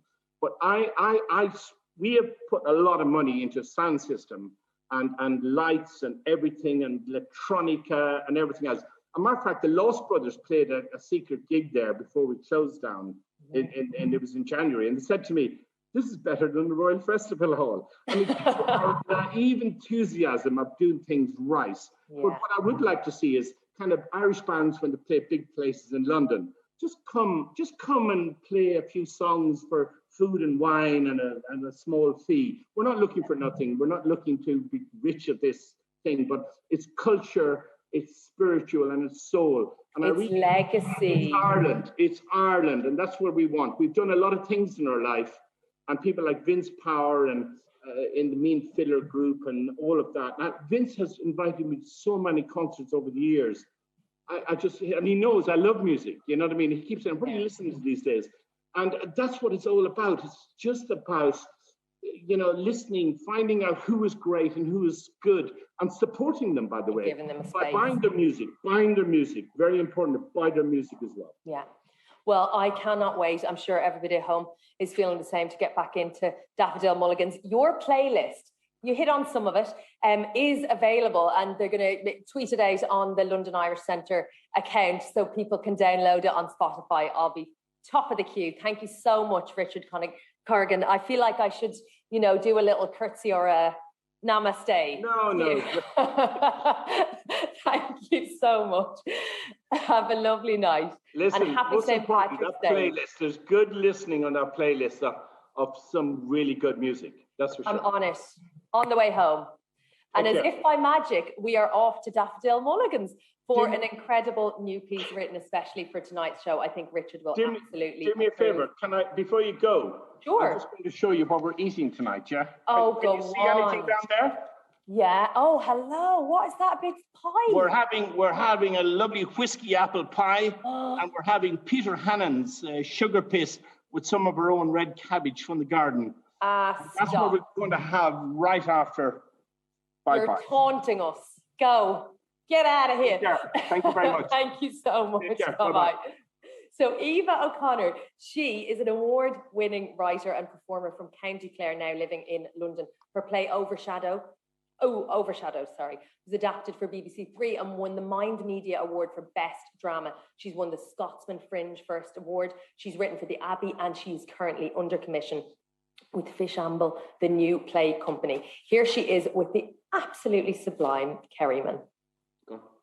Excellent. I think of you when I drink tea. The berries your mam would post to you, deboxed, stowed in Ziploc bags inside a padded envelope. You know, you can get them here. They have them in Morrison's, in the Irish section. The berries is next to the coconut Mikados and the 2-litre bottles of Sidona that no one ever buys. But when it came to your mam's berries, you were like a blinkered horse. I think of you when I eat crisps Potatoes in your bed. Crunch, crunch, dusty and delicious, the lick of furry teeth. Your idea, always. You'd feign do not get potatoes on my bed sheets. But you loved it really. I think of you on Paddy's Day, 17th of the 3rd, our stars crossed and you exploded into my heart. Trafalgar Square, London's Irish loose on the streets, a scorcher of a day, ungrian ag skiltan ag glucka. I tumbled into you in heaving crowds, you clad in green and red with sunburn. The weather's mad, isn't it? It's like Spain. I marvelled at your peeling nose, and just like that, our love was born, the day the snakes were driven out. What on earth are you wearing? You asked me later as we rattled south on the Northern Line back to yours in Clapham. You eyed my Irish dancing get-up, my perfect perm. I flicked my wig and danced for you. Not the dance you were expecting, maybe. I had never learned to jig or reel, but you enjoyed it nonetheless. You laughed, a laugh I'd come to love, the sound of it, like a present. I was new to London then, when with my first paycheck, a Soho fortune teller mined her crystal ball for me, scoured her Barry's tea leaves in search of her soul. She conjured many things. I see a lot of men, she reported. Exploits in foreign tongues, but there was no sign of you. And yet, against all odds, in you swanned, my sunburnt Kerryman, with soft hands and kindness the size of a small country. You would have walked over hot coals. You would have laid down and died for the GAA, which made me roll my eyes, but I knew you'd do the same for me, and I loved the bones of you. A quantity surveyor, you would have preferred to be out doing honest work, pouring concrete or laying blocks, but instead, suited and booted, you were a stunning corporate ant. Begrudgingly, you took the tube to work. I'd go with you sometimes in the mornings for the crack, lean up against you in the crush. As we hurtled towards the city, I'd whisper, see, the tube is flippin' magic. And the odd time, if you were lucky, I would dance for you. When at Christmas I announced I was staying put, you couldn't get your head around it. I wanted to explain that unlike you, I didn't have a family the size of a small parish baying for my return. Instead, I shrugged my shoulders, said I couldn't be arsed. You called me mad and left me to it. I drank your mother's Barry's tea, ate crisps alone in bed, and counted down the days till your return. London became my home from home, the unofficial capital of Éireann, sprawling, messy, Moorish, free. More loyal to me than any notion of Ireland had ever been. This baffled you.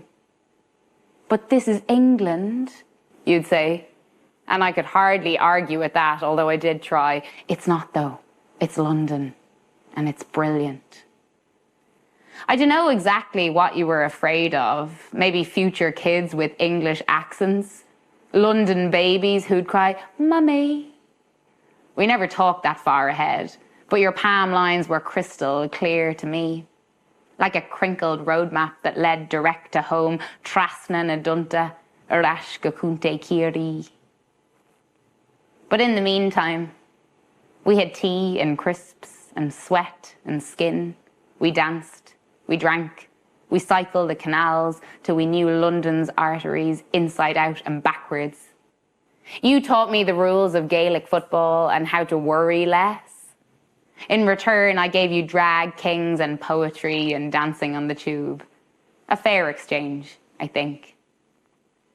You came to my shows, against your better judgment, sat down the back and on the left, like a sulky teenager at mass, one eye on the door at all times. But when I'd see you in the darkness, the shape of you, my stomach flipped and butterflied. Like that first day, I clapped eyes on you and your peeling nose. I was banned from attending your matches. I think we both knew I'd be a liability with my wolf whistle and my sketchy knowledge of free kicks. But one day, a few months in, I got the invite to meet the lads, the Kerry crew, in a pub in Stockwell after one of your games. Please wear something normal, you implored. I pre-matched kissed you, wished you luck and told you where to go. I chose my Paddy's Day attire, my Irish dancing get-up, my perfect perm. I flicked my wig as I sauntered in to meet the lads. "You're an Irish dancer?" asked one of them. I smiled. Sort of. You clocked me then, across the bar. Your face froze at the sight of me, and I wondered had I finally gone too far. But then you split into a smile. You laughed and laughed. The laugh I'd come to love, the sound of it, like a present. And it was then I knew I had you in the palm of my heart. You didn't ask me to move home. I suppose we both knew it was never on my cards. So when you announced the hills were calling for real this time, I said little, kissed your soft hands, went with you on the Piccadilly line to Heathrow Airport. Too sad that day to dance for you. I think of you on Paddy's Day, clad in green and red with sunburn. Do you have kids now? Their accents thick with home, knee-high just, with a football in their hand, already doing the kingdom proud. I think of you on Paddy's Day. Do you wear a suit to work still, as you quantity survey the lakes of Killarney? I think of you on Paddy's Day. Do you miss it ever? London, the crusty theatres I dragged you to, the crisps in bed, the Barry's tea you could have bought in Morrison's. I think of you on Paddy's Day, hurtling home on the tube. I spot a lad who looks like you. I double take. My heart explodes. I'm ready always, in my perfect perm, to dance for you.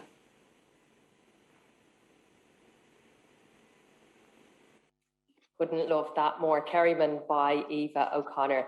Now, from one sublime Irish woman to another, Emma Dabiri is an author, broadcaster and academic.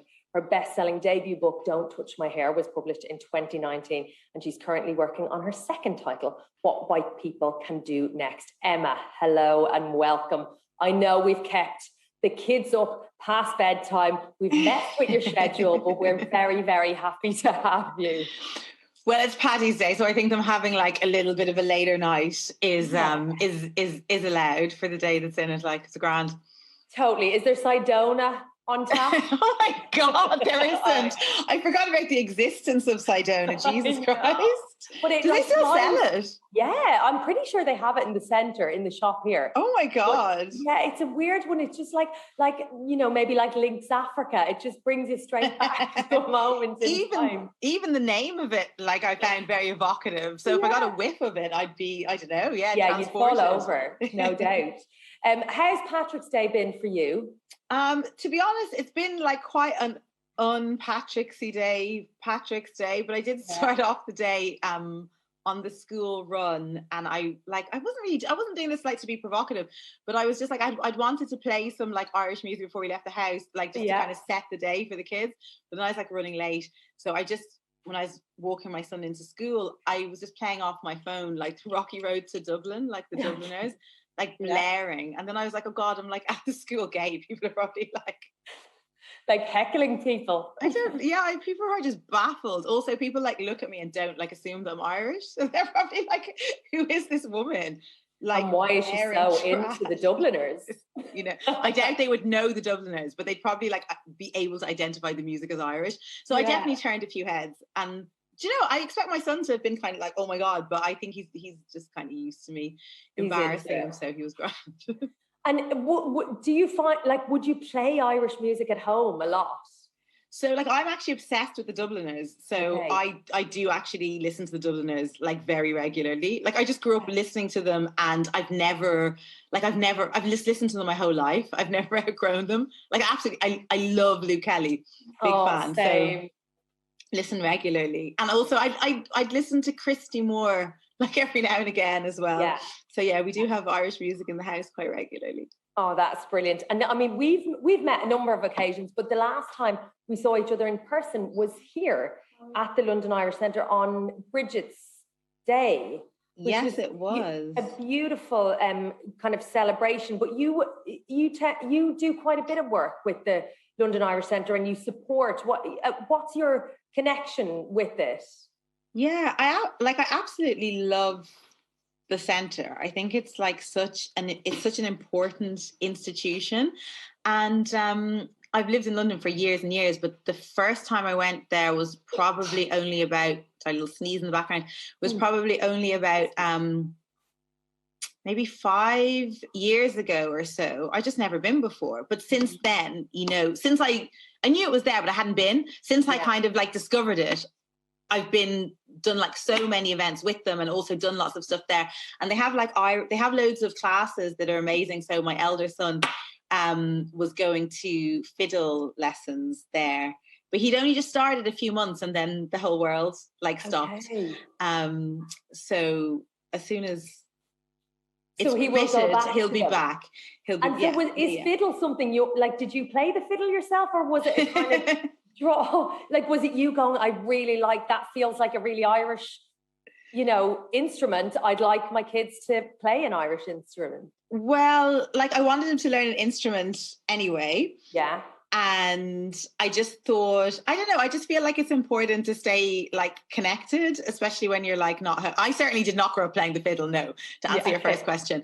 But yeah, I just thought it would be cool for him to like try with that, you know. He also loves what's like one of his favorite songs is like the Raggle Taggle Gypsy, Planksty. This is oh, he's saying that's not true. Okay, it used to be. He's here contradicting me, making me look like an liar. Like a liar. Kennedy these days. Remy, shh. You're not even shh. So he has a different song now that he prefers. He has a different song, apparently. I don't know what it is. He's telling me, but I'll find out what it is later. So yeah, I just thought it'd be cool, you know, I thought it'd be a cool instrument. Yeah, exactly. Your first book I mentioned on the way in, you have another book on the way. How is it with a house full during the pandemic, writing a follow-up book to a wildly successful, very timely book? Yeah, great question. I feel a little bit broken. Like, it's not just all of those things that you have that you've identified, which are all challenging. It's also like I realized that the house that I live in is not like, or the apartment that I live in is not fit for purpose. Mm-hmm. It's all open plan. It's very lovely, but it's all open plan and with no walls and 2 small children in a pandemic. In lockdown, with everyone in the house 24/7. You know what? My sister says the same thing. She's got 4 kids. She's like, everyone's banging on about open plan. It's an absolute nightmare. You want to be able to shut doors down and hide away. Big time. So yeah, we're actually we'll be moving shortly. Okay. So, will you hit the book deadline, or have you already done it? I've hit the book deadline. The book, thank you. The book has gone to print a couple of weeks ago. So yeah. Although I didn't actually hit the deadline, I missed the deadline. Obviously, and it was extended. Not by much though. Only by 4. I think it was 4 weeks late. So yeah, it's gone to print now. So that is a huge relief. Okay, brilliant, and out very soon. Yeah, out the 1st of April, April Fool's Day, no less. Okay. Well, as in literally in 10 minutes. Yeah. This April. Yeah. Oh, wonderful. Okay. So give it a little plug. Oh God, like I always, thanks, putting me on the spot. I always find it like so hard to like condense. But yeah, it's basically just like looking at the kind of current moment, like everything that has happened since 2020 with the killing of George Floyd, and looking at the anti-racism movement. But this is work that I've been doing for like a really long time. So I've been very interested to observe a lot of the new norms that have emerged from the anti-racist movement. And I kind of, I'm just maybe suggesting some like alternative ways of approaching that work, because I have a few frustrations with how a lot of it is presented. I also think it's really interesting to like have an Irish perspective, because a lot of the theory is American, and we just import American theory into the UK and into Ireland, and I think it's really important that it's grounded in a localized context, you know. So I actually look at the distinctions between the history of race and whiteness, the difference between America and the UK and Ireland, because the histories are obviously like vastly different. So we need different responses. Brilliant. Well, what white people can do next is out April this year. You're a star. Thank you so much. Go and do bedtime. Get the Sidona down you, and we'll talk to you really soon. Lovely chatting with you. Lovely. Bye-bye. See you. You're going to want to hang around. Get your son in to listen to this next film. Oh, I will. Yes, because we have got an incredible, inspiring fiddle-obsessed woman who's not Emma Dabbery, and she has revived a well-loved competition this year. Let's hear a little bit more.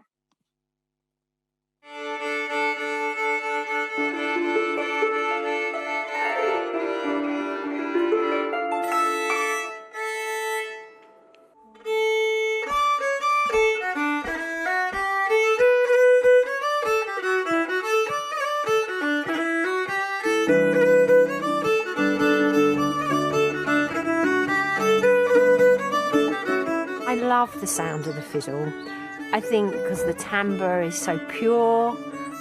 When I'm playing it, the sound is close to you, it's close to your ear, so you can hear it firsthand. I love the shape of the fiddle because it has such an elegant shape, and it's an instrument that I've always loved from when I was a child. Many years ago, there was a Fiddler of London competition back in the 80s. It made a huge impression on me. I went with my mum and dad, and I was too young to enter, obviously wasn't good enough either. And I went and listened to all the competitors, and it just inspired me to hear all those fiddle players. And that's kind of where the origins were. And so we've reignited that love and recreated it with a kind of a new brand.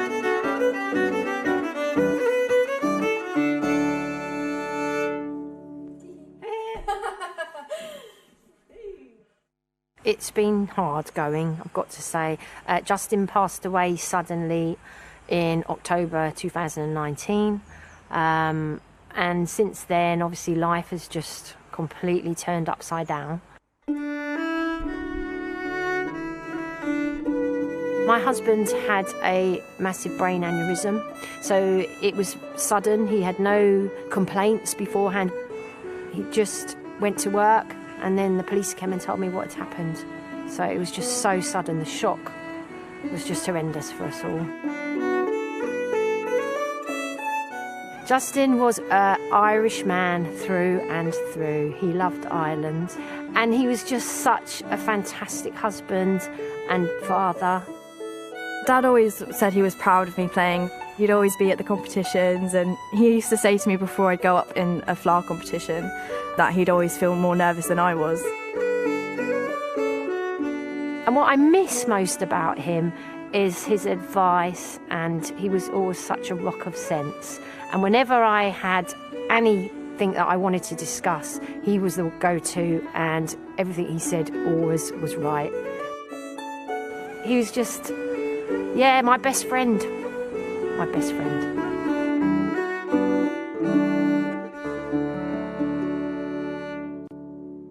Last summer, I was thinking I want to bring the Fiddler back and do it as a tribute to Justin.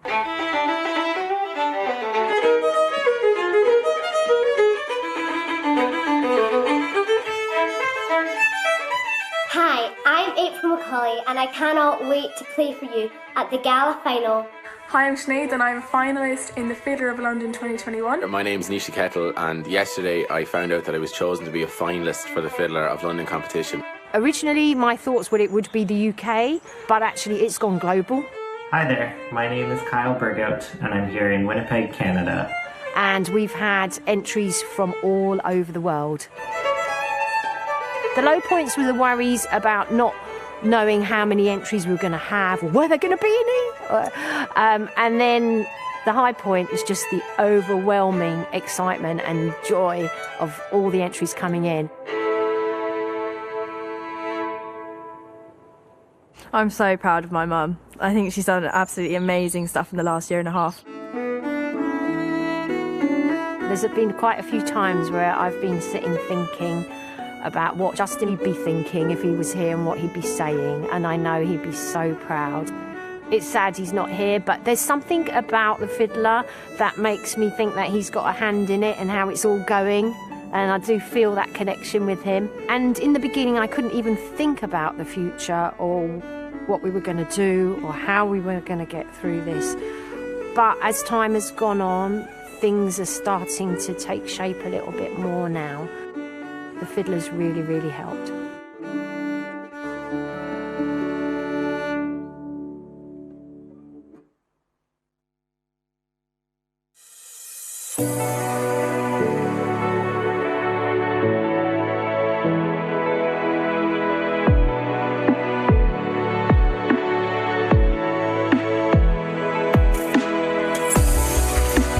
Started in 2016, and Katie and I were friends. We didn't know each other really well at the time. We used to meet for like Sunday dinners, and Katie and I would always sit next to each other, and like once we had a few drinks we'd always talk about the fact that we weren't happy with what we were doing. We decided that we'd start a business together, but we were like drunk and everyone around us was like, yeah, right, whatever. And we didn't know what the business was. We just decided it was that, and that we'd meet like on the Monday morning, and we met and we were like, right, what could our business be?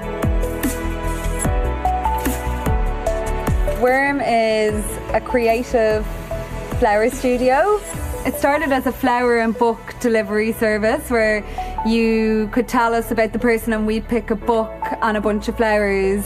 It grew from there into doing events and weddings, and then we realised that we just loved the more creative side of it, like doing like the big installations and more conceptual projects.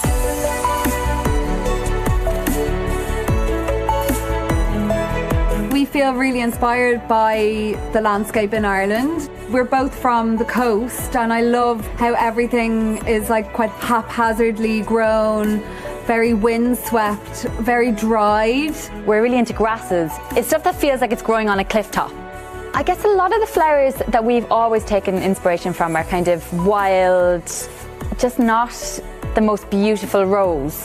You know, these have, you know, weird and wonderful stems, and they're not just kind of straight flowers that all look the same. So they're just really exciting to work with. And when we work with flowers like this, they're the hero, you know. They don't need to be like mixed with loads of foliage or anything like that. They're just beautiful on their own. I love the community around here. We're in a Church of England church hall. There's a huge Hasidic community here. There's also a really large Muslim community. So it's a real kind of, I guess, melting pot of lots of different religions and people. I guess in a way, like, we both come from like a strong community back home, and it's nice to have something that's mirrored here a little bit. We must find it comforting or something. I bet you could really like psychoanalyze it. I think lockdown's been quite difficult in lots of ways. Like, our business has completely changed. We've been able to keep our heads above the water, but it's not like, you just have to accept you're not going to make money right now. I was on maternity leave, and I remember thinking, oh, it'll just be a few weeks and it's fine. A few events were cancelled, a few weddings. We just felt sad for our clients at the time, and we thought, you know, we'll do them when we're back in a few weeks. And yeah, my maternity leave has now lasted something like a year and 2 months. For the business, there's just a huge hole there where we had really exciting things planned for this year, for last year as well, and they just keep getting pushed. So in the first lockdown, we gave our studio to the food bank that works within the church. The atmosphere was really like panicked. There was definitely a really big sense of urgency, and everyone just needed to pitch in. So we gave our studio, then more volunteers came on board. There was definitely like a big feeling of like the community getting together and just trying to like make it work. We really have it in our heads that we started with nothing. Like, we didn't start with investment, we didn't start knowing any clients, so it really feels like once we keep ticking over, we can start again. I think starting a business, like starting Worm, has been literally like the best thing I've ever done. And so lucky to do it with like Terry, who is like my best friend. We just feel optimistic that once events are back, everyone's going to want to have events and everyone's going to want to have like lavish weddings and all those things that they couldn't do during lockdown.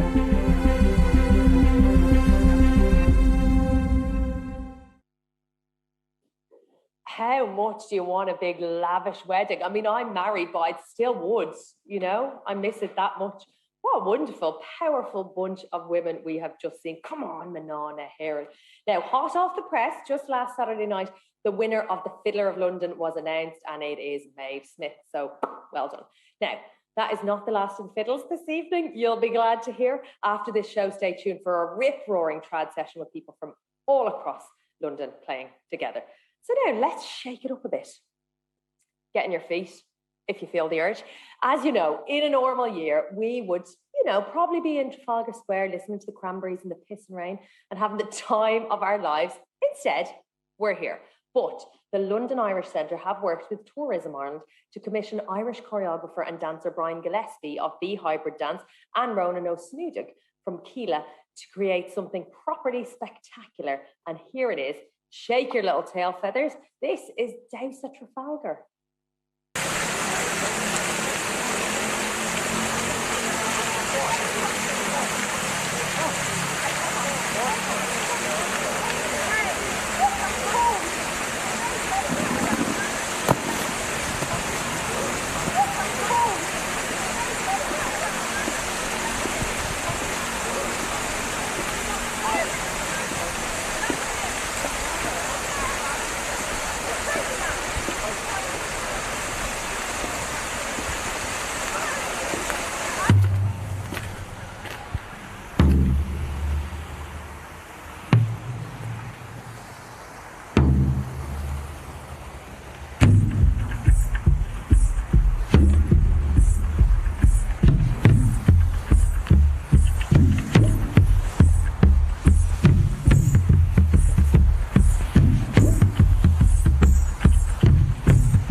absolutely magic. I mean, I feel slightly possessed.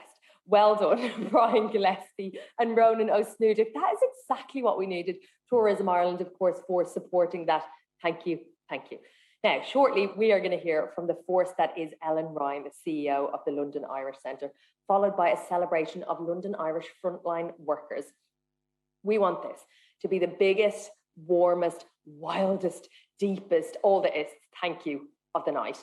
You might have seen on socials that we've been working with the NHS and partners to gather and celebrate the stories of London Irish frontline workers. Well, they are the people who have held us together, who have held our hands, they've held our hearts, they've held our loved ones when we couldn't. So that one is for them. Hello everyone and welcome to the London Irish Centre.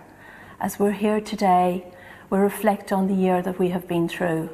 And I want to express on behalf of everybody at the Centre our sadness and our condolences for those that have been lost to COVID-19. May they rest in peace.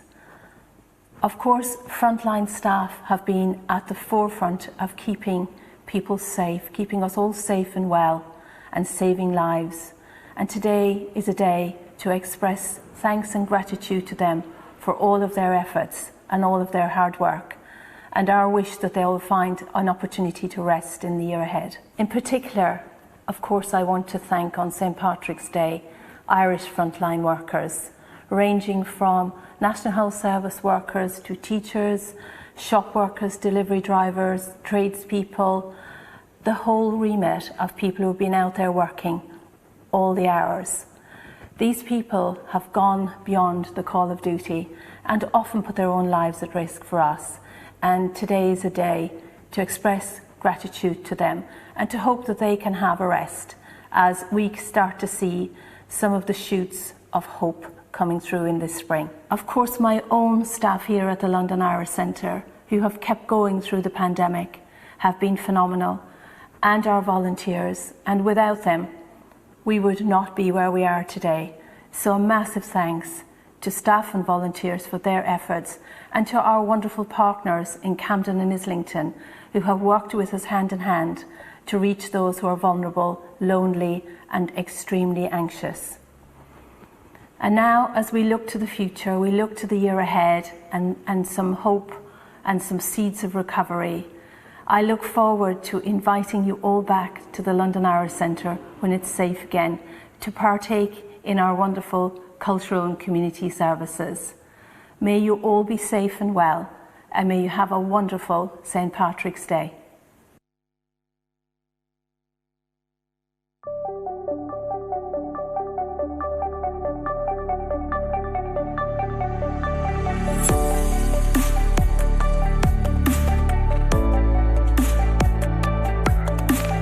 Happy St. Patrick's Day, London Irish Centre! Hello and a very happy St. Patrick's Day to you. Bannockzane, a fair Corrigers. Happy St. Patrick's Day. Hi, my name's Alison and I'm from Antrim.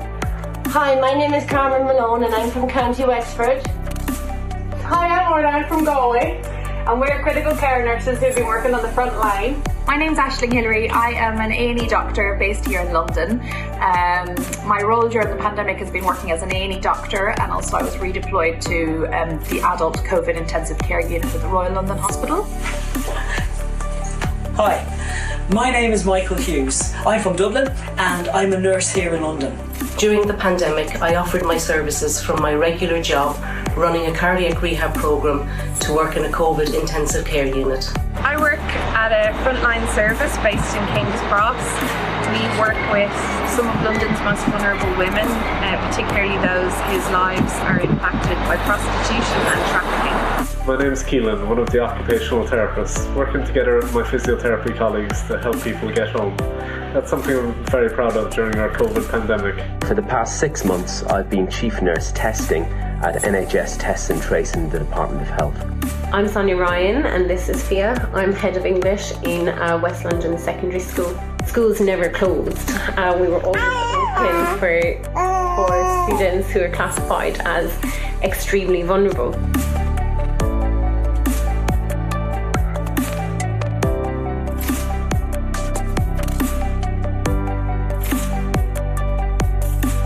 Kings, we have treated some of the capital's sickest patients. It was scary, particularly in the first surge. It was such an unknown, physically and emotionally exhausting.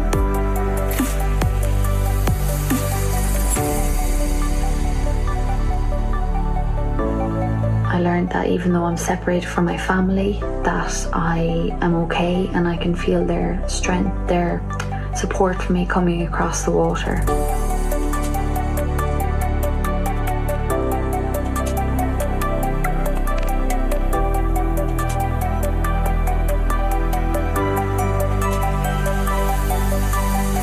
It has been a challenging year for everyone, but we're getting through it. I missed the basic things like hugs and meeting people. We cried together when we clapped patients out of the unit who had made a great recovery.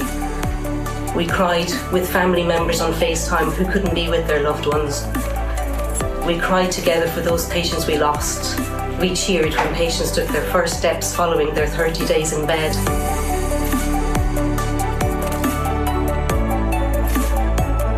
We're not out of the woods by any manner of means, but there is light at the end of the tunnel. I'm really proud to be an Irish nurse working in London, and although I won't be at home in Donegal this year, I'll be thinking of you all. I'm really proud to represent my community and really step up to do something to help when help was needed most. I'm also proud of the public who've really stuck to the rules and tried to keep themselves and their families and friends safe. So thank you so much for everyone who's played their part. And last but by no means least is how proud I am to be part of the London Irish Centre. So wear your mask, get your jab, and I'll see you next year. Happy St. Patrick's Day, everyone! Happy St. Patrick's Day. Hope everyone has a safe and enjoyable St. Patrick's Day. And remember, Nina London Le Chéile. Happy St. Patrick's Day, everyone. Thank you and take care. Sláinte. Have a great night and enjoy the crack.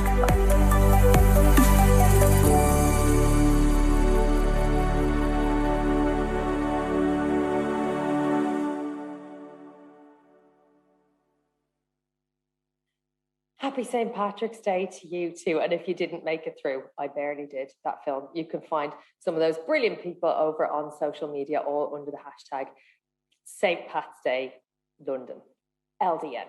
We are almost at the finale of tonight's Fandango. We may have run a little over, but I'm blaming Dermot O'Leary, okay? We'll shortly be closing with a real musical treat. You may have seen him at the front end of the show. We will close with our headline act, Tom Grennan, and an incredible performance of a song that I shouldn't say, but I'm gonna. It's Field of Athenry. Don't go anywhere. Before that, we will have a few words from the Centre's chair, Rosaleen Blair.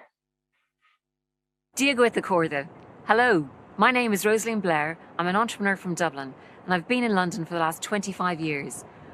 And I feel enormously privileged to be the chair of the London Irish Centre. We were founded in 1955 and offer culture and education as well as support and help to thousands of Irish Londoners. The past year has brought challenges and adjustments for businesses, charities, and frankly all of us as individuals. In any normal year on St. Patrick's Day, we'd be gathering at our centre in Camden and Trafalgar Square for celebrations. These occasions are lively, raucous, and certainly not socially distanced.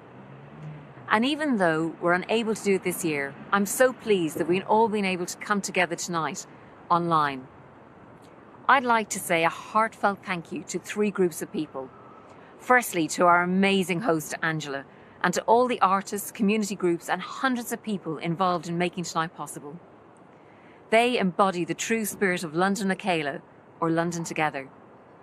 Second, a thank you to the Mayor of London, Sadiq Khan, and Ambassador Adrian O'Neill, as well as the Irish Embassy, Tourism Ireland, Culture in Ireland, and Bord Bia. And finally, thank you to the team in the London Irish Centre, who've worked for months to create something very special for all of us. And also to those team members who've been delivering frontline services throughout the pandemic. The COVID crisis has brought out the very best in humanity. I'm delighted that the work and efforts of all of the Irish frontline workers is being celebrated here tonight. We Irish are an optimistic people. The vaccine rollout brings hope that we can all be back together in Trafalgar Square in 2022. For the moment, please enjoy the rest of the evening. Take care, and lo féile póra chanagwith. Happy St. Patrick's Day, everyone. And to you too, thanks a million, Rosaleen. We're nearly there. Thank you so much, honestly, to all of the artists and the community groups who created today's event. Over 250 people in total. Thank you to our live guests, our partners, our funders, the Mayor of London, the Irish Embassy, Culture Ireland, Tourism Ireland, and the Maguire Group. And a huge, huge thank you to the London Irish Centre team for creating such a special event. It's been a privilege to be a part of it, especially during such challenging times. They've worked so hard, and they do incredible work all year round. So big thank you to them. And now let us go out with a bang. We have a couple of songs. I hinted at one of them earlier on. I'm going to leave the last one as a surprise. It is from one of our favourite London Offaly friends. It's Mr. Tom Grennan. I've been Angela Scanlon. Thank you so much. Good night and happy St. Patrick's Day.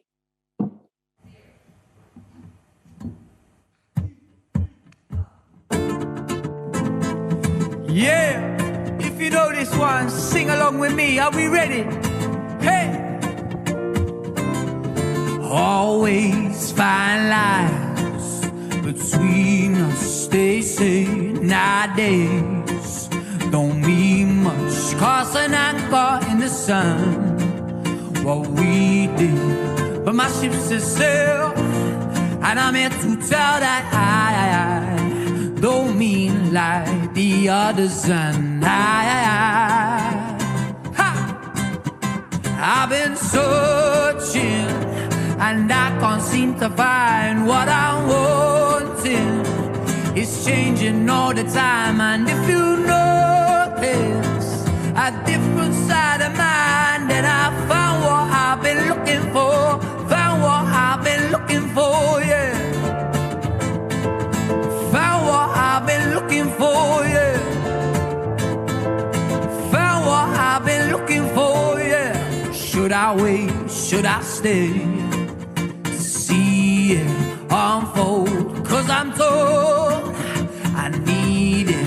I'm not frightened to take a step away, but my ship says sail, and I'm here to tell that I don't mean like the others, and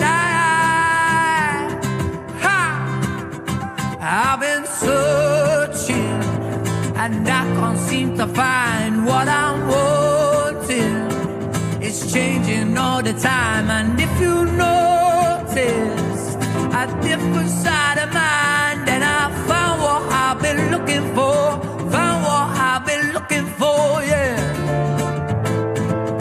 Found what I've been looking for, yeah. Found what I've been looking for, yeah. I've been running round, running round, running round, and now I'm down and now, down and now, down and now. Scared the magic might fade away.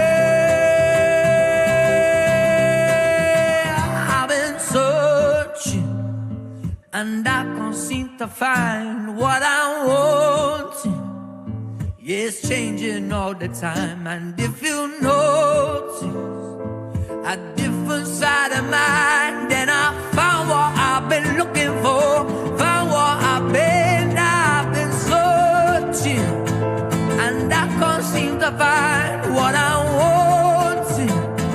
It's changing all the time, and if you notice a different side of mine, then I found what I've been looking for. Found what I've been looking for, yeah.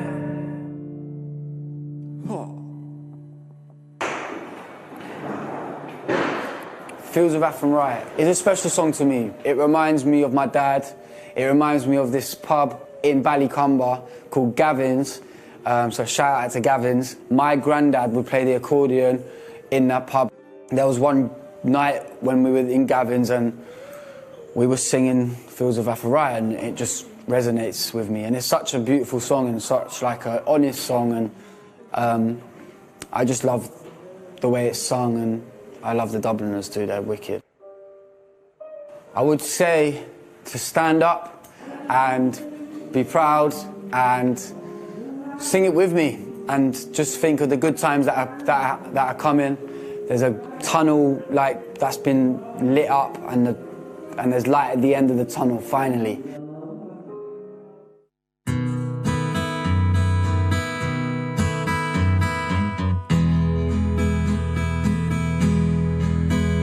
By a lonely prison wall, I heard a young girl calling.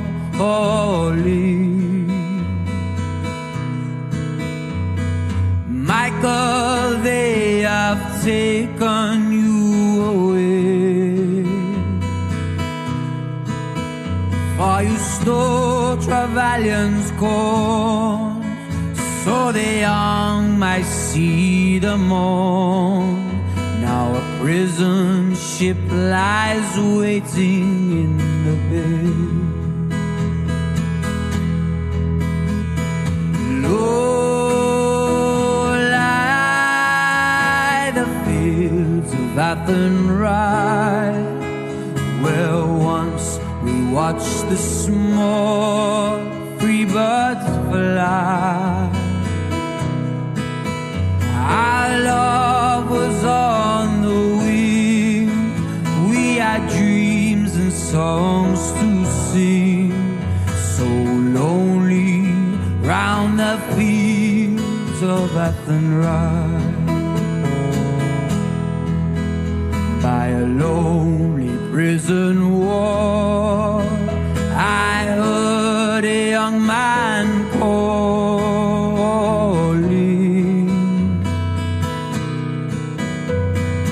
Nothing matters, Mary, when you're free. Against the famine and the crown, I rebelled, they cut me down. Now you must raise our child with dignity. Low lie the fields of Athenry, where once we watched the small free birds fly. Our love was on the wing, we had dreams and songs to sing, so lonely around the fields of Athenry. By a lonely harbour wall, she watched the lost star falling,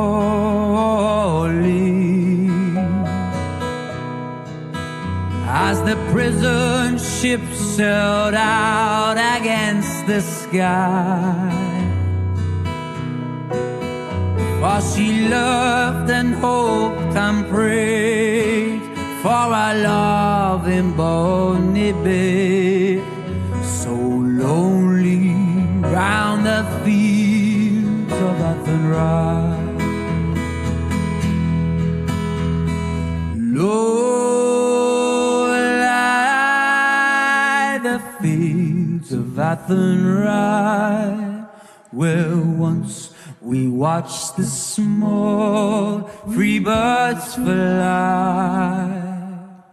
Our love was on the wing, we had dreams and songs to sing, so lonely round the fields of Athenry. So lonely round the fields of Athenry. Happy St. Patrick's Day, woo!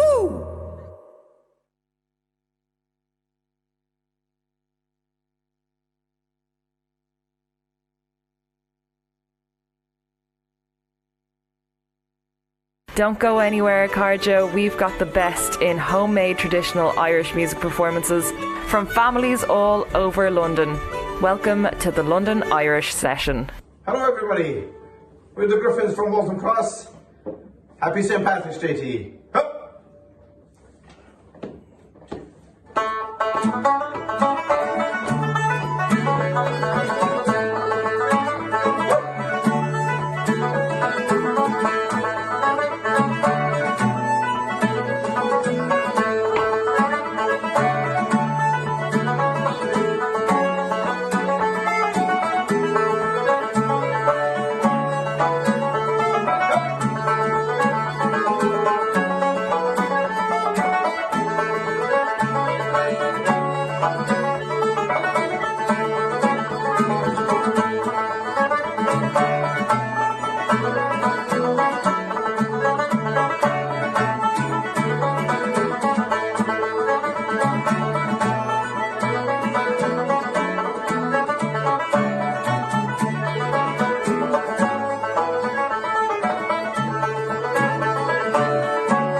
This is Paddy Benson. And I'm James Patrick Gavin, and we are going to be playing for you some jigs for St. Patrick's Day. The first one is Spinning Out the Turn, which is a tune by Liz Carroll, and the second one is Murray's Jig by Niall Gallagher.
Play two reels for you. Yay! The first one is called Sporting Paddy, and the second one is called Tomewards Downfall. Okay. 1, 2, 3, 4.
Happy St. Patrick's Day, everybody. Have a good one and see you next year.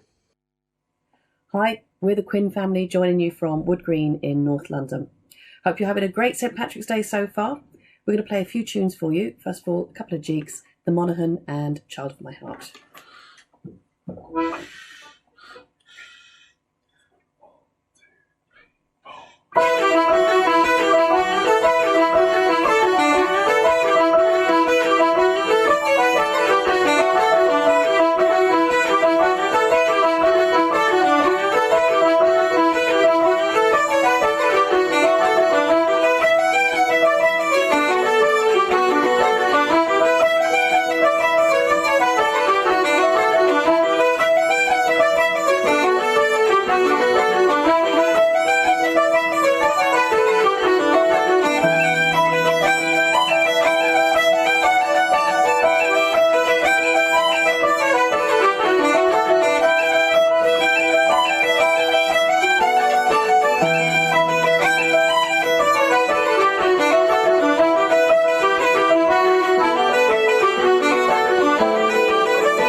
We're going to play a couple more reels for you to finish off now.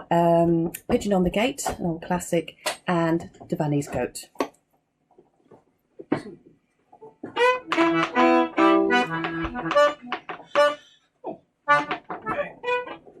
2 times.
Happy St. Patrick's Day!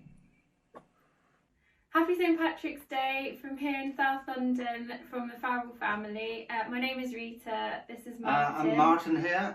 I'm Mary. We're going to start with a song. Do you want to take it over? It's called My Sailor Boy, and I'll do this in memory of Mary McPartlin, my lovely friend and relation from Leitrim.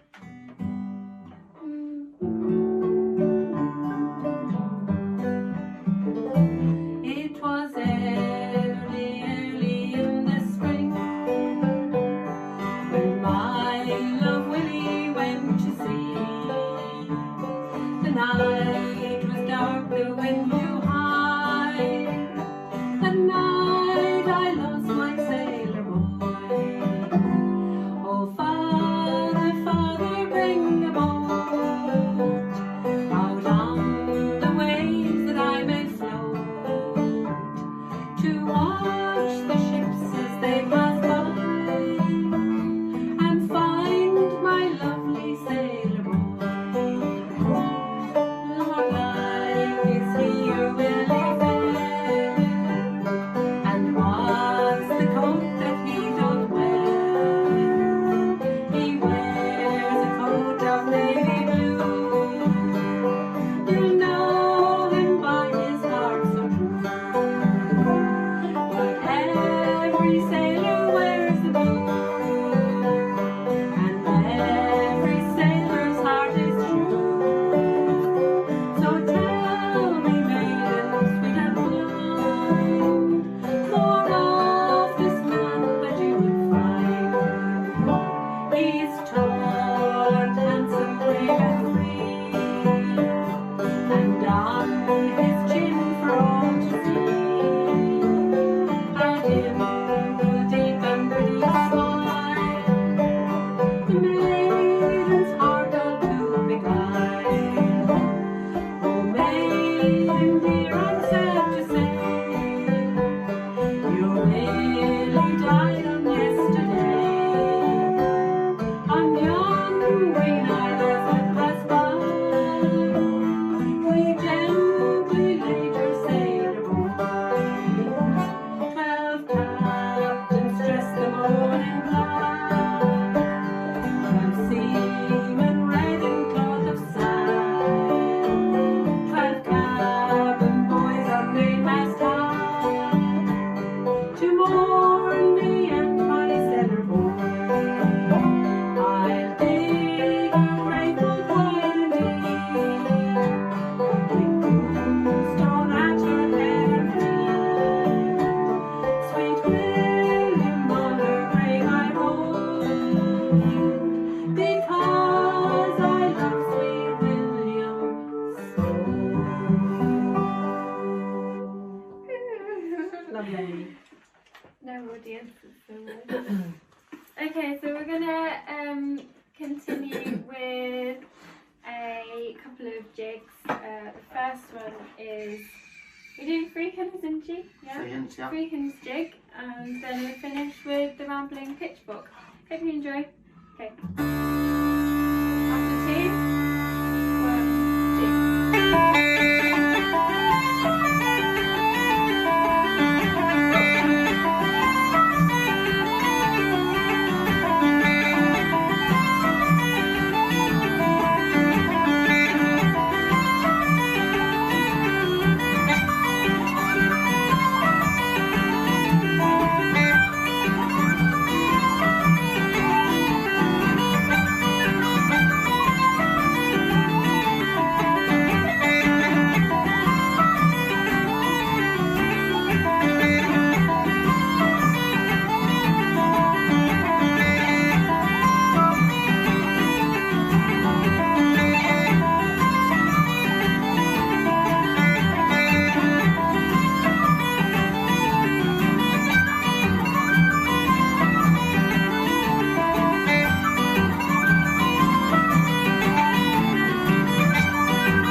wishing you a very happy St. Patrick's Day. My name is Caroline Regan and I'm coming to you live from Kingsbury in northwest London. My family are originally from Mayo and Roscommon and I've been playing Irish music for most of my life. So it's an absolute pleasure to be here with you today to celebrate St. Patrick's Day online. I'm going to sing a couple of songs. The first one is called Come My Little Son, and this was written by Ewan MacColl, and I learnt it from recordings of the great Luke Kelly. It's a favourite song of mine, so I hope you enjoy it.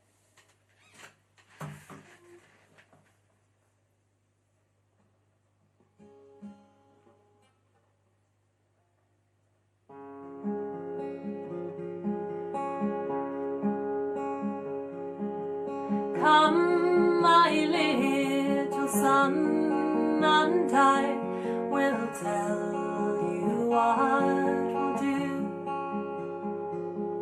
Undress yourself and get into bed, and a tale I'll tell to you.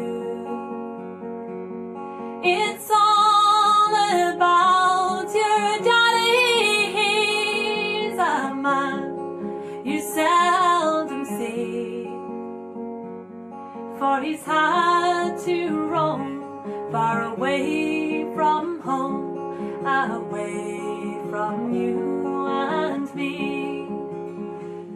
Remember, laddie, he's still your dad, though he's working far away. In the cold and heat, all the hours of the week, on England's motorway.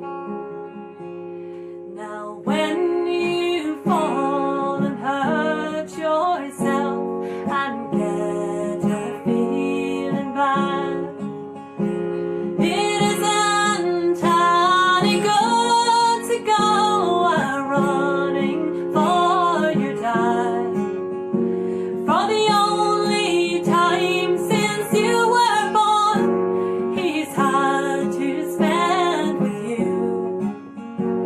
He was out of a job and we hadn't a bob. He was sailing on the brew. So remember, laddie, he's still your dad, though he's working far away. In the cold and heat, all the hours of the week, on England's motorway. Sure, we'd like your daddy here, yes, wouldn't it be fine to have him working nearer home, and we'd see him all the time. But beggars can't be choosers, and we'll have to bear our load, for we need the money your daddy earns out working on the road. So remember, laddie, he's still your dad, and he'll soon be home to stay for a week or two with me and you, when he's built the motorway. So the next song I'm going to sing is called My Own Dear Galway Bay, and I learnt this from the singing of Dolores Kane. This song was written by a man from Kinvara in County Galway who emigrated to America, and like many others he never got the chance to return home. But it's a really beautiful song of emigration, and it's another favourite of mine, so I hope you enjoy it.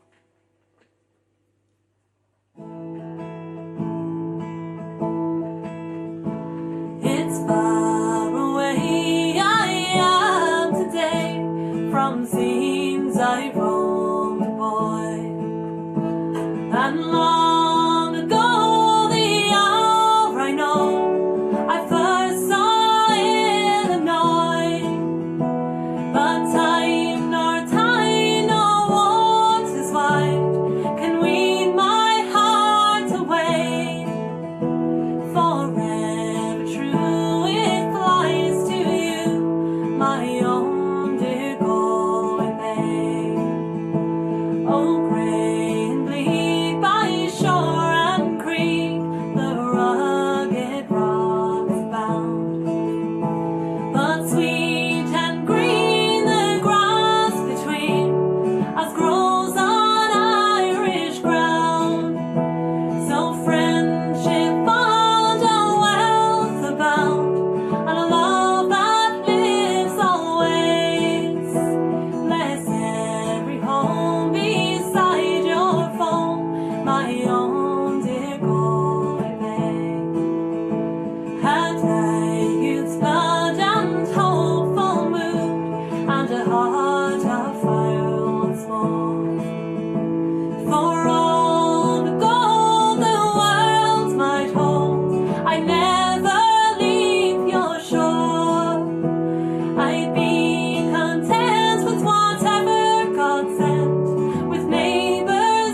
very much.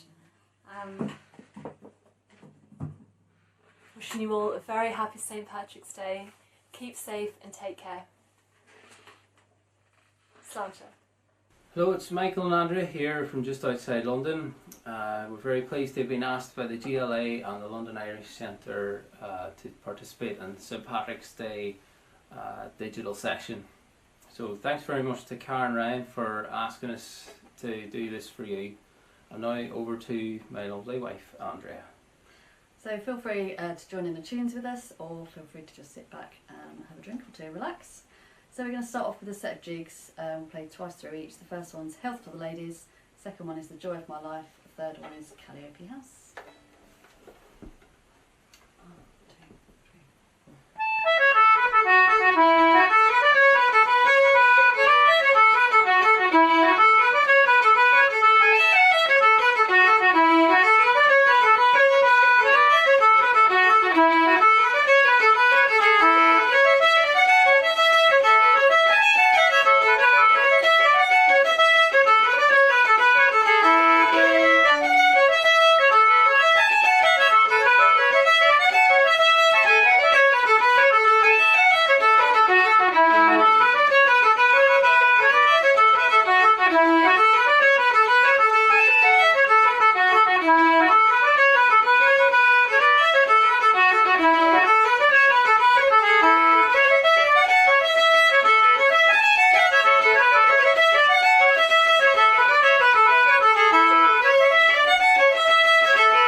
So there you have the jigs, and now we'll be moving on to a set of reels, which the first one is called the Curlew, then the Skylark, and finally the Phoenix.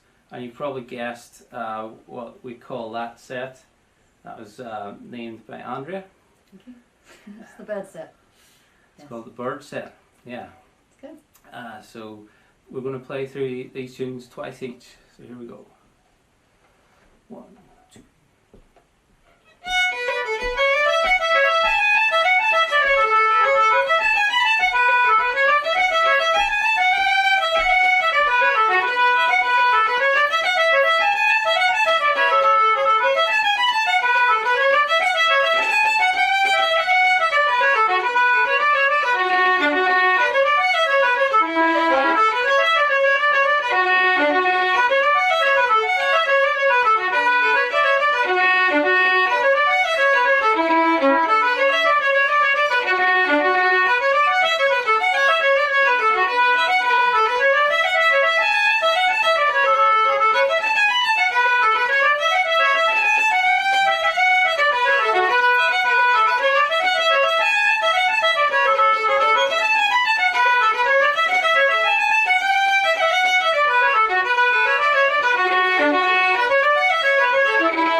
it's St Patrick's Day. We're missing all the tunes, aren't we, in West London and Donegal. But hopefully we'll be back at session soon, won't we? Yeah, it'll be good. So thanks for listening, and I hope you enjoy the rest of the digital session, and we'll see you soon. Cheers. Thank you.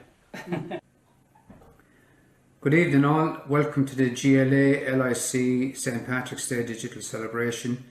My name is Dermot O'Leary, I'm in the East End of London here. I'm going to sing you a couple of songs tonight.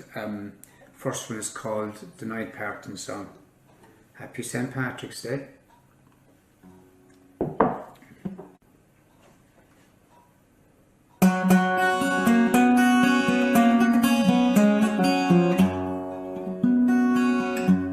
I must away now, I can no longer tarry. This morning's tempest I have to cross. I must be guided without a stumble into the arms I loved most.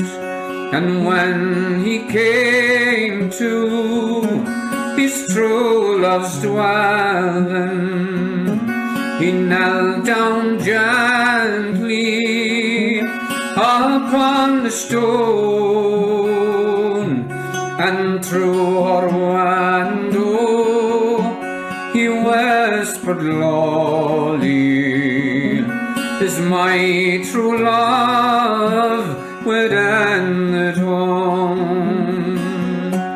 Wake up, love, it is thine own true lover.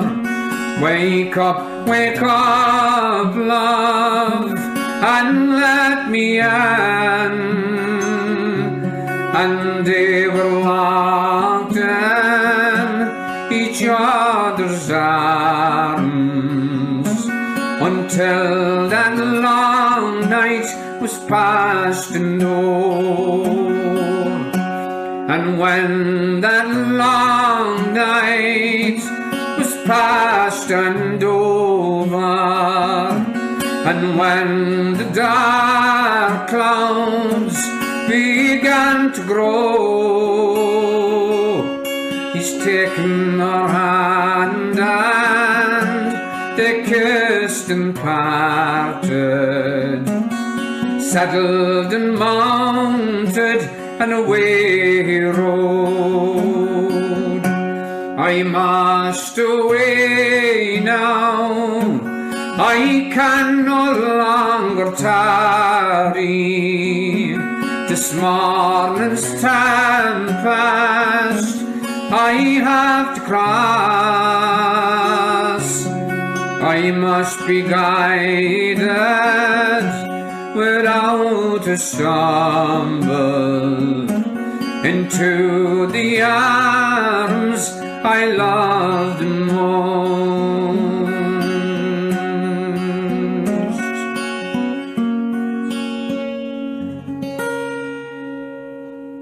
Okay, this next song is called Song for Ireland.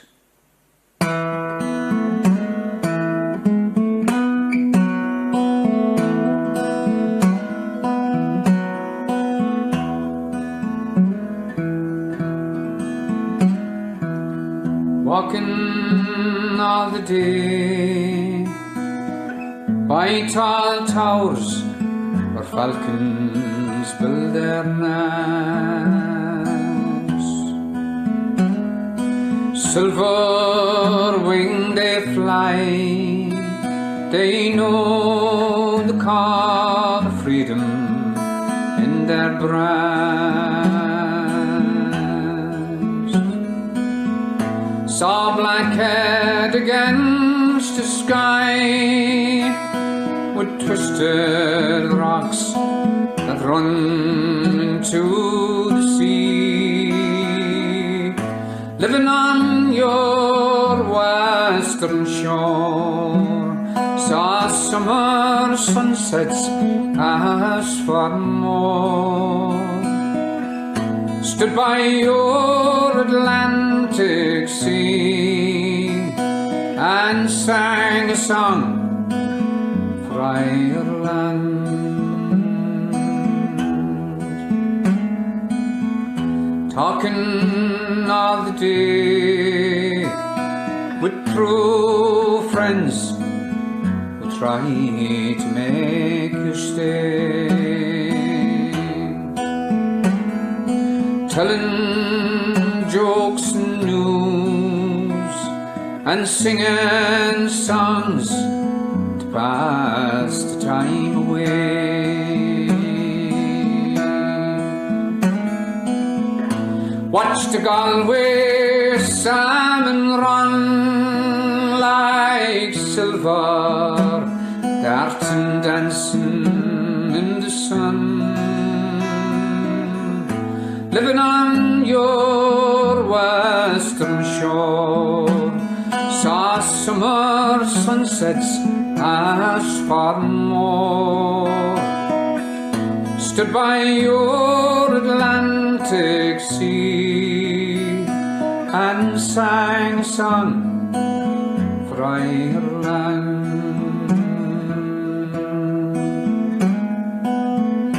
Drinking of the day in old pubs where fiddlers love to play. Saw one touch the bow and he played a reel which seemed so grand and gay. Stood on Dingle Beach and cast in wild foam we found Atlantic Pass, living on your western shore. Saw summer sunsets as far more, stood by your Atlantic sea and sang a song for Ireland. Dreaming in the night, I saw land where no one had to fight. Waking in your dawn, I saw you crying in the morning light, and lying where the falcons fly, they twist and turn all in your air blue sky, living on your western shore. Saw summer sunsets as far more, stood by your Atlantic sea and sang a song for Ireland.